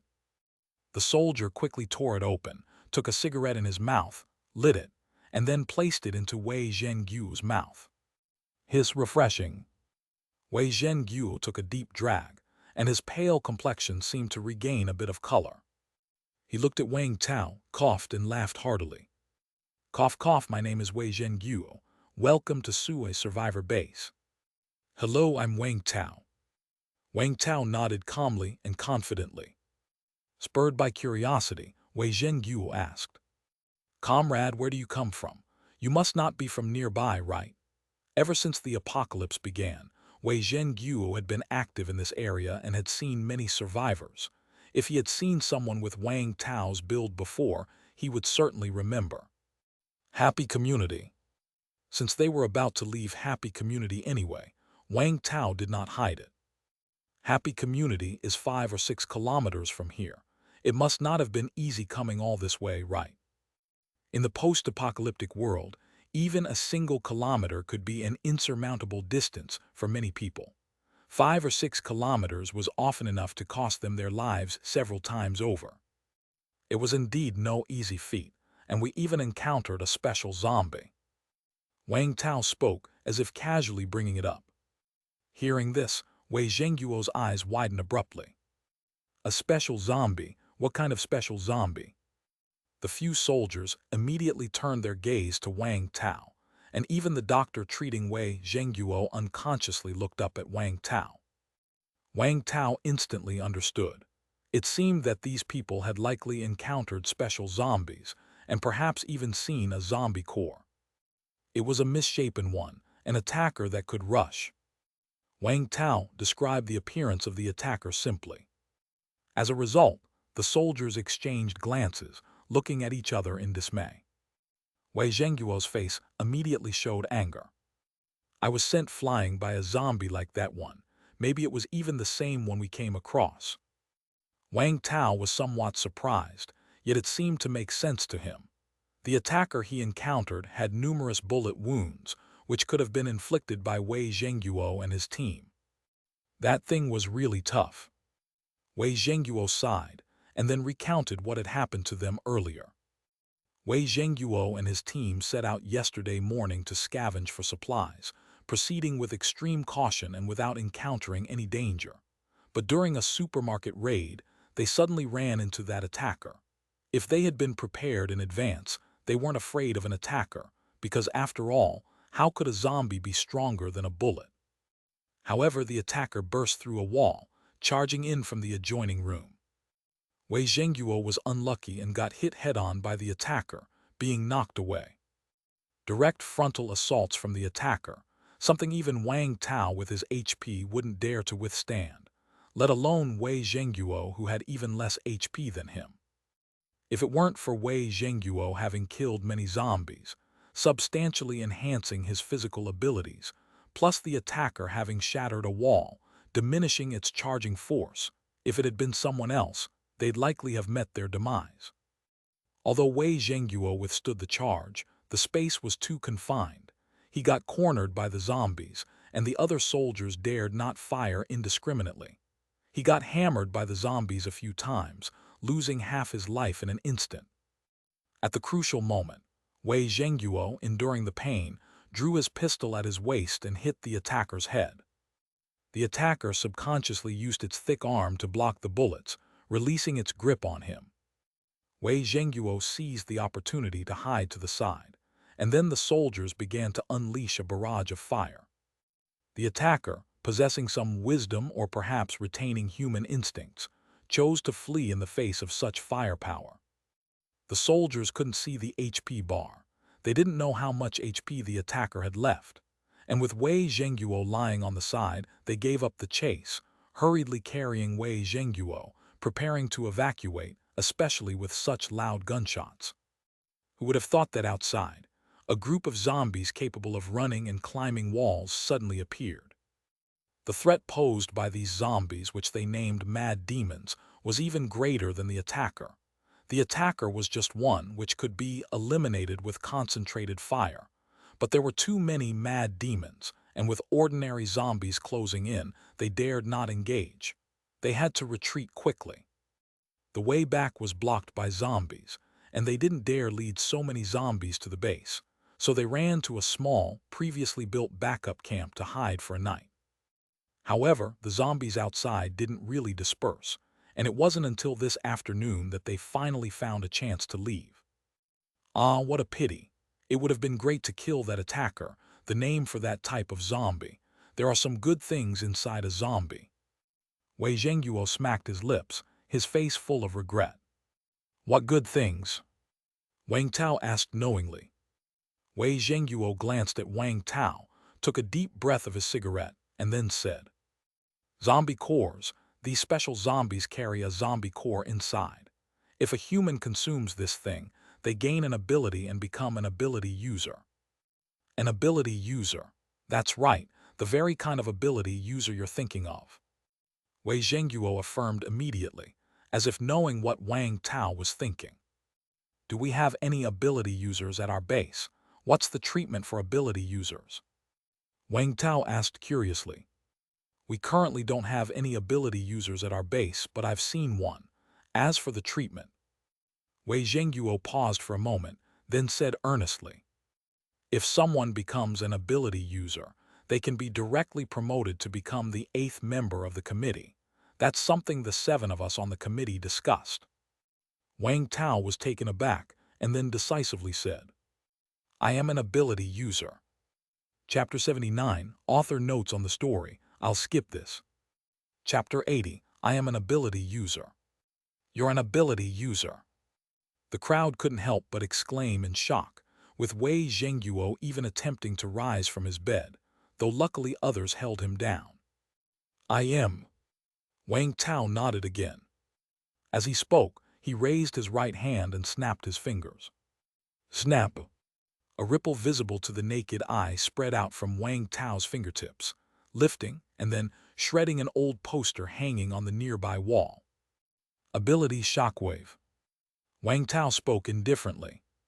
Everyone around widened their eyes in shock and excitement, staring at Wang Tao after a while. He really is an ability user. Can we really become ability users? This ability seems even better than a gun. It makes no noise, whereas gunshots are too loud.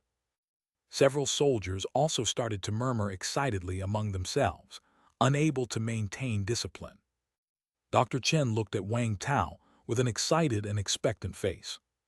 Mr. Wang, if you don't mind, may I study? Oh no, observe you for a while. Rest assured I won't harm you. I do mind. Treat your patients. Wei Zhenguo turned and scolded, as if the person needing medical attention wasn't him.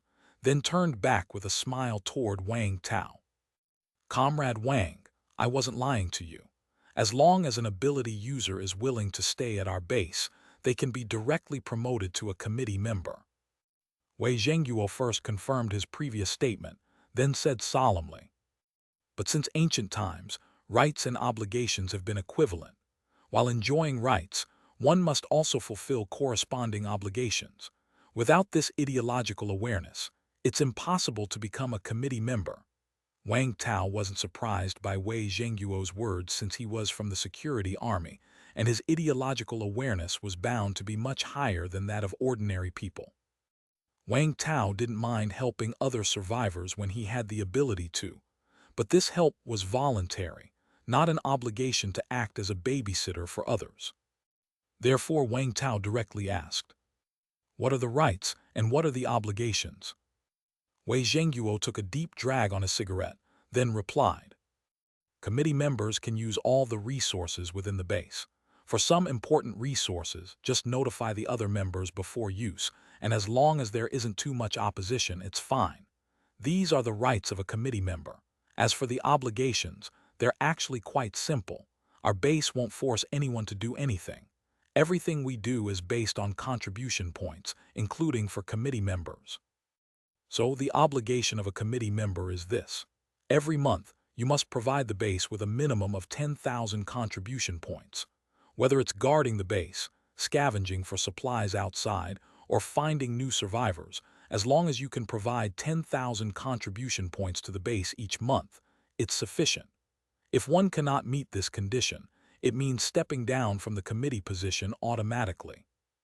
10,000 contribution points per month wasn't considered high.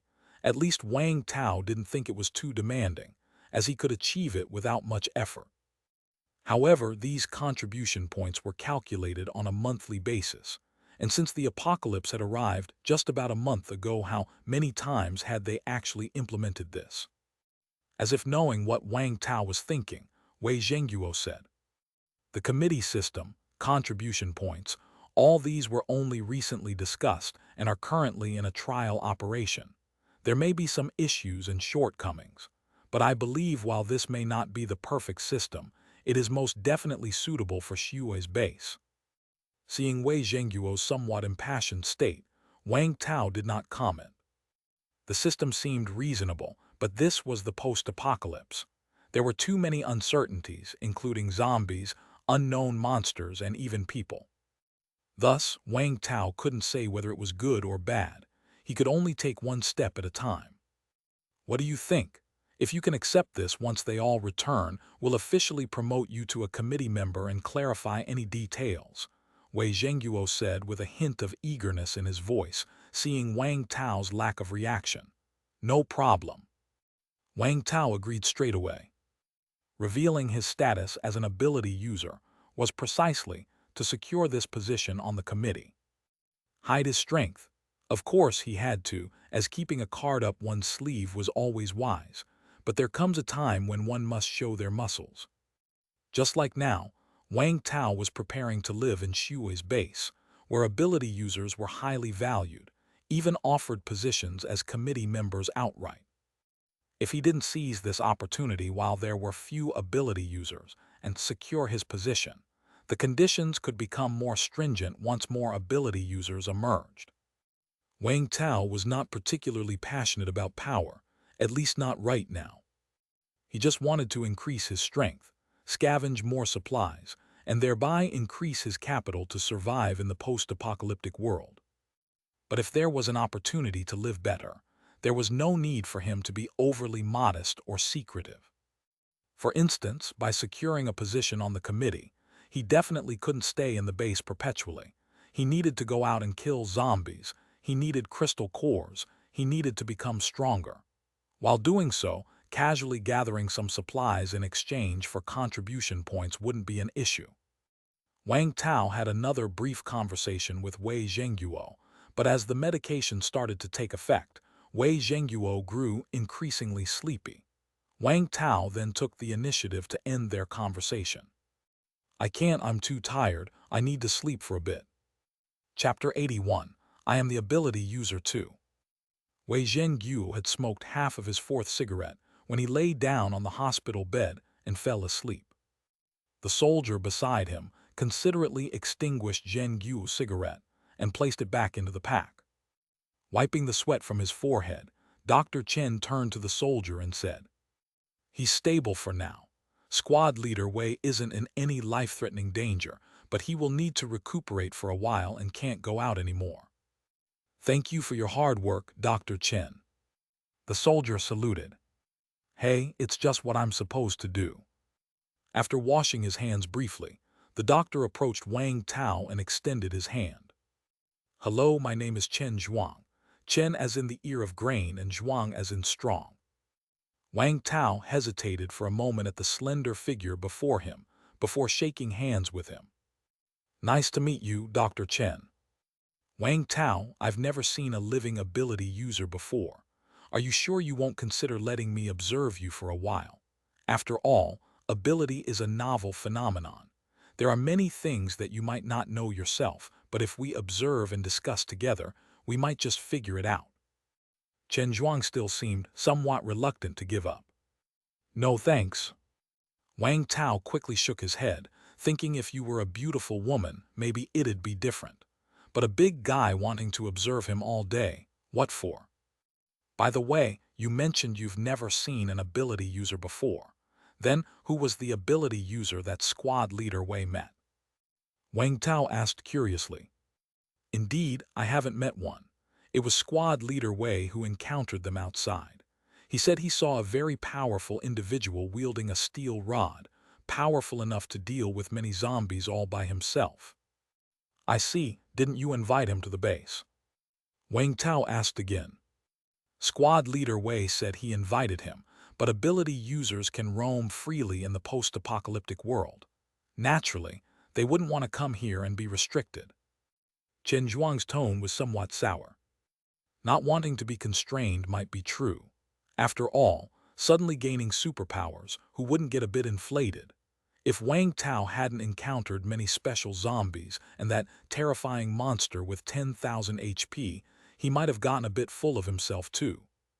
But the idea of roaming freely in the apocalypse was just Chen Zhuang's fancy, especially with the recent emergence of the mad demon zombies. Even Wang Tao wouldn't dare say he could handle them confidently.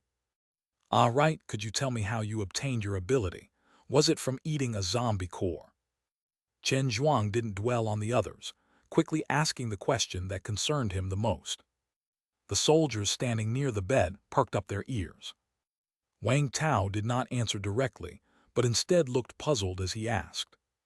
"Didn't squad leader Wei just say that humans become ability users by eating zombie cores? How come you?" Well, that conclusion is just our guess. We've conducted some experiments, but none of them have been successful." Chen Zhuang looked embarrassed. So squad leader Wei's assertive talk just now was just bluffing, huh? However, Wang Tao also picked up on an important piece of information from Chen Zhuang's statement. "You've conducted some experiments. Does that mean you have many zombie cores?" Wang Tao looked at Chen Zhuang. "Not many, but our base has some firepower and personnel, and we've managed to kill a few special zombies. Why? Are you interested in zombie cores?" Chen Zhuang was perceptive, and noticed that Wang Tao was particularly interested in these crystal cores. "Of course," Wang Tao admitted openly, and then added, "My ability came from eating these zombie cores. Ability users who continue to consume cores of the same type will grow even stronger." "So it is the crystal cores, and they actually make you stronger." A look of longing appeared on Chen Zhuang's and the soldiers' faces. "But there are side effects," Wang Tao suddenly added. Side effects? What kind of side effects?" Chen Zhuang seemed confused, clearly unaware of this issue. "I'm not exactly sure, but you can think of it like this. Eating zombie cores indeed grants abilities, and the more you eat, the stronger your ability becomes. However, at the same time, impurities accumulate in your body. Too many of these impurities can harm your body and even turn you into a zombie." Eating zombie cores to gain abilities was not something Wang Tao needed to hide. Once zombie cores appeared, people would be compelled to eat them, making them hard to conceal. However, while Wang Tao mentioned the benefits, he also shared the drawbacks of zombie cores. Whether to eat them or not was up to others. He had no right to intervene. At most, he could only remind them to be cautious during the fusion process. That's serious, huh? Chen Zhuang was taken aback. That's the price of becoming stronger, Wang Tao said, looking out the window with a somewhat world-weary tone. Though he didn't have to pay that price, it didn't stop him from putting on an act. The soldiers nearby suddenly felt a sense of respect. So, whether or not to seek power through an ability should really be given some thought. Chen Zhuang muttered, "It's not necessarily so. If there's a chance, becoming an ability user is generally good. What I want to say is, you should always be aware that strength comes at a cost. Also, abilities aren't something you can have just because you want them. Haven't you tried experimenting and all failed?" You have a point. Oh right, I forgot to say. Even if you fail to integrate with a zombie core, impurities will still accumulate in your body. Chapter 82, I am the ability user 3. Goodness, lucky I didn't use it. But might those who did be in danger? They consumed zombie cores but didn't acquire any abilities. Chen Zhuang and the few soldiers looked at each other, their eyes filled with concern. Wang Tao explained, "There's no immediate danger, but eating too many could cause problems." "That's a relief." Chen Zhuang sighed, then added, "But it seems the probability of acquiring abilities from zombie cores is quite low. We had 3 people conduct experiments, but not once did they succeed." Wang Tao had reason to suspect that the cores these 3 unfortunate souls had merged with all had success rates below 50%. But the fact that they could produce 3 cores for experimentation suggested they had plenty more. After becoming a committee member, he should be able to use these cores right. Wang Tao thought to himself sneakily. Regarding Wang Tao's potential committee membership, Wei Zhengguo had woken up once in the middle and mentioned that several committee members were currently out and about. He couldn't make the decision alone. When everyone returned, they would discuss some of the details with Wang Tao, and if there were no issues, he would become a member of the base's committee right away. Only then did Wang Tao learn that, out of the base's 7 committee members, aside from Commissioner Liu, who was knowledgeable in electronics, and Commissioner Zhou, who managed personnel, the other 5 members were out scavenging for resources. Of course, that didn't mean they were completely selfless in their actions. Wei Zhengguo told Wang Tao straight out that their choice to scavenge for resources, on one hand, was indeed for the betterment of the base. On the other hand, it was to accumulate contribution points, but there was another reason. Killing zombies could enhance their strength. Even though they couldn't see HP bars, killing zombies also increased their own, particularly when their HP reached whole hundreds.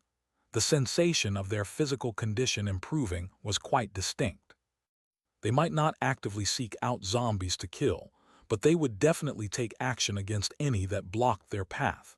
Becoming stronger and bringing benefits to the base could go hand in hand. Moreover, Wei Zhengguo was very clear in his mind that in this post-apocalyptic world, strength was the fundamental key to survival. Without strength, one couldn't command respect. They had guns, but bullets would run out one day. If the time came when they were out of bullets and they lacked substantial personal strength, he was certain that there would be people wishing to overthrow him and take his place. So improving their own strength was crucial. Whether he was a member of the committee or not, Wei Zhengguo would go out to scavenge for resources and, while at it, hunt down zombies. Wang Tao deeply agreed with this sentiment. In a post-apocalyptic world, strength was everything. Everything else was secondary. After Wei Zhengguo fell asleep again, Wang Tao chatted with Chen Zhuang for a while longer before leaving. In truth, he wanted to scoop up more information, but Dr. Chen was always thinking about studying him, which made Wang Tao rather uncomfortable, so he decided to leave sooner. Before Wang Tao left, Chen Zhuang reminded him to attend the welcome ceremony that evening, saying he would definitely be popular with the girls in the base, and if he was single, he might consider looking for a partner. Wang Tao shook his head in speechless amusement. Was he that kind of person? However, he still planned to go in the evening, not so much to meet girls, but to get acquainted with other residents of the base. That afternoon, Wang Tao didn't rush out to farm materials but wandered around the base instead.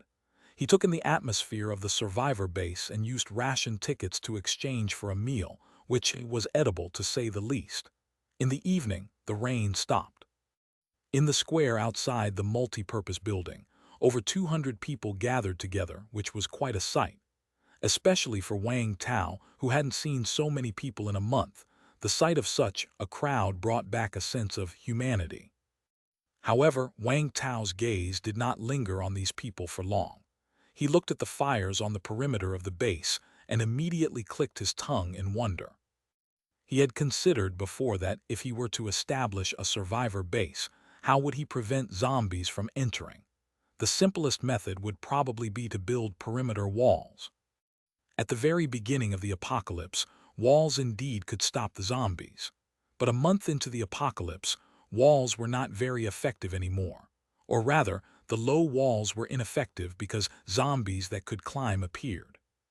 Building taller and stronger walls should be able to hold them off, but constructing such walls needed a lot of people. Ordinary survivor bases, including this Shui's base, didn't have enough labor for infrastructure construction. Then Wang Tao thought, since zombies were afraid of fire, if the surroundings of the survivor base were set ablaze, wouldn't the zombies stay away? Wang Tao felt this idea should be feasible, but he never had the chance to test it. And now he saw that Shui's base was doing exactly that. When Wang Tao arrived, he saw many iron barrels with burn marks at the entrance of Shui's base. Now that it was night, flames were lit inside these barrels, including on some walls seeming to engulf the entire base in flames. Outside the base, some zombies, upon sensing the light, subconsciously wanted to approach, but the heat of the flames made them hesitate and not dare to come closer. They could only roar from a distance. "Hey!" Chen Zhuang patted Wang Tao's shoulder. "These fires pretty good, right? When we accidentally discovered that zombies were afraid of fire, we thought of the method to surround the base with it. Turns out, it was a very wise decision. You might think that the light from the flames would attract zombies, and indeed, it does attract some, but they dare not come close. They naturally leave by day.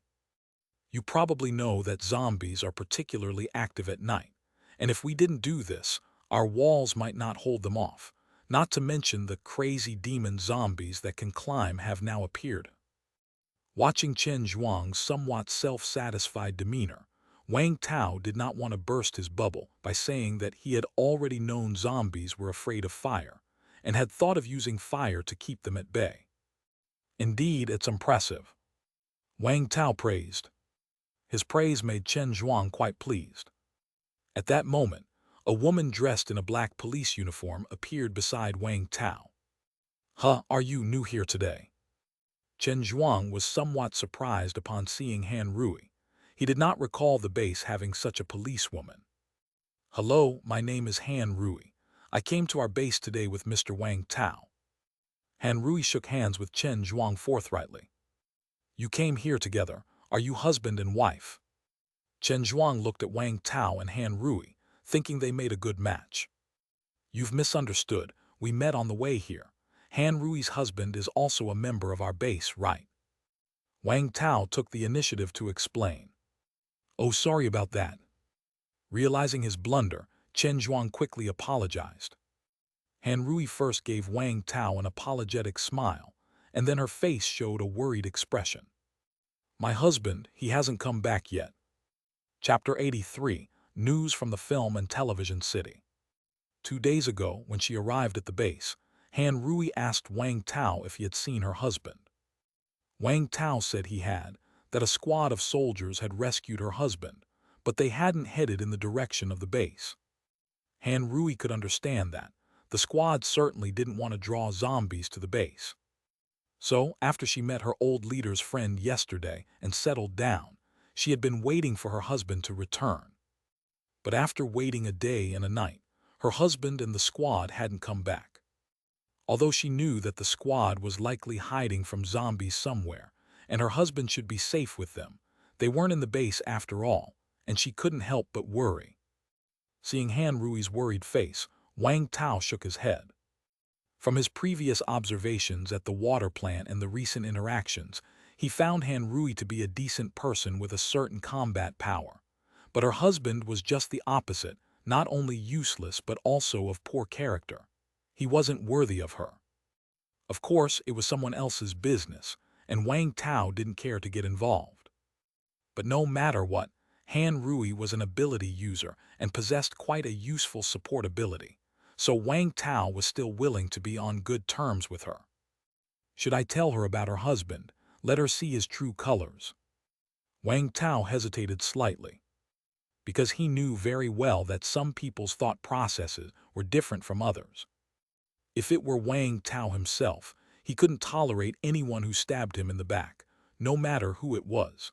Having such a person by your side was like having a ticking time bomb. But others might not think the same way. For instance, from Han Rui's perspective, what her husband's son Guang did was indeed despicable, but he did end up helping her, and furthermore, it was her own husband.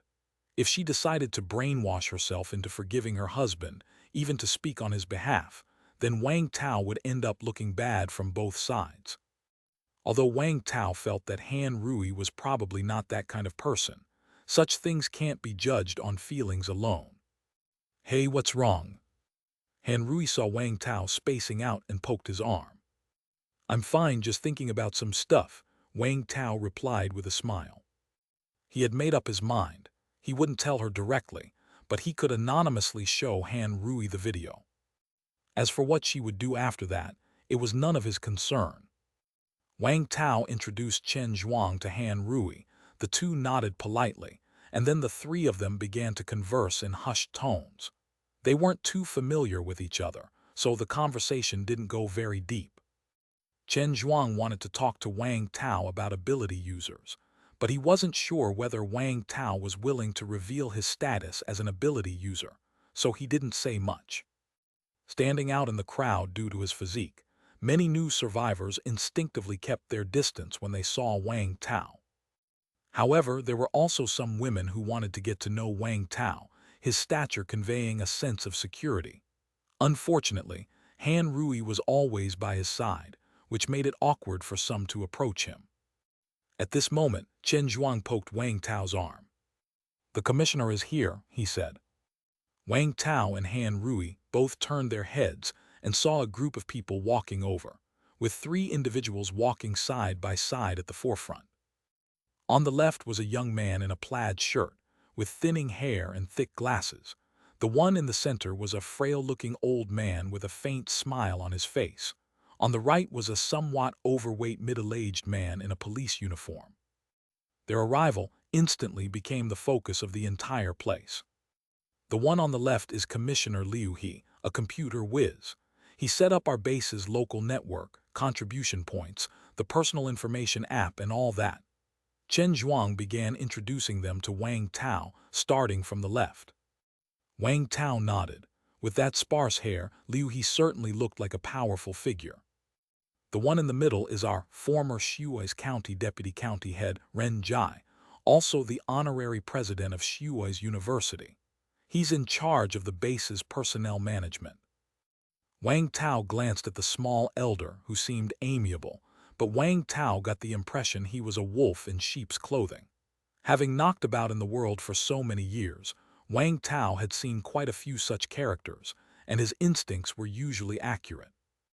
The one on the far right is Police Officer Feng Ming'an, the former deputy chief of our Shui's County Police Station. Don't be fooled by his plump appearance. He is remarkable, easily handling zombies with just a steel pipe. Single-handedly defeating zombies wasn't a big deal, but Wang Tao took a longer look. Because the HP of both Liu He and Ren Jai was 100, indicating they hadn't personally killed any zombies, whereas Feng Ming'an's HP was over 300, meaning he had killed at least 30 to 40 zombies himself. None of the three had any hidden attributes or abilities. Judging from their individual strengths, Wang Tao rated them as average. Do you know each other? Wang Tao noticed Feng Ming nodding at Han Rui and asked out of curiosity. He's a friend of my old leader. My old leader is still outside. I managed to contact him by accident before and came to Shui's base following his instructions. Han Rui briefly explained. I see. Meeting someone you have a good relationship with in the post-apocalypse must feel quite nice. The arrival of the three commissioners didn't feature any grand speeches. They simply made a brief self-introduction in front of all the newcomers. They also introduced some matters related to the base, assuring everyone that as long as they worked hard, the base wouldn't let them starve to death. Chapter 84, News from the Film and Television City 2. They particularly introduced the hunters who ventured out to scavenge for supplies, encouraging everyone with the capability to consider applying for the hunter role. However, there were very few takers, as after all, these survivors had barely made it to a safe haven. They were content to work hard in exchange for a meal and had no desire to risk their lives scavenging for supplies. The trio wasn't surprised. If there were really that many willing to go out and scavenge, the base wouldn't be in such need of hunters. Ren Jai announced the start of the welcome banquet, and then people began wheeling in the food. Wang Tao glanced at it and noticed that the food wasn't much different from what he got from the cafeteria using his ration tickets. They were all some sort of mush of unidentifiable ingredients, only now there was more of it. The new survivors were overjoyed at the sight. Most of them could only earn one ration ticket for a day's work, and the meager food that bought was hardly enough to fill them, only enough to stave off starvation. Now, seeing the vast amount of food, they couldn't contain their excitement. Finally, they could have a full meal. Wang Tao wasn't too interested in the food, but since it was provided, he symbolically took a couple of bites from his small bowl. Chen Zhuang and Han Rui, on the other hand, weren't nearly as reserved as Wang Tao. They each grabbed a large bowl and ate heartily, almost with abandon. While eating, Chen Zhuang explained that not everyone was entitled to partake in this welcoming ritual. Ordinary people could only attend twice, the first being welcomed, and then they could freeload another meal. That's why, in a base of over 500 people, only more than 200 attended. It wasn't that they didn't want to come, but rather they couldn't. As one of the few doctors in the base, Chen Zhuang enjoyed certain privileges, like attending these kinds of food-grabbing events as much as he pleased. The food was concocted by several of the base's chefs, who would throw various kinds of food into a pot to stew together before blending them into a paste. Normally, inedible things like bones became edible once processed this way, thus saving a lot of food. Essentially, they used whatever food was available in the base. Despite the mush being a daily staple, its taste could vary from day to day. As for whether the food actually tasted good, seeing how everyone, including Chen Zhuang and Han Rui, seemed to be enjoying it greatly, Wang Tao wisely chose not to inquire further. At that moment, the three committee members walked in Wang Tao's direction. "Hello, you must be Wang Tao. Welcome to the base as a hunter." The older gentleman, Ren Jai, offered a hand with a warm smile. At the mention of a hunter, the people around them couldn't help but exclaim in surprise. In the base, a hunter represented someone capable of dealing with zombies and finding supplies, a real heavy hitter. "Hello." Wang Tao shook hands with the man diplomatically, neither humble nor arrogant. He had assumed the other party had come to discuss the matters of ability users and committee membership, but instead, after a few encouraging words and a metaphoric shot in the arm, the man left. Wang Tao looked at Chen Zhuang in confusion, and Chen Zhuang quietly said in his ear, "Captain Wei of the squad spent most of his day sleeping and hasn't had the chance to tell them about you. We didn't want to overstep our bounds, so they're unaware of your strength. Of course, if you want to show it, I can speak for you." "Let it be for now, we'll wait," replied Wang Tao, shaking his head nonchalantly. Not only did Ren Jai chat with Wang Tao for a while, but he also interacted with others, appearing very approachable and devoid of any sense of superiority. The tech guru Liu He, followed Ren Jai around, not saying much, either disinterested in such affairs or somewhat slow on the uptake. As for Feng Mingyan, he took Han Rui aside and spoke to her with a smile, though far enough away from the crowd. Wang Tao didn't mean to eavesdrop on other people's conversations, but his hearing was too good, and he accidentally overheard Feng Mingyan mention something about appointing Han Rui as some sort of department head. Wang Tao was quite taken aback. It was not that he found it unexpected that Han Rui would use her connections, especially in these times when it was silly not to take advantage of them.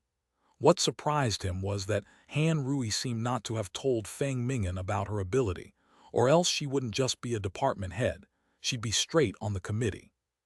Wang Tao didn't know how Han Rui was weighing her options, but since she chose not to disclose, he saw no reason to speak up.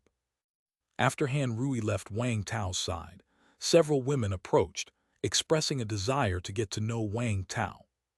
Chen Zhuang gave Wang Tao a knowing look that all men understand, then quietly slipped away, leaving the space to Wang Tao.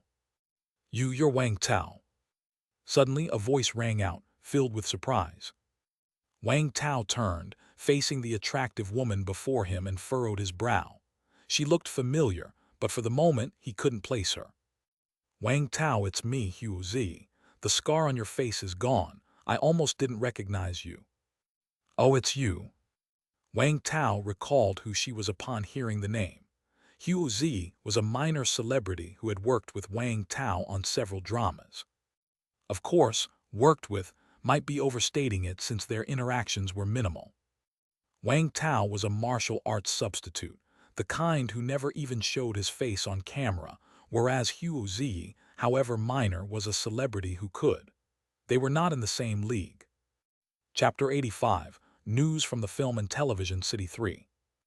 Whenever he happened to bump into Huo Zi, she was not exactly disdainful, but her expression was always indifferent and she hardly spoke, appearing very aloof.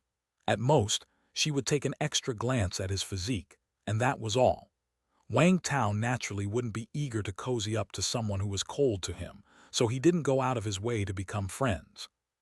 When Huo Zi saw that Wang Tao remembered her, she immediately grabbed his hand, somewhat moved, and said, "Wang Tao, it's great to see you still alive. We're both still alive." Wang Tao raised his eyebrows. Huo Zi was more enthusiastic than he ever remembered her being. "Yeah, being alive is great." Wang Tao casually agreed and withdrew his hand. Huo Zi's heart tightened at once. She could clearly sense that Wang Tao didn't seem interested in conversing with her. If this were before the apocalypse, she would have definitely taken the opportunity to leave. But now, this was the apocalypse. She poked the muscles on Wang Tao's arm, somewhat admiringly, and exclaimed, Wang Tao, I feel like you've gotten even stronger than before. I bet you could take on zombies by yourself now, right?" "It's all right, I guess," Wang Tao replied half-heartedly. He wasn't one to boast, and even if he told Huo Zi that he was an awakener, so what? Plus, he wasn't interested in her, so he couldn't be bothered to elaborate. Huo Zi picked up on Wang Tao's perfunctory response, but she still didn't give up. She wanted to latch onto someone with influence because she had witnessed a female makeup artist being violently abused to death by a group of red-eyed security guards before arriving at the base, and she didn't want to be next. "That's really amazing. You can kill zombies by yourself. Oh, right, you weren't in the film city when it happened, were you? I don't remember seeing you among the survivors from the film city." "Oh, I was at home resting." "No wonder. It's a good thing you weren't at the film city. You probably don't know how terrible it was there. It's hard to imagine we survived that." Huo Zi wiped her tears, looking pitiful. The other people around her seemed to be reminded of some tragic events as well, as tears welled up in their eyes. Wang Tao, hearing this, suddenly became interested. After all, the film CIY was a place where he had worked for a long time, and he had some attachment to it. He was curious about what had happened there. "If you don't mind, you could tell me about it." I don't mind at all." Huo Zi had intended to play the sympathy card to get on Wang Tao's good side, but she didn't expect him to take an interest in what happened at the film city. Her goal was to establish a good relationship with Wang Tao, so she quickly pulled him aside to sit down and explain the situation in detail.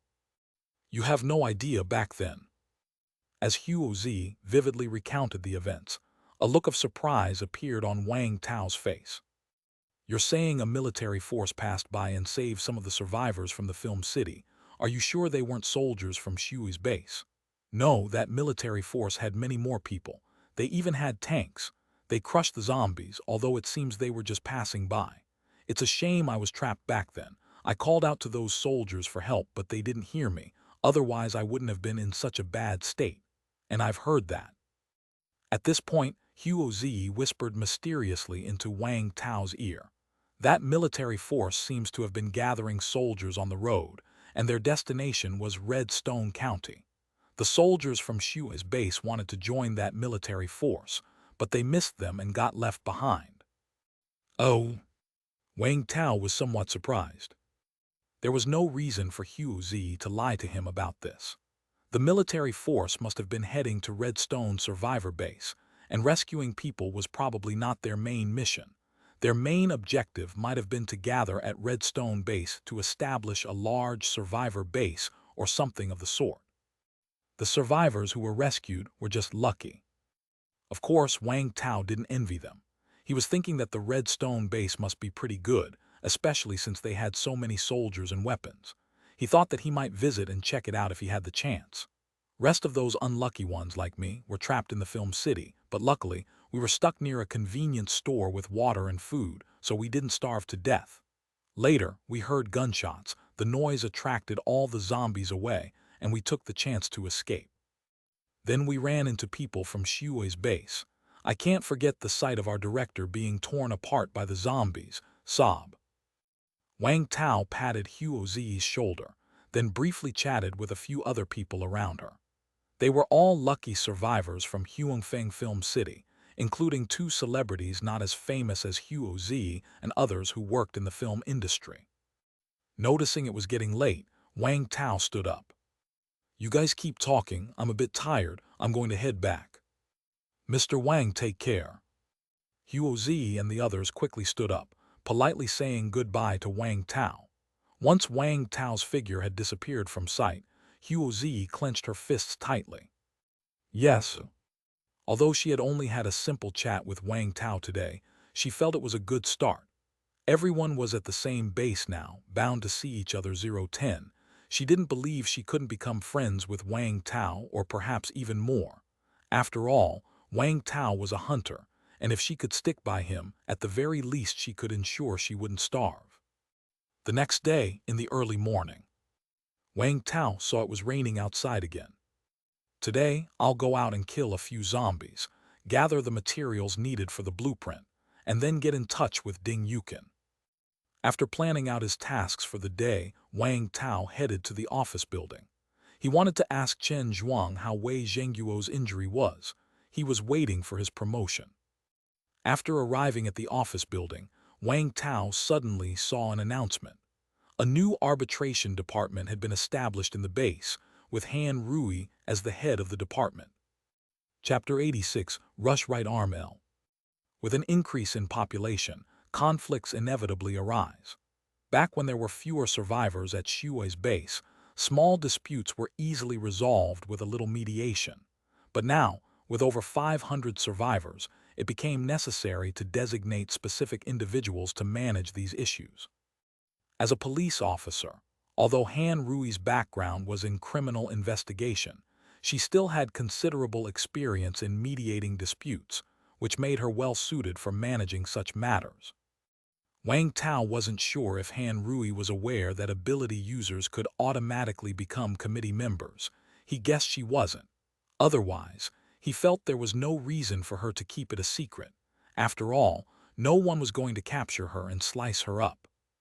Of course, since it was someone else's business, if she didn't mention it, Wang Tao wasn't going to say anything more.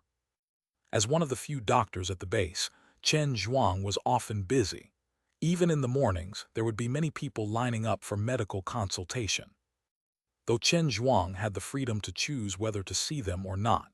He was ultimately kind-hearted by nature and would typically examine anyone who came seeking his help and provide a diagnosis. Most people aren't actually sick, or they just have minor issues, but they are anxious and under mental stress. While my words can't cure their illnesses, they can help put their minds at ease. Once he was temporarily free, Chen Zhuang wiped his hands and explained with a smile to Wang Tao. Impressive. Wang Tao gave Chen Zhuang a thumbs up and then asked, "How is squad leader Wei doing? He's not in any life-threatening condition, is he?" "The guy's tough, nothing serious, but he's broken 2 ribs and his thigh bone is injured as well, so he'll need some time to recover." "That's good to hear." After confirming that Wei Zhengguo was okay, Wang Tao waved his hand toward Chen Zhuang. "Then I'll be heading off." "You're going out, not taking a couple of days to rest?"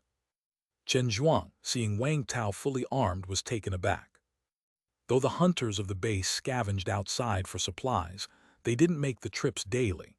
Usually, they ventured out only once a week, spending the rest of their time resting at the base, unless they'd exhausted all supplies. After all, it was about risking one's life. Yet Wang Tao, who had arrived at the base just the afternoon before yesterday, had only rested for a day and was planning to go out again. "Yeah." Wang Tao nodded, not offering much of an explanation. His intent to go out was to gather materials needed for crafting the arm guard and to get in touch with Ding Yukin. "Impressive." Chen Zhuang too held up a thumbs up for Wang Tao. Then he seemed to remember something and scratched his head somewhat sheepishly. If it's on your way, could you stop by the Borui Clinic?" Borui Clinic." Wang Tao frowned in thought. The place seemed vaguely familiar to him. "Yes, it's at." Chen Zhuang provided the specific location and continued, "Mainly because there isn't much medication left at the base, and a lot of the medication in the clinic could be useful." "What kind of medication specifically? I'm not familiar with these things." Chen Zhuang quickly explained. "Things like hormones, antibiotics, painkillers, etc. They work fast for minor ailments, especially if you increase the dosage right now. We don't have the conditions to consult specialized doctors for specific illnesses and get the precise medication, so we have to resort to these crude methods." Wang Tao first nodded, then expressed his doubt. "But why hasn't anyone from the base gone to scavenge our county's main hospital? The medical supplies there are even richer, and we have the people and guns. Scavenging the hospital shouldn't be hard, right?"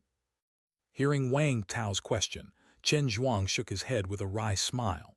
The hospital is indeed stocked, but there are also many zombies there. And there are many special infected in the hospital. Our base did consider raiding the hospital, but after losing a small team on the first attempt, no one has mentioned going there again." "Oh, lots of special infected." Wang Tao's eyes brightened at this information. Right now, it was only by killing special infected that he could increase his HP limit. If the hospital had many special infected, it couldn't be better for him. Not to mention, special infected might drop zombie cores. Seeing Wang Tao's reaction, Chen Zhuang knew he was interested in the crystal cores of the special infected and quickly spoke up. "Wang Tao, please don't head to the main hospital. Even fully armed squads were annihilated. No matter how strong you are, you can't stand against so many zombies. Even if those special infected carry zombie cores, you still need to be alive to get them." Noticing the concern in Chen Zhuang's eyes, Wang Tao replied with a smile. "Don't worry, I'm definitely not going now. I won't act recklessly." "That's a relief." Chen Zhuang breathed a sigh of relief. If Wang Tao were to risk his life at the hospital because of his words, he would feel very guilty. "As for the clinic, I'll assess the situation. If it's on my way and safe, I can take a look." Thank you.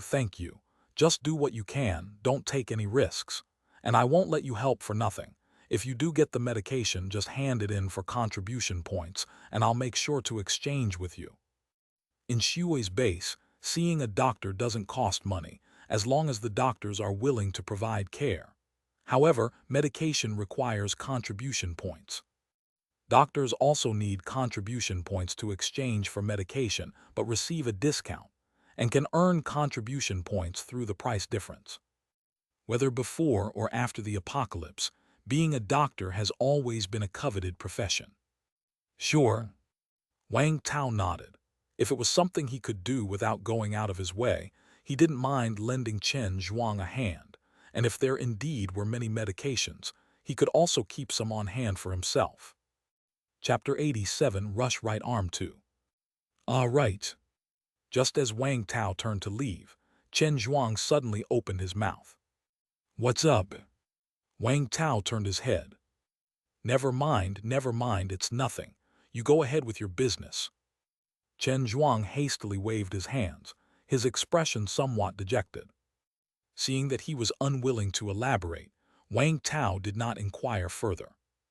As he left the building, he ran into Han Rui, wearing her black police uniform, just about to enter. Wang Tao, are you heading out? Han Rui seemed surprised. Wang Tao had only rested for one day before going out again. She was still in pain, wanting to lie in bed and not move a muscle. Yeah, together. If we work together, we'll definitely be able to scavenge a lot of supplies. Wang Tao said with a smile. Truth be told, Han Rui looked really good in her police uniform, especially this kind of pure black officer's standard dress, gallant and imposing. But this outfit seemed a size too small. The police badge on her left and the 6-digit police number on her right were both bulging. No. Upon hearing Wang Tao's words, Han Rui quickly waved her hands. Perhaps realizing she had refused too hastily, she explained. It's not that I'm scared, it's just that my injury hasn't healed yet, and I would only be a burden to you if I went out. Next time, let's go together when there's a chance. If it had been about scavenging supplies, she would have definitely liked to accompany Wang Tao. After all, she knew all too well how strong Wang Tao was. But her injuries hadn't healed yet, and going out would just mean being a burden. All right then, I'll be off. Wang Tao had mentioned it casually. He could clearly see that Han Rui was still low on HP. Waving his hand, Wang Tao got into his car and drove toward the gate. Watching Wang Tao's retreating figure as he drove away, Han Rui shook her head.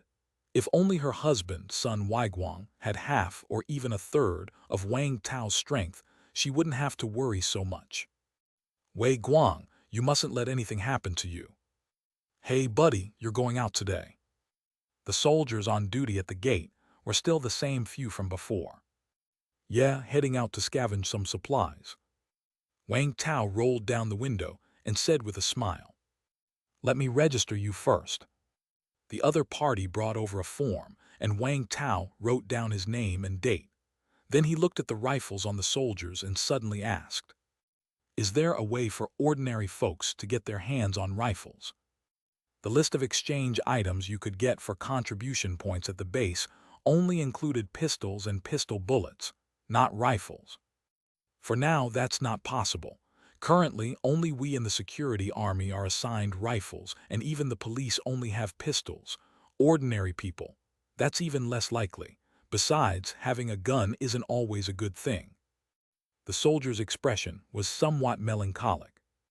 When I see zombies outside, my first instinct is to shoot, but I have to restrain myself. Because I know that firing a gun can kill a zombie, but it will attract even more of them. It's better to use long knives or spears.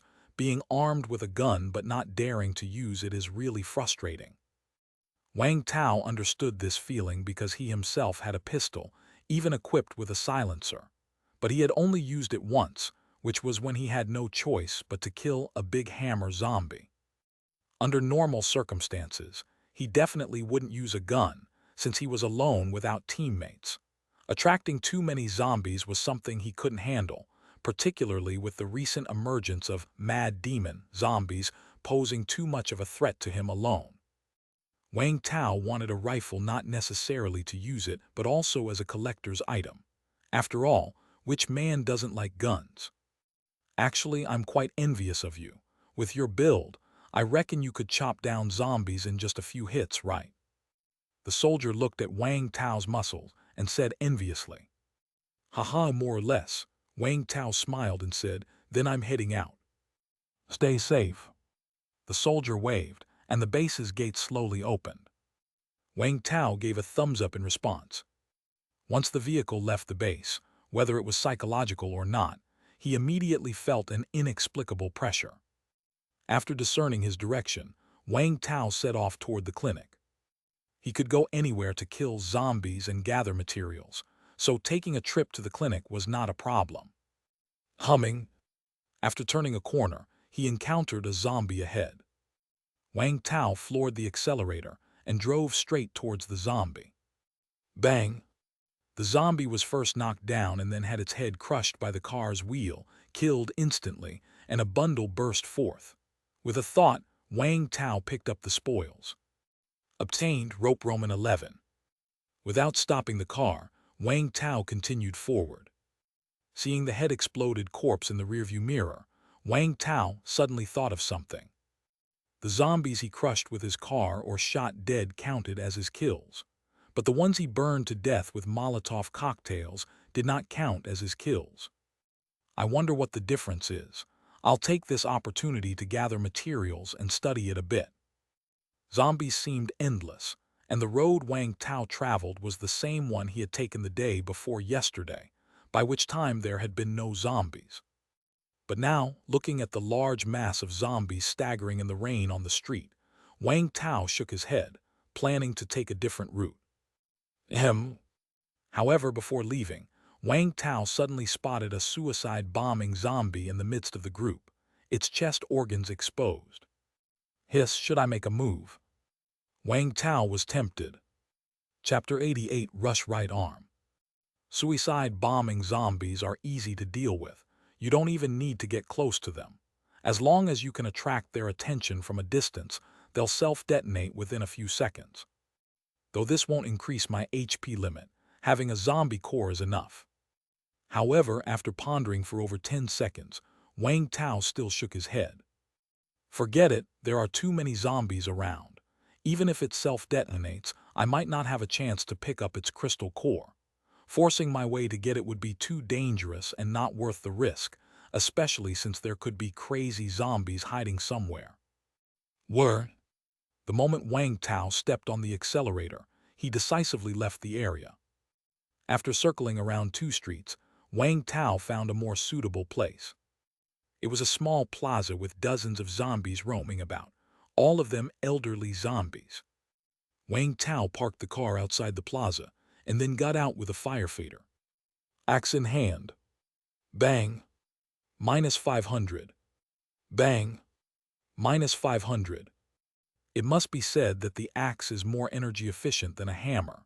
When he used the hammer, it was all about smashing open the zombies' skulls with brute force, but with the axe, he didn't need as much power to still blow their heads off. These ordinary zombies were no match for Wang Tao, especially since the rain had greatly affected their senses, and some didn't even notice Wang Tao approaching. Soon, Wang Tao had dealt with all the dozens of zombies on the plaza. Phew! Wang Tao took a deep breath. Swinging the axe so many times was somewhat exhausting.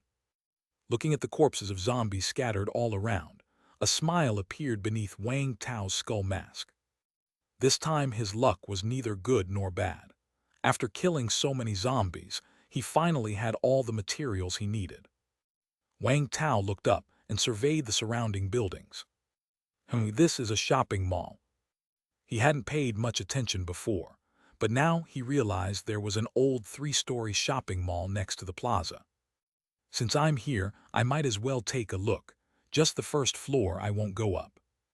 Wang Tao remembered that this mall seemed to focus on selling clothes, and since he always bought his clothes online, he had never visited this place. However, a mall is still a mall, and besides clothes, there are bound to be some restaurants and supermarkets. There should be quite a bit of food inside. Scavenging resources wasn't the main objective today, but since he was here, he might as well take advantage of the opportunity. He could also make this rush arm guard and then contact Ding Yukin.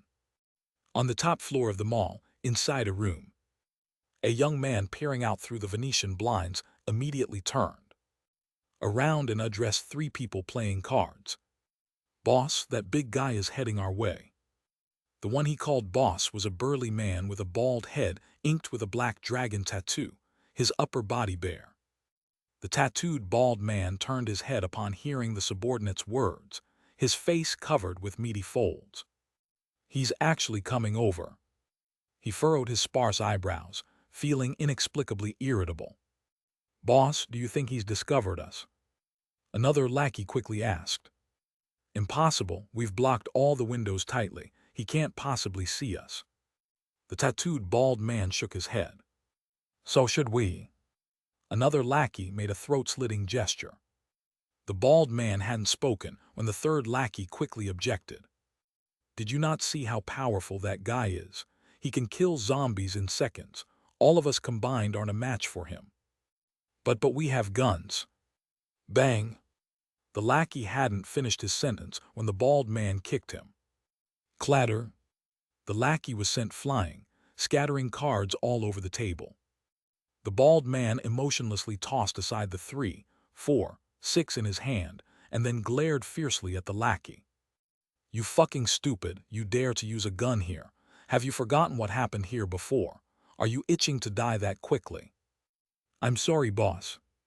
The sent-flying lackey, as if remembering something terrifying, quickly knelt in front of the bald man, holding his stomach and apologizing. The other lackeys instantly fell silent as if they were struck by frost. The bald man stood up and snorted coldly.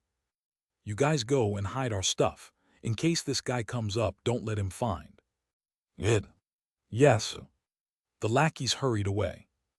The bald man pulled out the pistol tucked behind his back. He had intended to store it in a cabinet but changed his mind and kept it at his waist, though he covered it with a jacket. "I hope you're a sensible man. Otherwise, don't blame me for not being polite." A ruthless expression appeared on the bald man's face. Wang Tao entered the mall cautiously. Although it was an old mall and looked dilapidated, the lighting was surprisingly good. Even on a rainy day, it was possible to clearly see the condition inside the mall. But after seeing the situation inside, Wang Tao frowned. It was too messy. This kind of chaos didn't seem like the disorder caused by humans due to a disaster, but rather as if a monster had come, bringing massive destruction to the mall. The shops on the first floor were basically all damaged, either collapsed or blocked by debris, and Wang Tao even saw several damaged stone bollards in the center of the mall. If he remembered correctly, those were used in squares to separate pedestrians from traffic, weighing 200 to 300 pounds each. Even in a panicked escape, those bollards wouldn't normally end up inside a mall, would they? Could there have been some special zombie here? Wang Tao felt somewhat nervous. He suddenly thought that it would be nice to have Han Rui here to help scout for hidden zombies in the vicinity. After a brief check, Wang Tao didn't find any danger, but he remained vigilant. "The stairs to the upper floors are intact, but forget it. I'll just stay on the first floor." Wang Tao decided not to go up. Although messy, the first floor lacked resources to scavenge, but at least he would be able to run in case of danger. If something hazardous occurred upstairs, it would be difficult to escape. In the end, Wang Tao found a relatively intact small room filled with various clothes. There were no blood stains or signs of struggle. It seemed relatively safe. After entering and checking the room again, confirming there was no danger, Wang Tao finally took out the Rush right arm blueprint and the necessary materials. Rush right arm blueprint forgeable. Confirm creation. With a thought, the materials turned into streams of light and melded into the blueprint. But this time there was no countdown. In the blink of an eye, a black arm guard appeared in Wang Tao's hand. Right arm rush successfully made. Chapter 89, Survivor in the Shopping Mall. So fast. Wang Tao was quite surprised. He thought it would take some time to make, like how it was with the food compressor. He didn't expect it to be completed in an instant. Rush right arm, made of resilient material able to block blades and bullets. Durability +10, defensive power +10. This was a black, asymmetrical, hard arm guard worn on the forearm. It had a metallic feel to it but was very light. The size of the guard was adjustable. After making some minor adjustments, Wang Tao removed the steel plate from his right arm and put on the arm guard. Huh! The sensation after putting it on took Wang Tao by surprise.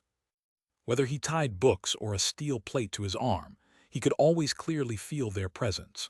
No matter how well they were tied or how ergonomically they were designed, they still somewhat hindered his movements. But this arm guard felt barely noticeable once on, yet he could still feel that he was wearing it. More importantly, the guard didn't restrict his movements at all. The ergonomic design was simply amazing. No wonder it's called the Rush right arm. It seemed tailor-made for his right arm. If it were placed on his left arm, it wouldn't have the same effect. Just don't know about the defensive power. Wang Tao took out a dagger and gently scraped it against the arm guard. There was no mark on the guard. He increased his force, but still no mark appeared. Even when he directly chopped the guard with the dagger, it remained completely unscathed. He hardly even felt the impact. Not bad. After some thought, Wang Tao took off the guard and put it on the ground, then picked up the firefighter axe and chopped down hard on it. Bang! A layer of dust flew up from the ground, but the arm guard was still fine, without even a scratch on it. Nice piece of gear. Wang Tao was delighted. The defensive power of the Rush right arm felt even stronger than the steel plate, and in terms of the experience of using it, it was much better than the plate. Wang Tao quickly put the arm guard back on, then put on his security guard jacket over it, disguising it so that it looked as if he wasn't wearing anything on his forearm. The defensive power is definitely not a problem. Let's see how it performs in actual combat. There were no zombies in the mall, but practical combat didn't necessarily mean killing zombies. Right outside his shop was a round stone pier, and he swung the axe at it, mimicking an attacking motion. Whoosh bang!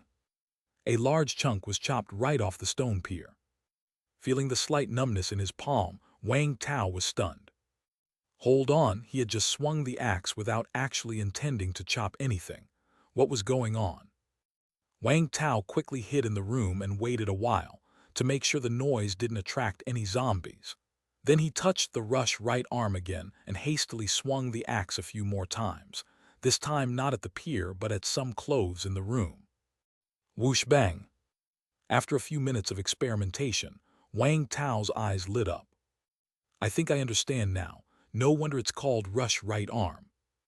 Wang Tao realized that, after putting on the Rush right arm, if he made any quick movements like swinging his fist or axe, the arm guard would enhance the speed and strength of that motion.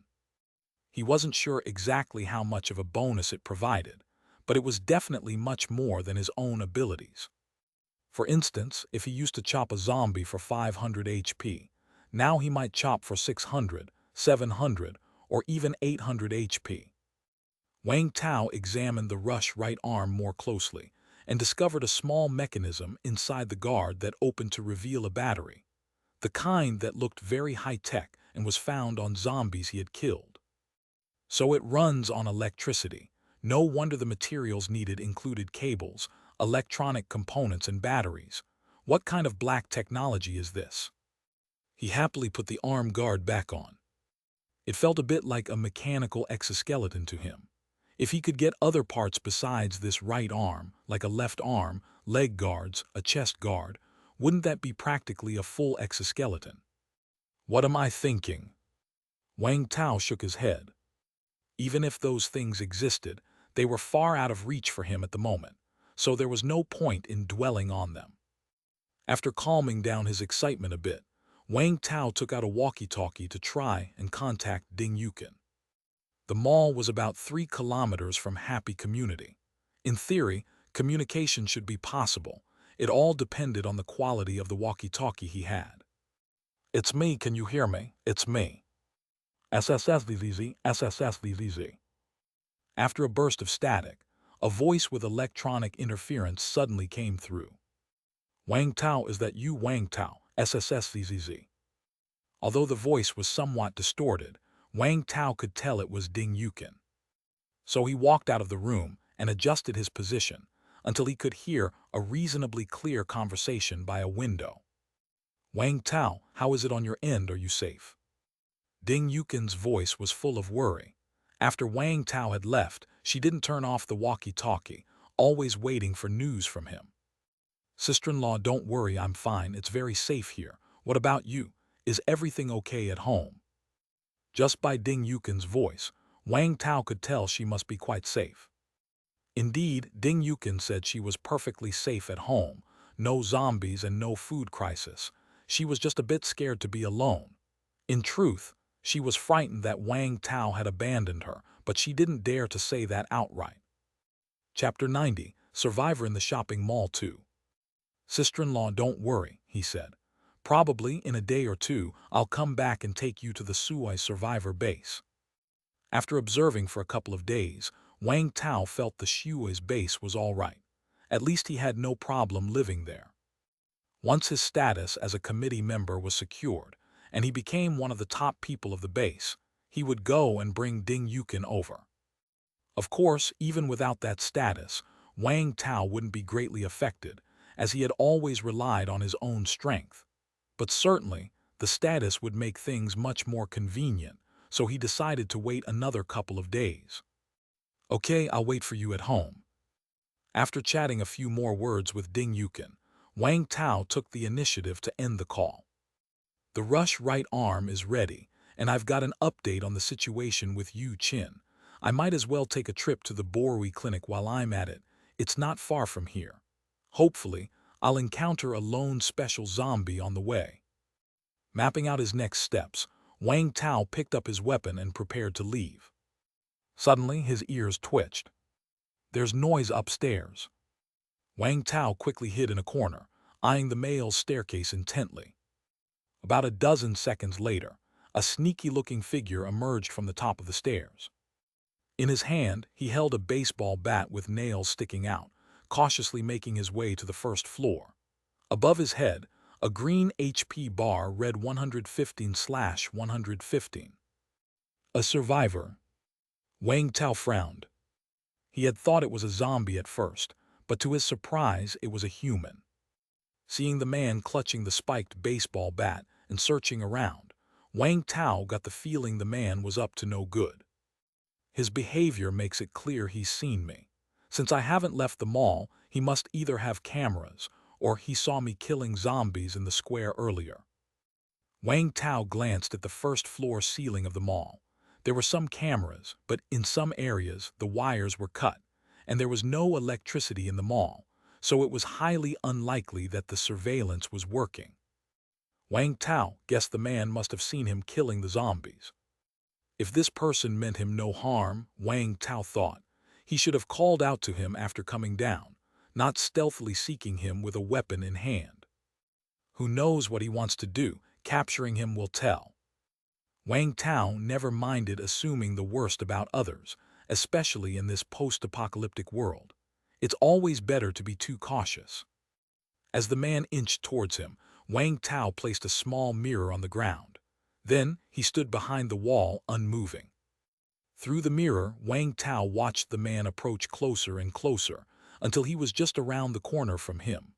Suddenly, Wang Tao burst out from his hiding spot behind the man, grasped his neck, and snatched his weapon away.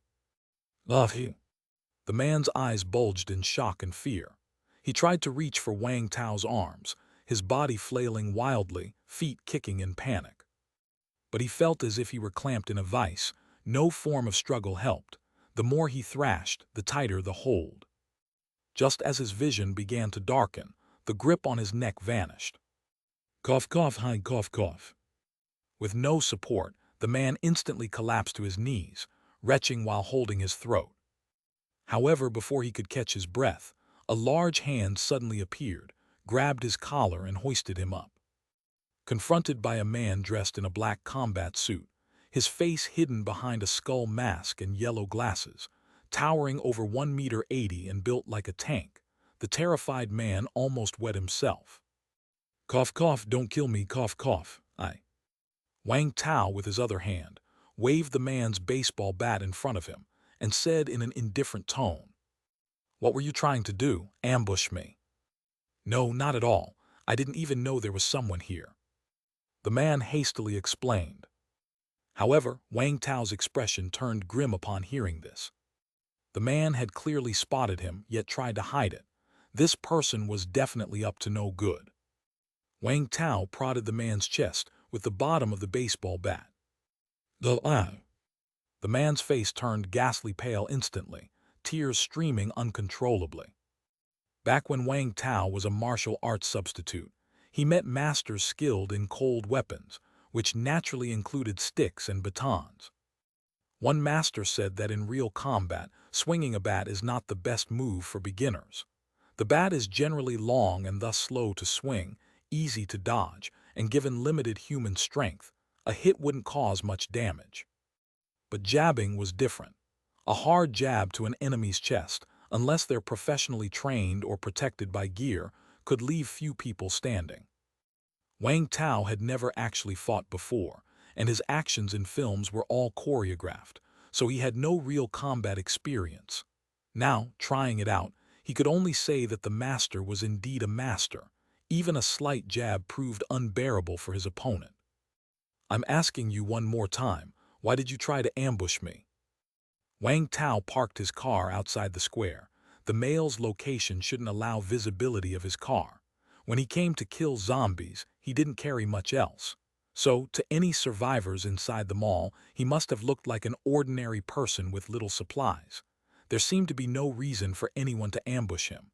Wang Tao was puzzled, so he wanted answers. I really didn't intend to ambush you." Chapter 90, One Survivor in the Shopping Mall 3. The person still wouldn't admit it. So stubborn.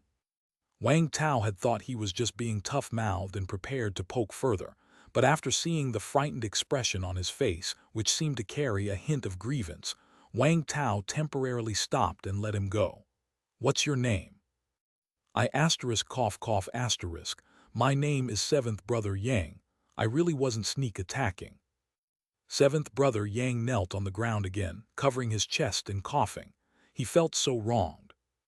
Previously, he had clearly seen from upstairs how Wang Tao had decapitated a zombie.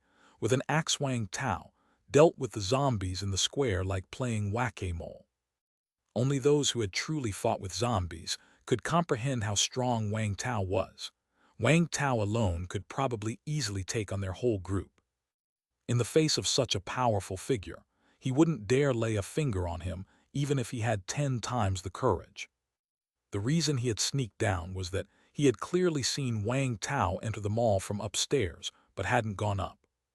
Their boss had no idea what Wang Tao was doing down there, or even if he had left from somewhere else, so he was sent to check things out. But before he could even see anyone, he was taken down, and he wasn't even given a chance to plead his case. During that brief minute, Seventh Brother Yang felt like he had died several times over. The devil, this man was simply the devil. "Really not sneak attacking me," Wang Tao said, somewhat speechless but without the slightest hint of an apology. After all, this man was lying, that was a fact. Even if he wasn't sneak attacking, he definitely was up to no good. "I'll give you a chance to explain. If I'm not satisfied with the reason, well, sorry." Wang Tao swung the steel-spiked baseball bat in his hand, his tone indifferent. "Cough cough asterisk." Seventh Brother Yang felt a sense of urgency. Although Wang Tao hadn't specified what he meant by sorry, he didn't dare to gamble. Moreover, after a minute of interaction, he knew this person was definitely not someone to trifle with. But coming up with a reason was not so straightforward. He couldn't possibly say that his boss was purposely wary of the other party. "The boss, that's right." Seventh Brother Yang suddenly had an idea. "Cough cough asterisk, it's like this. Our boss saw you coming and wanted me to invite you to come up. Yes, it's an invitation. I'm here to invite you." Seventh Brother Yang was quite satisfied with his own excuse. He wasn't here to sneak attack but to extend an invitation. This big guy had misunderstood. Under these circumstances, he also didn't expect the other party to apologize. He just hoped he wouldn't be tormented. Oh, the boss to invite. How many people do you have? Wang Tao asked directly. Our boss is Cao Zin. He used to run a clothing business here. I'm his employee. There are 4 of us in total on the top floor. Our boss would like to invite you upstairs for a chat. Seventh brother Yang dared not hide anything and quickly disclosed this information. The invitation was fake, though, and he felt that Wang Tao wouldn't dare go. Wang Tao knew this man wasn't telling the truth. But now, with over 1,000 HP, an ability, steel plate armor, a rush right arm, and a gun loaded with bullets at his waist, with his strength, if he couldn't beat certain zombie monsters, well, that's one thing, but he couldn't beat a few people. Wang Tao also wanted to know what was really going on at the first floor of the mall, whether any special zombies had been there. Of course, if it was all a misunderstanding and the survivors really were decent folks, then he could recruit them to the base. Getting a survivor would indeed increase a lot of contribution points. Lead the way, Wang Tao stated simply. Oh, okay. Seventh brother Yang felt somewhat miserable, as he hadn't expected the big man would actually want to go up. If he went back, he feared he might be skinned by his boss, but when it came to resisting Wang Tao, he lacked the courage, so he could only lead the way upstairs, feeling aggrieved. Wang Tao followed seventh brother Yang in a relaxed manner, yet his spirit was highly tensed. Although he felt he could handle these survivors, he wouldn't be careless. The stairs of the old mall were wide, with good visibility. It didn't take many steps before Wang Tao saw the people upstairs. There were 3 people in total, matching the number seventh brother Yang mentioned. They were all holding sticks, steel pipes, and such weapons. Seeing Wang Tao come up, these people appeared somewhat surprised. They all looked at the bald man in the middle. The bald man glared at seventh brother Yang sternly, and then an extremely polite smile spread across his meaty face. Hello, my name is Cao Zin. I used to do some clothing business here. It wasn't until Wang Tao got closer that he saw the tattoos on some of the exposed areas of Cao Zin's skin. Wang Tao didn't discriminate against tattoos, but for someone in business to have such flamboyant tattoos, it raised the question if he was really into legitimate business. Hello, my name is Chen Zhuang, Wang Tao bluffed. Welcome, welcome. The bald man extended his hands from a distance, and Wang Tao gave him the courtesy of shaking them.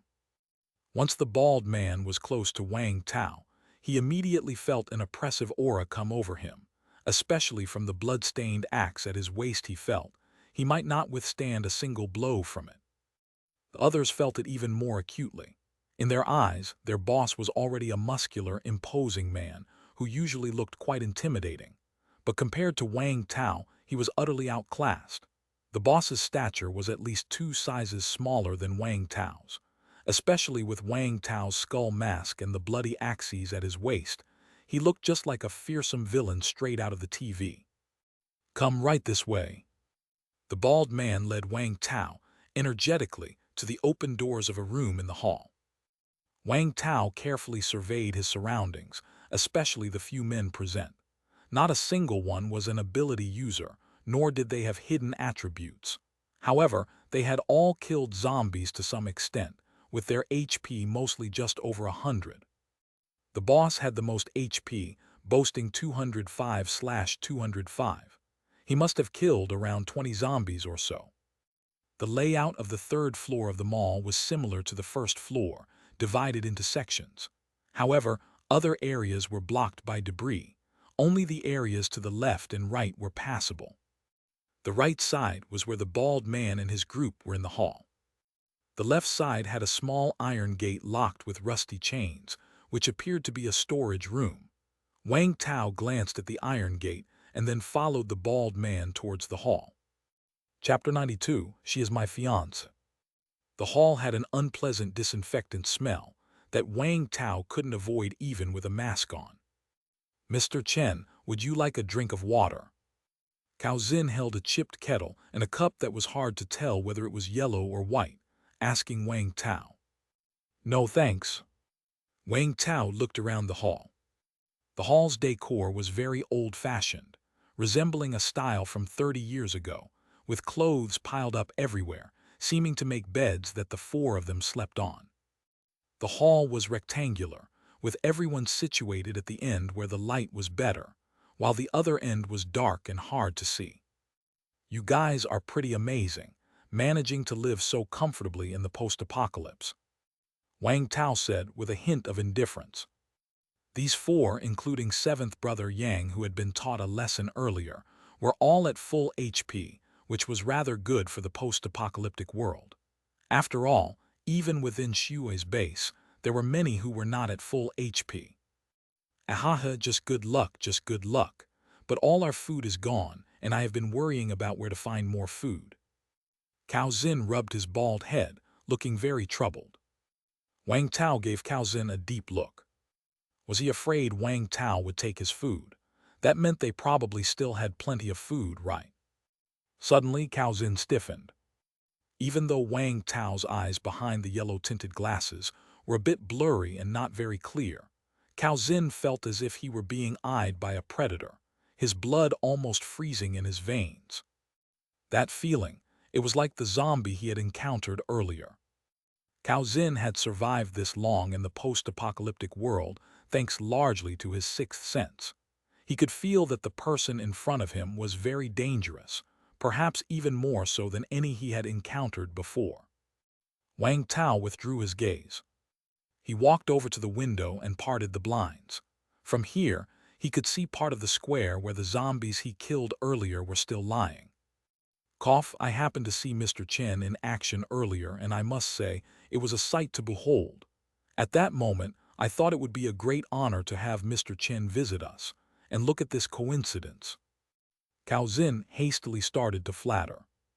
Upon hearing this, seventh brother Yang nearly claimed it was he who had brought Mr. Chen up. But when he saw their leader suddenly turn and glare fiercely at him, a chill ran down his spine. Oh no, the boss was lying. Seventh brother Yang inwardly lamented, knowing he'd have a rough time once Mr. Chen left. Wang Tao, fully aware that the man was buttering him up, couldn't deny that it felt good. He had never experienced this before. No wonder there were always one or two sycophants around those in high positions on television. Of course, no matter what he thought internally, Wang Tao's expression remained unchanged. After years of fighting his way through the world, he had mastered the art of composure. Then I'll take a look around here, if you don't mind, Wang Tao suddenly said. Of course not, I'll show you around. Cao Zin's face twisted into a smile more pain than crying, and then he personally led the way. Wang Tao followed behind Cao Zin at a leisurely pace, observing the surroundings while asking somewhat casually, "What happened downstairs? Why is it so destroyed?" Mentioning this, a flash of terror crossed Cao Zin's face. Mr. Chen, you don't know, but half a month ago, a super terrifying zombie appeared in the mall. That thing, it seemed about 3 or 4 meters tall, all muscle. It smashed whatever it saw, nearly bringing down the entire mall. If it hadn't been lured away by something it saw, we would have been done for. 3 or 4 meters tall. Wang Tao's expression suddenly became serious. A zombie of that size was frightening. The biggest he had encountered before was a terrorizer, also known as Big Hammer Zombie. They were just over 2 meters tall and already quite imposing to Wang Tao. A zombie 3 or 4 meters tall. Wang Tao couldn't even imagine how big that was. Wang Tao glanced at Cao Zin again. His terrified look didn't seem feigned, and there was no need to lie about such things, especially with the obvious destruction on the first floor. Well, you guys are pretty lucky then, Wang Tao remarked. That we are. Our luck has been pretty good to have survived until now, Cao Zin said with a hint of pride. But when he noticed where Wang Tao's gaze was focused, his expression became awkward once more. You four have quite the appetite, huh? Claiming your food is running out when you have so much left. Looking at the dirty piles of rice, snacks, and other food items, Wang Tao spoke with a hint of mockery. Cough, cough, it's just being prepared, just being prepared. Cao Zin, seeing that Wang Tao kept eyeing his food, had a pained expression but tried to sound magnanimous. Mr. Chen, coming across each other is fate, and meeting in the post-apocalypse is a great kismet. I see you didn't bring much with you, so you must be out scavenging for supplies, right? Let's not talk about anything else, just pick a bag and take it. Consider it a token of my friendship from Cao Zin to you." Wang Tao looked at him with some surprise. This man, he knew how to act appropriately. Since he was being so sensible, Wang Tao couldn't refuse his kindness. "You pick a bag." Wang Tao directed seventh brother Yang. Seventh brother Yang immediately felt a murderous gaze turn towards him. Chapter 93, She is my fiancée too. He dared not meet the boss's eyes and could only stiffen his scalp and walk up to the food to make his selection. Wang Tao wasn't interested in the food. His eyes gradually adapted to the darkness, and he began to look around. Wang Tao could clearly feel that there were many signs of battle here. There was also some black blood. He wondered if it belonged to zombies. Moreover, there was a strange smell that even the scent of disinfectant couldn't completely suppress. At this end of the hall, there were several hollow display cabinets, which should have contained decorative items, but now were cluttered with various things like toilet paper, screwdrivers, and tattered clothes. The toilet paper was even stained with black blood, which Wang Tao found distasteful. Cao Zin, seeing that Wang Tao was somewhat interested in these small items, seemed to breathe a sigh of relief. Then, taking advantage of Wang Tao's distraction, he kicked seventh brother Yang hard in the butt and gave him a fierce glare, as if to say, "Just scrounge up anything. Do you actually have to pick out the best bag for him?" Seventh brother Yang looked aggrieved. "The one who got beaten just now wasn't you." Wang Tao was just looking around casually. He came up here for two reasons. One was to see what this person really wanted to do and whether he intended to harm him. The other was to see if any of these people were worth recruiting to the survivor base to earn contribution points. But after this brief interaction, Wang Tao had already ruled out both options. None of these people seemed to be truthful, and they didn't look like good folks. Wang Tao couldn't possibly take them back to the base. Suddenly, Wang Tao felt a small metal plate on the shelf, with a series of 6 digits on it, somewhat familiar to him. "Mr. Chen, I've selected it for you." The trembling voice of seventh brother Yang came from the corner. Wang Tao turned his head, and Cao Zin, who had been glaring at seventh brother Yang, immediately put on a smiling face. "Mr. Chen, this is a little something from me, please accept it." Wang Tao looked at the bag of neatly packaged 10 kg rice, didn't hesitate to accept it, and then headed straight for the exit. "All right, then I won't disturb you any further." Seeing that Wang Tao was about to leave, Cao Zin totally relaxed. "We'll meet again if fate allows it, Mr. Chen." Wang Tao glanced back at him, said nothing, and went straight downstairs. It wasn't until Wang Tao left the mall and stepped into the rain that Cao Zin and the others seemed to relax completely, breathing a sigh of relief. "Phew! This guy puts too much pressure on me. I dare not even breathe when he's standing there." "You're telling me I didn't dare meet his gaze?" The 3 underlings whispered to each other. "What's there to be scared of just because he's a bit taller? A bunch of useless things." Cao Zin cursed angrily. The underlings immediately stopped talking, but seventh brother Yang really wanted to say, "Your attitude wasn't like this just now, boss. Forget it, since the guy been sent away, let's not bother with him anymore. Damn it, go get one of our merchandise up here. I need to let off some steam, I was almost scared to death, hurry up." The 3 underlings quickly went towards the door next to the staircase secured with rusted iron chains, and unlocked the door with a key. Clang clatter. The iron door made a grating noise, with darkness lurking within. One of the underlings entered with a flashlight, followed by the other 2. From inside the warehouse, a humming noise suddenly emerged, followed by the sight of a naked woman with numerous wounds all over her body, bound with iron chains, her mouth sealed with tape, and her face numb as she was dragged out. "Boss, another one's dead," one of the underlings said, somewhat frantically. "Damn, really useless," Cao Zin uttered darkly, then scolded the underlings, "Hurry up." The underlings quickly took the two women to where they stored the food. Seeing the food, a flicker of emotion appeared in the women's eyes. One of the underlings secured the iron chains on the woman's limbs to the ground, then placed a small bowl of white flour in front of her. Immediately seeing the food, the woman got down on the floor like a dog and began to lick it with her tongue. Cao Zin unbuckled his belt, walked behind the woman with a cruel look on his face, and then instructed the underlings. "Bring me a few wooden sticks with barbs." In the heavy rain, Wang Tao turned to take a long, hard look at the third floor of the mall. Then he returned to his car. There's something wrong with these people. Wang Tao pondered over everything that had happened upstairs. Clearly, these people were hiding something from him. Initially, Wang Tao thought it was the food, but then he realized it might not be the case. Wang Tao took out a metal plate from his pocket with 6 digits on it. He had found it in Cao Zin's place and taken it without much thought. It wasn't that Wang Tao liked taking others' belongings, but he had seen this object before. Apart from the different numbers, it was identical to Han Rui's badge in terms of color and size. It was a badge. Wang Tao didn't know if Cao Zin had found it or, regardless of the possibility, Cao Zin might have a gun. Even though Wang Tao was powerful, he never thought he was bulletproof. Bullets were still a significant threat to him. Of course, if he could take them by surprise, Wang Tao felt that he could subdue them instantly with a shockwave. But there was another important reason.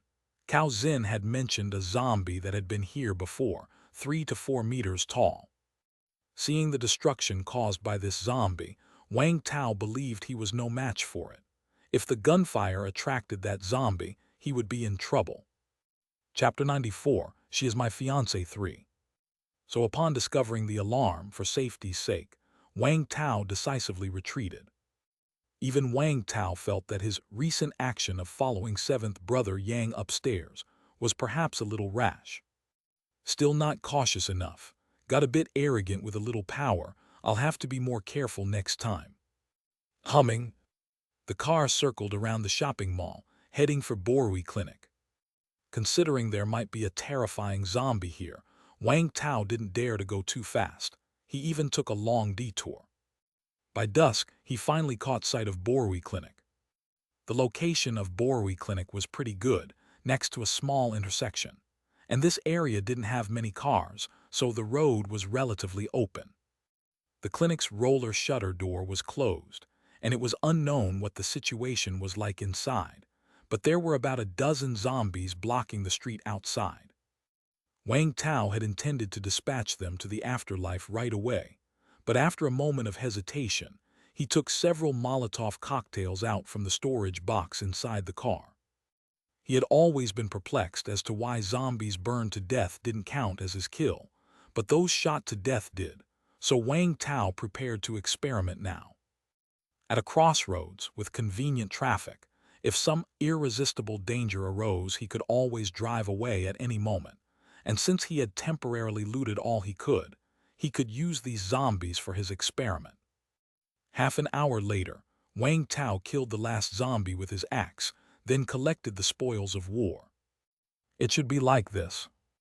After the experiment, Wang Tao had some revelations. Put simply, only the zombies that were instantly killed by him counted as his kills. The Molotov cocktails took too long to kill the zombies, so they didn't count as his kills. As for how long this instant was, Wang Tao hadn't tested it yet, but it was definitely a very short period of time. In the future, when using Molotov cocktails, he would try his best to kill the zombies before they were burned to death. Of course, if there really was no chance, then it was fine. After all, fire does not differentiate between friend and foe. After dealing with the zombies on the street, Wang Tao took his weapons and came to Borui Clinic. The roller shutter door of the clinic was halfway open, which saved Wang Tao some effort. After all, the sound of opening the roller shutter door was loud. He shone his flashlight inside to make sure there were no zombies, and then he slipped in. The situation inside the clinic was worse than Wang Tao had expected. Some shelves and empty boxes were scattered around, and there weren't many medicines. Obviously, this place had already been looted. Wang Tao wasn't surprised. The clinic's location was so obvious, and now that more than a month had passed since the apocalypse began, it was normal for survivors to have scavenged it. Wang Tao picked up all the medicines on the floor. Now any medicine was precious and couldn't be wasted. The clinic wasn't large, with a lobby, a bathroom, and a small room with a few sickbeds on the first floor. The second floor seemed to be for storage and resting. After Wang Tao looted the first floor and made sure there was nothing overlooked, he then went up to the second floor. The door is locked. He pushed the door without being able to open it. Wang Tao took out the lock-picking tools he carried with him, and after fiddling with the lock, there was a click, and the lock opened. The room upstairs was much brighter than the corridor. Wang Tao immediately saw on an office chair not far away, sitting a zombie wearing a white lab coat, a surgical mask, and with a voluptuous figure, a female zombie. 500/500. He. Upon seeing Wang Tao, the female zombie immediately rose, twisting her body to stand up. Just an ordinary zombie, Wang Tao quickly approached, raised his axe and chopped down. Thwack. -500. 0/500. He swiftly killed her and casually gathered the loot. Received medical paxi. Medical pack can restore 2 HP within 2 seconds, cannot regenerate lost limbs. Wang Tao didn't expect that killing this female Dr. Zombie would actually yield a medical pack. What he found even more unexpected was that this medical pack was different from the ones he picked up from airdrops. This one could actually restore 2 HP in 10 seconds. HP represented health, so restoring 100 HP meant recovering one's own health. Although it was stated that lost limbs can't regenerate, this is already quite amazing. Normally, to recover HP, one could only rely on treatment, eating, resting, and sleeping with Ding Yukin, the blood-replenishing pack. These methods are very slow and inconvenient, but this medical kit not only takes 10 seconds, it can also be placed in the space backpack. This thing is too convenient. In some ways, it's like the inhibitor. It's like having half a life. So, killing Dr. Zombies might drop medical kits. I don't know if it's a guaranteed drop, but even if there's a chance, it's worth the risk. Chen Zhuang once told Wang Tao that Xue's County First Hospital had many zombies. Although it was very dangerous with many special zombies, there surely were a lot of Dr. Zombies. These are all medical kits. They'll have to make a trip to the first hospital later to see if there's a chance. There was a small office on the second floor of the clinic, a bedroom and a storeroom. Apart from a laptop and a mobile phone in the office, there wasn't anything of value. The bedroom only had some clothes and nothing else. The small warehouse was locked, but after easily unlocking the door, seeing the medicine boxes and some medical tools inside, Wang Tao chuckled and took everything. It took Wang Tao more than 20 minutes to load everything into the car. However, by then the sun had already set, and for safety's sake, Wang Tao decided to rest there for the night and leave the next morning. The night passed without incident. Upon waking up, after simply consuming a few bottles of nutrient solution, Wang Tao left the clinic. The rain outside had not stopped. Though it was light, it was still suitable for travel. It was already 10 o'clock when he saw Xue's university. Before entering the base, Wang Tao specifically checked the location of the suicide bombing zombie from yesterday to see if it was still there. Gone. Only some scattered zombies remained on the street. The suicide bombing zombie was no longer there. Forget it, if it's gone then it's gone. After all, he found killing that suicide bombing zombie to be quite troublesome. After returning to the base, Wang Tao didn't hurry to hand over supplies but went to see Chen Zhuang first. He wanted to see what medicine Chen Zhuang needed, then hand over some, and planned to keep the rest for himself. Seeing you return safely puts my mind at ease. Chen Zhuang greeted Wang Tao with a thump on his chest the moment he saw him. You check what medicine you need, and I'll give you a list. Wang Tao handed the pre-prepared list to Chen Zhuang. Wow, you actually went to Borui Clinic. Impressive. I've mentioned it to other hunters before, but they were too scared to go. Chen Zhuang's face showed surprise. It was on the way and I got lucky. There weren't many zombies there. Wang Tao didn't explain much. I need this medicine is. Chen Zhuang began explaining the uses of some medicines to Wang Tao while asking, by the way, how was it inside Borui Clinic? It was a mess, all pillaged, but upstairs there was a female doctor with a hot figure. Wang Tao raised an eyebrow, ready to tease him. Ah, a female doctor, where is she? Chen Zhuang quickly asked. I shot her in the head. Wang Tao deliberately paused, then continued. She was a zombie. Chen Zhuang opened his mouth and then fell silent.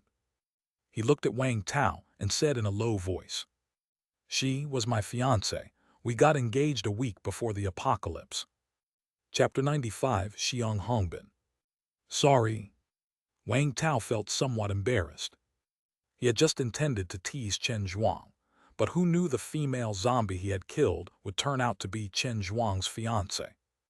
Wang Tao took out a cigarette, offered one to Chen Zhuang and lit it for him.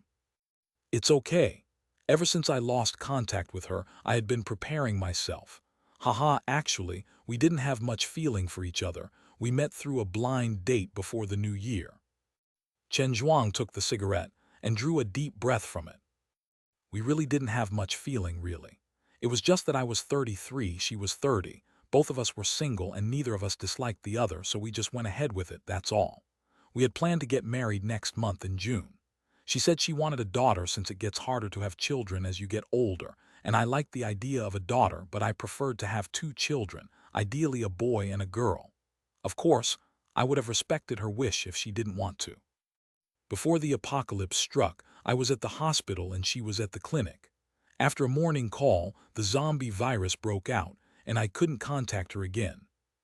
At this point, Chen Zhuang suddenly turned and said to Wang Tao with his back facing him, I just remembered I have something to do. Go ahead and exchange for contribution points. Okay. Wang Tao stood up, patted Chen Zhuang on the shoulder from behind, and then left directly. Once Wang Tao had left, Chen Zhuang slowly sat down on the ground, his eyes red.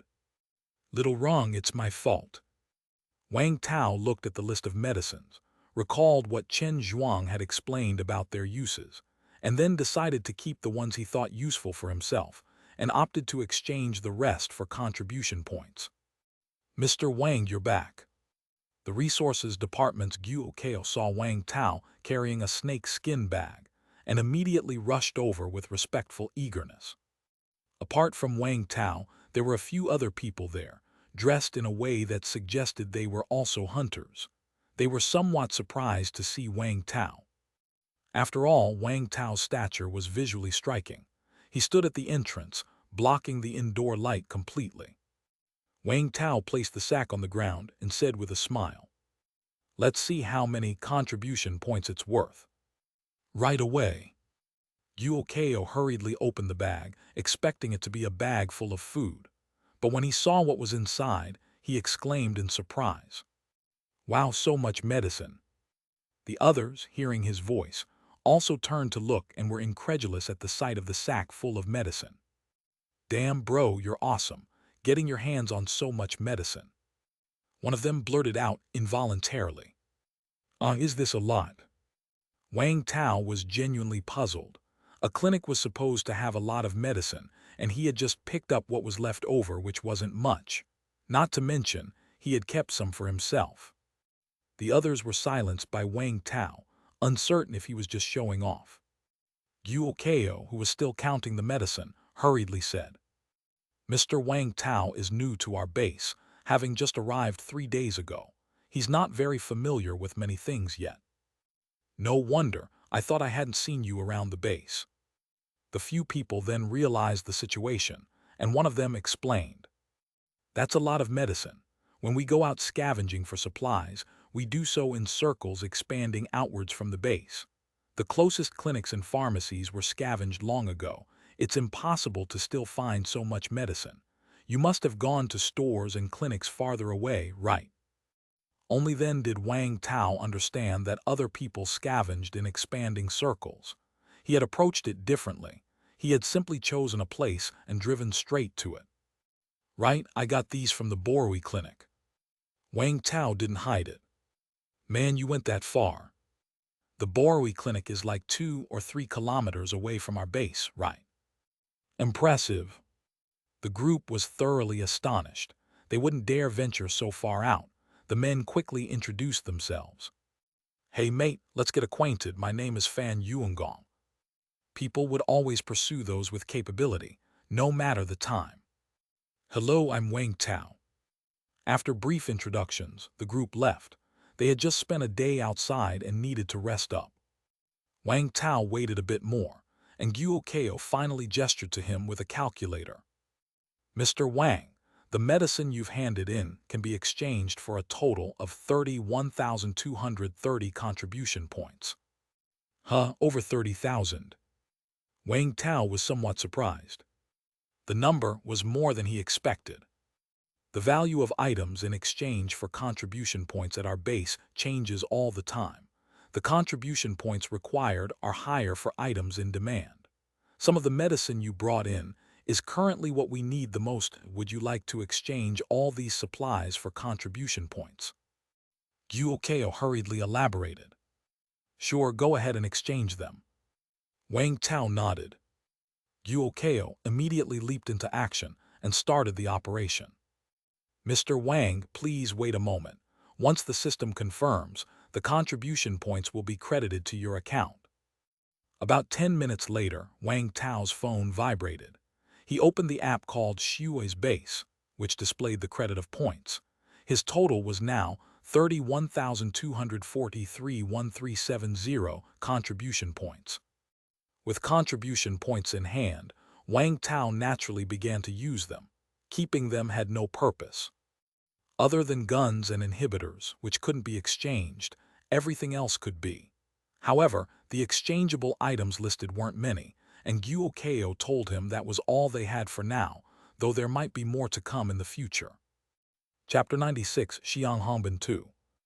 Thus, Wang Tao exchanged for 3 sets of bulletproof vests with ceramic plates, high-powered walkie-talkies, and several firefighter axes.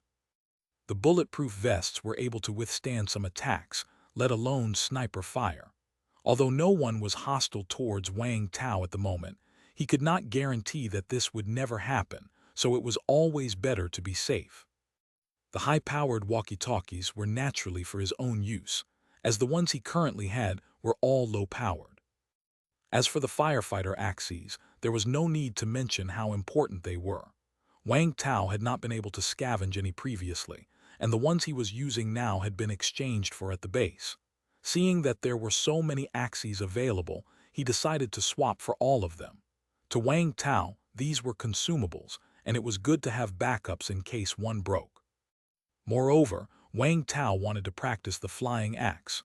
With his current strength, it would be a waste not to learn some throwing techniques. Actually, if there were ranged weapons like crossbows or bows available, that would have been even better. Even if Wang Tao wasn't familiar with them, he could learn. After all, these weapons were quieter, making them more suitable for small-scale battles than guns. Unfortunately, there was nothing like that on the exchange list. It made sense, though. If hunters scavenged such items, they would surely use them themselves rather than turning them in. I'll keep an eye out. This large Shui's county should have these items. As Wang Tao was preparing to leave with the items, suddenly, boom boom, sounds vaguely reached them from outside the base. Wang Tao turned to Guokeo and asked, "Did you hear that noise outside?" Guokeo paused. "I didn't hear anything, I only heard the rain." Wang Tao didn't say anything more but took the items and ran out. The comprehensive building was some distance from the main gate, so Wang Tao drove there directly. When he arrived at the gate, he saw a group of soldiers with serious expressions lying prone at their shooting positions, guns at the ready. Braving the rain, Wang Tao got out of his car and hurriedly asked, "What's happening outside?" Seeing that it was Wang Tao, one of the soldiers replied loudly. There was an explosion outside the base. We are not yet clear about the situation." Upon hearing this, Wang Tao knew he hadn't misheard. There indeed had been a sound. Da-da-da-da-da-da-boom. At that moment, a burst of gunshots and another explosion sounded from outside. One of the soldiers quickly said, "It might be our own people." Currently, among those here who had guns, only the soldiers of the Shui's base had rifles and submachine guns. Wang Tao reached the wall of the courtyard and looked through the shooting port. Outside, there were no zombies, only the pitter-patter of heavy rain. Soon others rushed over as well, mostly hunters and soldiers. Han Rui was there too. She arrived next to Wang Tao under an umbrella. "Do you know what's going on?" There was an explosion outside just now, followed by gunshots. Wang Tao briefly explained. "It couldn't be them, could it?" Anxiety crossed Han Rui's face. "Who?" "Xiang Hongbin and the squad he's leading." "It's him." Xiang Hongbin was one of the 7 committee members of the base, and Wang Tao naturally knew the name. The last time at the commercial street when he used his gun to mow down zombies and save Han Rui's husband, it was Xiang Hongbin's squad. Wang Tao had learned of this recently. "My husband might be with them." Han Rui's fists were clenched tight. Suddenly, Wang Tao asked softly, "Can you sense what's happening over there?" He was naturally referring to Han Rui's ability. "No, it's too far." Han Rui shook her head. She had already tried. She hesitated, wondering whether she should go out to see for herself. Although it was definitely dangerous outside now, after all, her husband could very well be there. At that moment, a soldier ran over and said to everyone, "We just made contact. It's Captain Xiang's squad outside. He told us not to go out there as it's too dangerous.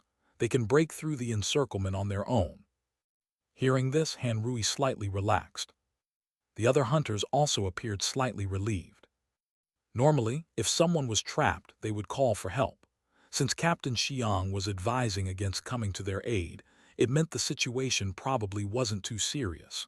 Perhaps they were already preparing to escape, and anyone going out now might end up causing more harm than good. Wang Tao and the other hunters did not leave, but continued to wait at the main gate. Before long, the soldiers in the watchtower were the first to spot movement. "Captain Xiang is coming back." After a short wait, they saw 3 military vehicles speeding towards the base, with a dozen mad demon zombies hot on their heels. There was an unwritten rule within Survivor Base. If you had a large number of zombies chasing you, don't lead them to the base. Instead, try to throw them off your trail first. Of course, if the number of zombies wasn't large, it didn't matter as much, given that the base's firepower was not to be underestimated. With only about a dozen mad demon zombies behind the 3 vehicles, returning directly to the base posed no issue. Those dozen mad demon zombies, even Wang Tao wasn't confident he could defeat them all. However, under the hail of bullets, these zombies simply couldn't withstand the onslaught. With a combined attack from Xiang Hongbin's squad and the soldiers inside the base, nearly all of the mad demon zombies were wiped out, with only 3 managing to escape. While the others were vigorously pumping their fists, Wang Tao frowned. Previously, when Han Rui encountered the charger zombies, they deliberately hid, and now these 3 mad demon zombies were even fleeing. Zombies were frightening, but thinking zombies were even more terrifying. Whoosh! The main gate swiftly opened, and the 3 vehicles charged into the base without slowing down much, then executed a sharp brake, coming to a steady halt under the rain shed. Chapter 97, Xiang Hongbin 3. The gates closed again, and soldiers and staff inside the base rushed to inspect the vehicles and personnel. Even if it was a committee member returning, the vehicles had to be checked for hidden zombies. It wasn't a matter of distrust, but a single unnoticed zombie hidden in a vehicle would be an absolute disaster for the base. Therefore, on this matter, everyone had to undergo inspection. The only difference was that ordinary people had to be checked outside the gate, while those with status could be inspected inside. At this moment, the door of the leading vehicle opened, and a man about 30 or 40 years old, 1 meter 70 tall but with a burly figure fully armed, got out. Damn! He frantically scratched his buzz cut, and then fiercely kicked a piece of gravel on the ground. That's Xiang Hongbin, Han Rui introduced from the side. Wang Tao nodded, somewhat surprised by Xiang Hongbin's attributes. HP 721/815. Hidden attributes: Valiant. Valiant, fearless of danger. The more you fight, the stronger you become. Internal impurity: 0%. Wang Tao felt that Xiang Hongbin might be the strongest person he had seen so far. With over 800 HP, he must have killed at least 100 zombies, not too far from Wang Tao's 104. Although Wang Tao had more HP, he purposely sought out zombies to kill. He would look for zombies to kill even when there were none left. That was because Wang Tao knew that killing zombies could increase his HP limit, and he could also scavenge materials from their bodies. Xiang Hongbin, or other people in the base, although they also felt stronger after killing zombies, they probably wouldn't deliberately seek out zombies to kill. After all, they couldn't scavenge materials. Their main purpose for going out was to scavenge supplies and rescue survivors. So Wang Tao was very surprised to see this HP. Of course, he was not only surprised by the HP, but also by his hidden attributes and internal impurity. Wang Tao felt that his valiant hidden attribute was quite good. It must directly increase combat power, which might explain why he had over 800 HP. As for the last point about internal impurity, it showed that he had fused with a zombie core but had failed as he didn't have a blue bar. He's quite a formidable character indeed. Wang Tao couldn't help but sigh. People in white protective suits quickly went over with umbrellas to inspect Xiang Hongbin's eyes, but he didn't take his frustration out on the staff. The others also got out of the vehicles one after another, ignoring the heavy rain outside, bowing their heads slightly and silent. Wang Tao felt their morale was very low. My husband, Han Rui, upon seeing a figure get out of the vehicle, immediately ran over excitedly. Wang Tao glanced over and saw that it was indeed Han Rui's husband, Sun Weiguang, accompanied by O Yingying. Sun Weiguang and O Yingying helped each other out of the vehicle, both looking somewhat trepidatious, as if they had been quite frightened. Wei Guang! Han Rui suddenly shouted at that moment. Startled by the shout, Sun Weiguang quickly followed the sound and saw Han Rui in her police uniform. Sun Weiguang and O Yingying were stunned. They rubbed their eyes, somewhat in disbelief. They had never expected to see Han Rui at Shui's base. Han Rui, wasn't she supposed to be dead? Subconsciously, Sun Weiguang let go of O Yingying, nearly causing her to stumble. O Yingying didn't dare get angry after all. She still vividly remembered how Han Rui had led them through all kinds of difficulties, and she was somewhat afraid of Han Rui. You're actually not dead. Sun Weiguang blurted out instinctively. However, feeling that his words were inappropriate, he quickly corrected himself. I mean, it's great to see you're alive. Han Rui didn't care about these details. In fact, she even felt a bit reproachful when she saw Sun Weiguang let go of O Yingying. Wei Guang, could you please be more careful? You almost knocked O Yingying over. Sun Weiguang stretched out his hand, momentarily uncertain whether he should help O Yingying, and she didn't know if she should accept his support either. Wang Tao, watching their awkward expressions from the side, found the scene rather amusing. Both Sun Weiguang and O Yingying seemed to have something to hide, and the sudden appearance of Han Rui left them somewhat at a loss. Fortunately, after seeing Sun Weiguang wasn't badly hurt, Han Rui steadied O Yingying. We set out with 6 people, and now that we've arrived at Shui's base, only the 3 of us are left. It's good that both of you are alive, or I would have been left all alone. Han Rui's tone was filled with lament. Both Sun Weiguang and O Yingying lowered their heads, lapsing into silence. Han Rui thought they were just scared and didn't think too much of it. A staff member came over and checked Sun Weiguang and O Yingying's eyes. Both of you are fine. Upon hearing this, Han Rui finally breathed a sigh of relief. Then she led the two to Wang Tao and introduced them to each other. Wang Tao, this is my husband's son Wei Guang, and this is my friend Yingying. Wei Guang, Yingying, this is Wang Tao. She's the one who saved me and brought me to Shuai's base.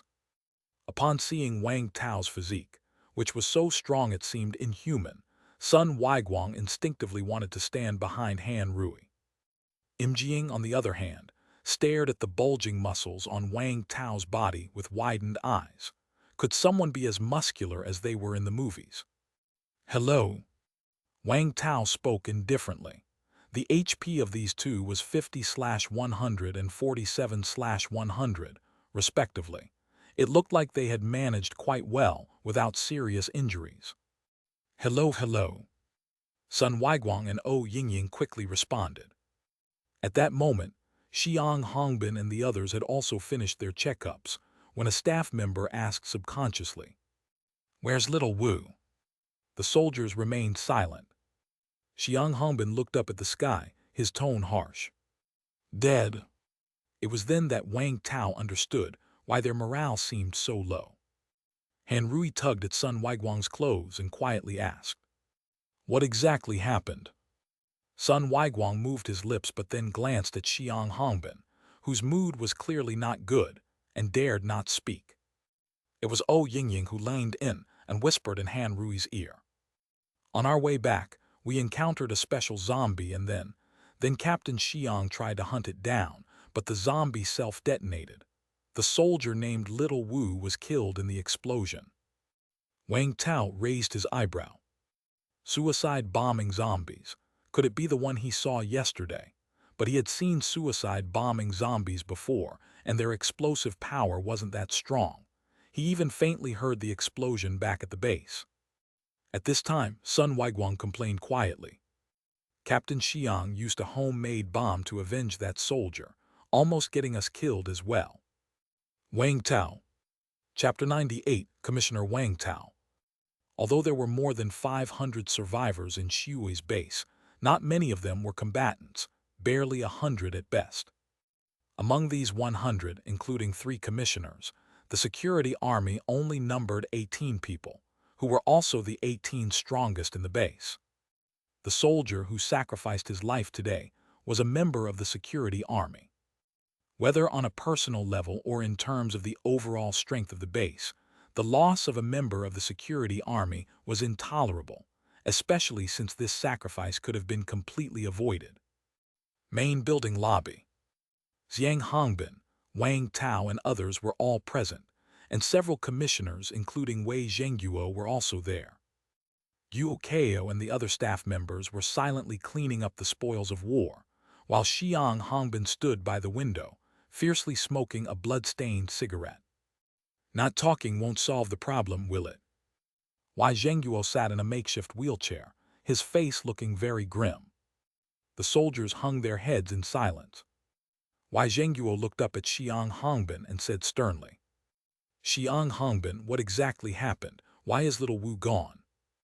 Xiang Hongbin punched the wall furiously, then turned around and glared at Wei Zhengguo. "Gone means gone, what's with all the whys?" Wei Zhengguo's chest heaved violently with anger. "Xiang Hongbin, what kind of attitude is that? As a commissioner of the base and the leader of your squad, it's your responsibility when your team member is gone. You owe it to your team members and you owe it to the base." Undaunted by Wei Zhengguo's outburst, Xiang Hongbin met his gaze without flinching. "It's me, I killed him. Are you satisfied with that answer? Huh?" Bang! Xiang Hongbin kicked the wall fiercely. Wei Zhengguo took a deep breath, trying to control his anger. "I need to know the specifics." Xiang Hongbin glared at Wei Zhengguo again, and then pointed to one of his team members, saying, "You tell him."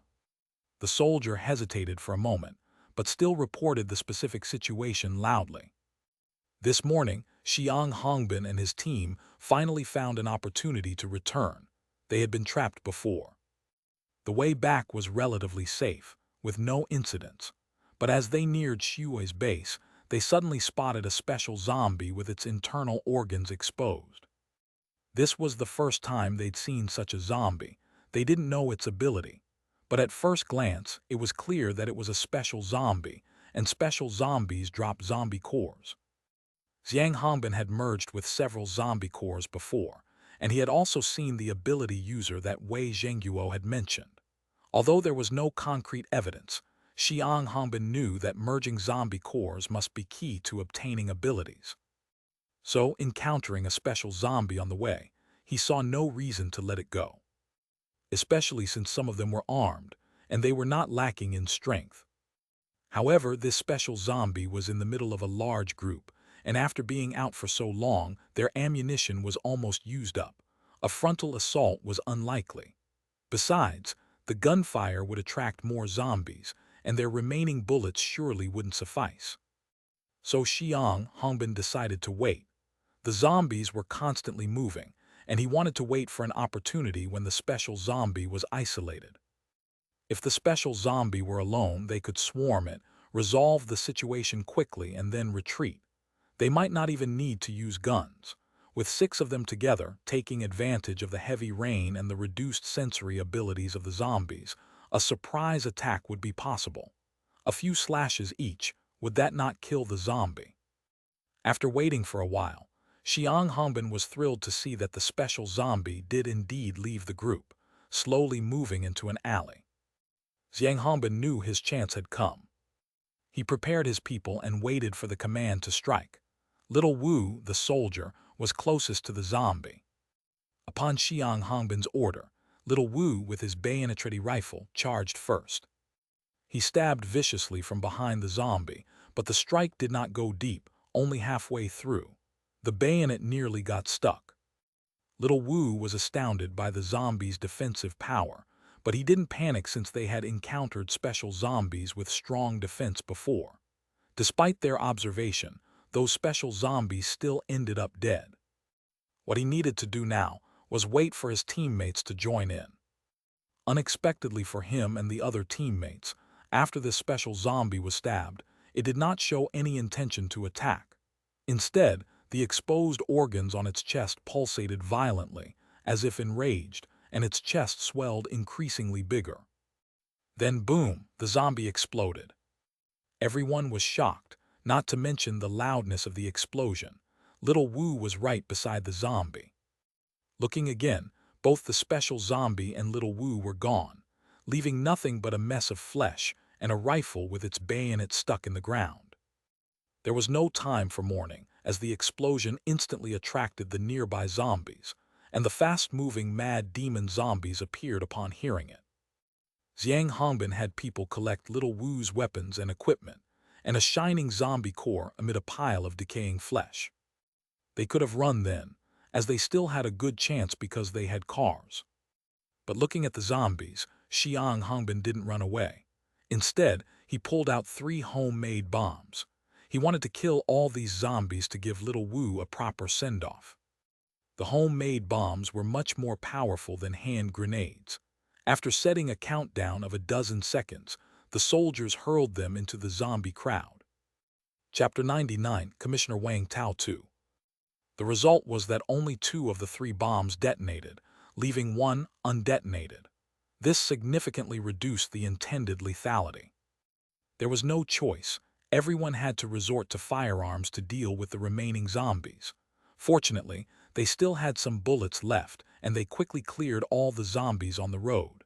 Xiang Hongbin urged the driver to rush through immediately. At that moment, the previously undetonated bomb exploded. Coincidentally, the bomb was right beside their vehicles. The 3 vehicles were almost flipped over. If it weren't for the fact that these were explosion-proof military vehicles, and they were some distance away from the bomb, the squad might have been completely wiped out there. The sound of the bomb naturally attracted more zombies, but they had already cleared up the surrounding ones, and those from farther away would take some time to arrive. Xiang Hongbin and the others, enduring their dizziness, quickly retreated. Ultimately, they made it back near the base before more zombies could swarm in.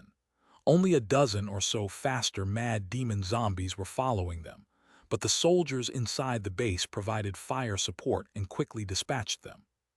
That's the situation in detail. The soldier spoke with a hint of sadness in his voice.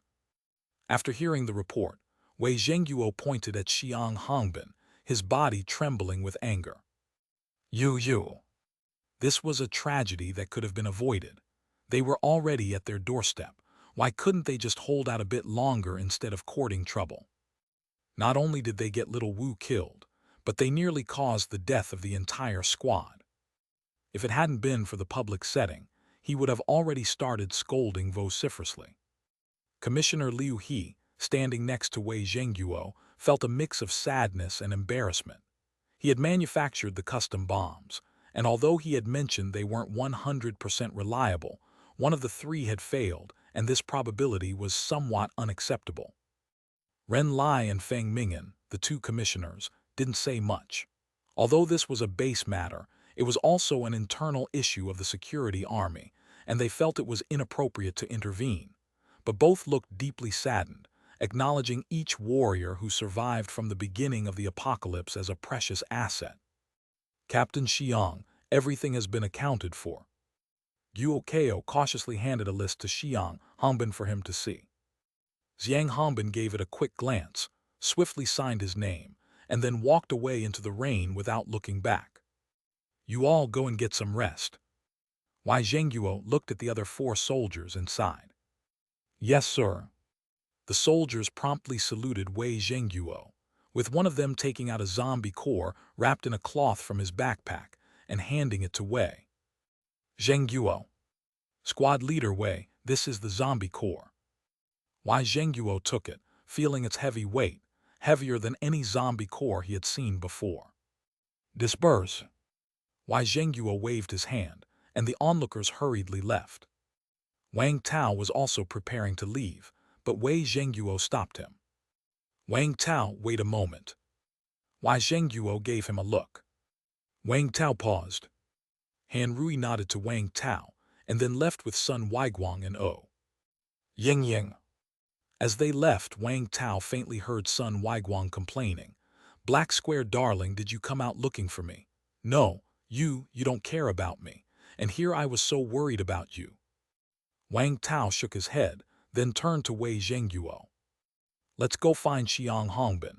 We can't forget about the serious business. The serious business he was referring to was naturally the matter of Wang Tao becoming a commissioner. Commissioners Liu He, Ren Jai, and Feng Ming'an all looked curiously at Wang Tao. They had heard from Wei Zhengguo that Wang Tao was an ability user. They had never seen an ability user before. Would now be a good time to approach him. Wang Tao frowned slightly. Just moments ago, the tension between Xiang Hongbin and Wei Zhengguo had been palpable. Xiang Hongbin was likely still angry or grieving, and it didn't seem like the right time to approach. Don't worry, he's even more keen to see an ability user than I am.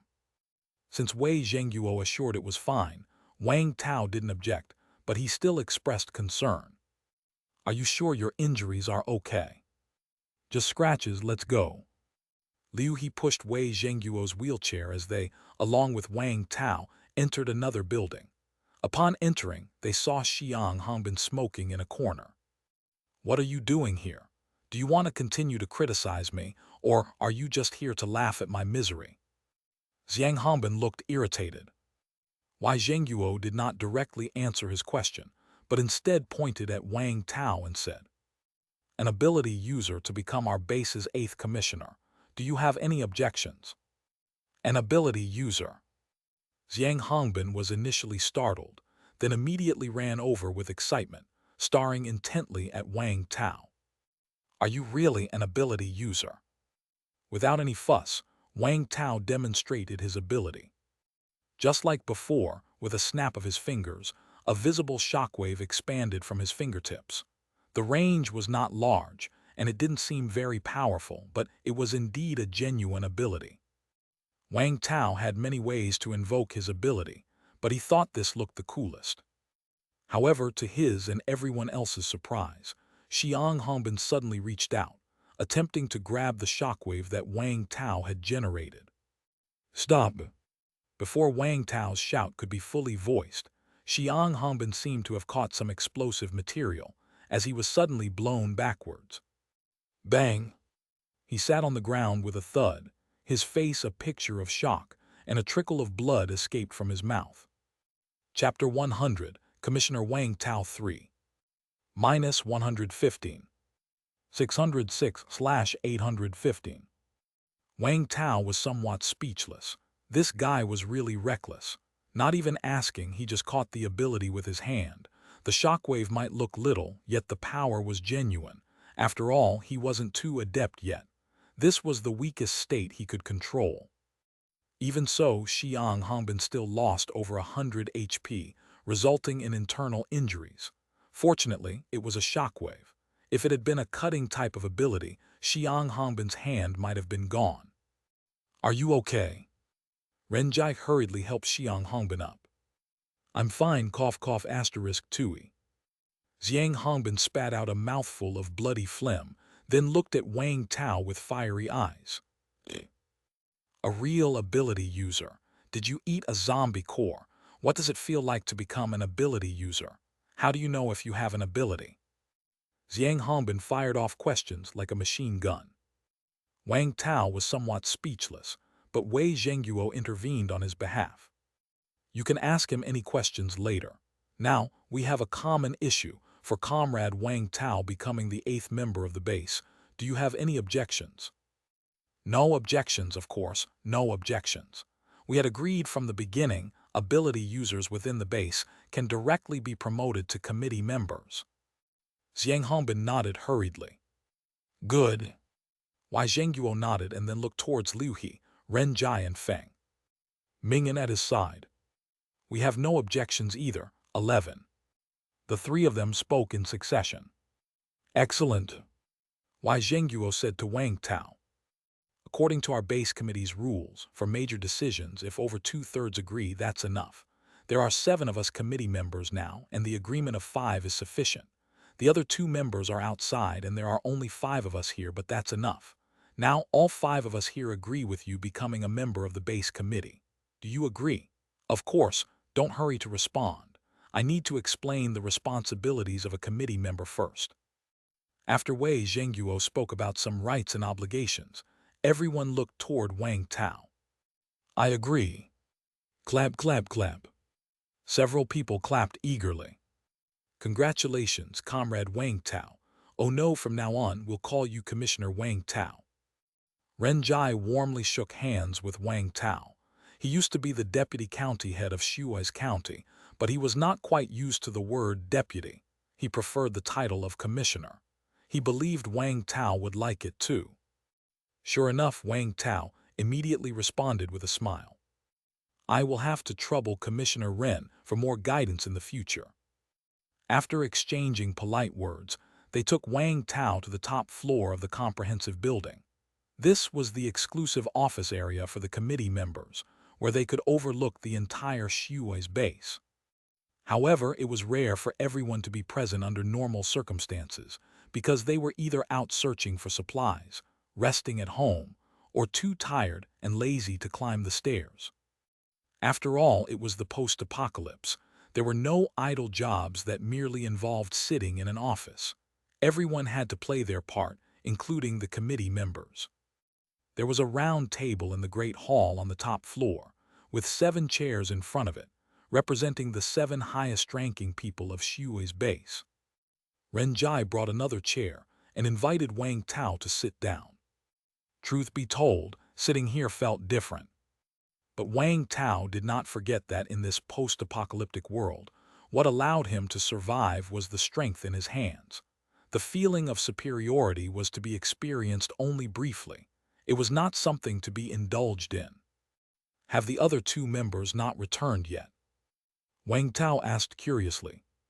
With him included, there were now 8 members in the Shuai's base committee: Wei Zhengguo, Xiang Hongbin, and Lu Gang from the original security army, Feng Mingyan and Song Jinghang from the former police department, Ren Jai, the former deputy county head, the electronics guru Liu He, and Wang Tao himself. He had met 5 out of the 8 members, leaving only Lu Gang and Song Jinghang. He had heard that Lu Gang was a young man about Wang Tao's age. Both Xiang Hongbin and Wei Zhengguo were considered his superiors. He earned his committee membership because of his marksmanship, which was the best in the entire base. Song Jinghang was an older police officer and Han Rui's former superior. According to Han Rui, he was a good man who liked to nurture his juniors. He himself was known for his integrity. Both within the industry and outside, he had an excellent reputation. Wang Tao wanted to get to know these two. Lu Gang left on the morning of the day you arrived. He went to hunt special zombies and hasn't returned for several days. Wang Tao was somewhat surprised. Hunt special zombies. He had not dared to say he could hunt special zombies. He only dealt with them when encountered. But the other man directly went out to hunt. That's seriously impressive.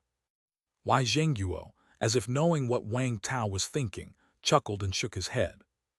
Hey, he said he's hunting special zombies, but really it's also about luck. While scavenging for supplies, he'd see if he could encounter any. His marksmanship is excellent, the only sniper in our base, so he can snipe special zombies from a distance. Most of our zombie cores come from him. That's still pretty impressive. Wang Tao felt somewhat envious. A sniper rifle, he wanted one too. As for Song Jinghang, he went on a rescue mission for survivors. The survivors from Sunshine Community made contact with us via walkie-talkie as they were trapped. The danger there wasn't very great, so Song Jinghang personally led people over there. But considering the time, he should be back already. Wei Zhengguo looked slightly puzzled. Haven't you contacted him? Wang Tao asked. Generally, the base doesn't proactively contact those who go out. After all, their walkie-talkies can't be on all the time. Wei Zhengguo explained. Makes sense. Just then, Ren Jai with a smile spoke up. Never mind others, Commissioner Wang. When do you plan to make an appearance before all base personnel? The committee members definitely need to be known by everyone. Any time is fine. Great, let me check the schedule. Ren Jai hadn't finished speaking when they suddenly heard a knock on the door. Reporting. Come in. A soldier jogged up to Wei Zhengguo. Captain Wei, the survivors from Sunshine Community have arrived at our base, but Commissioner Song Jinghang hasn't returned.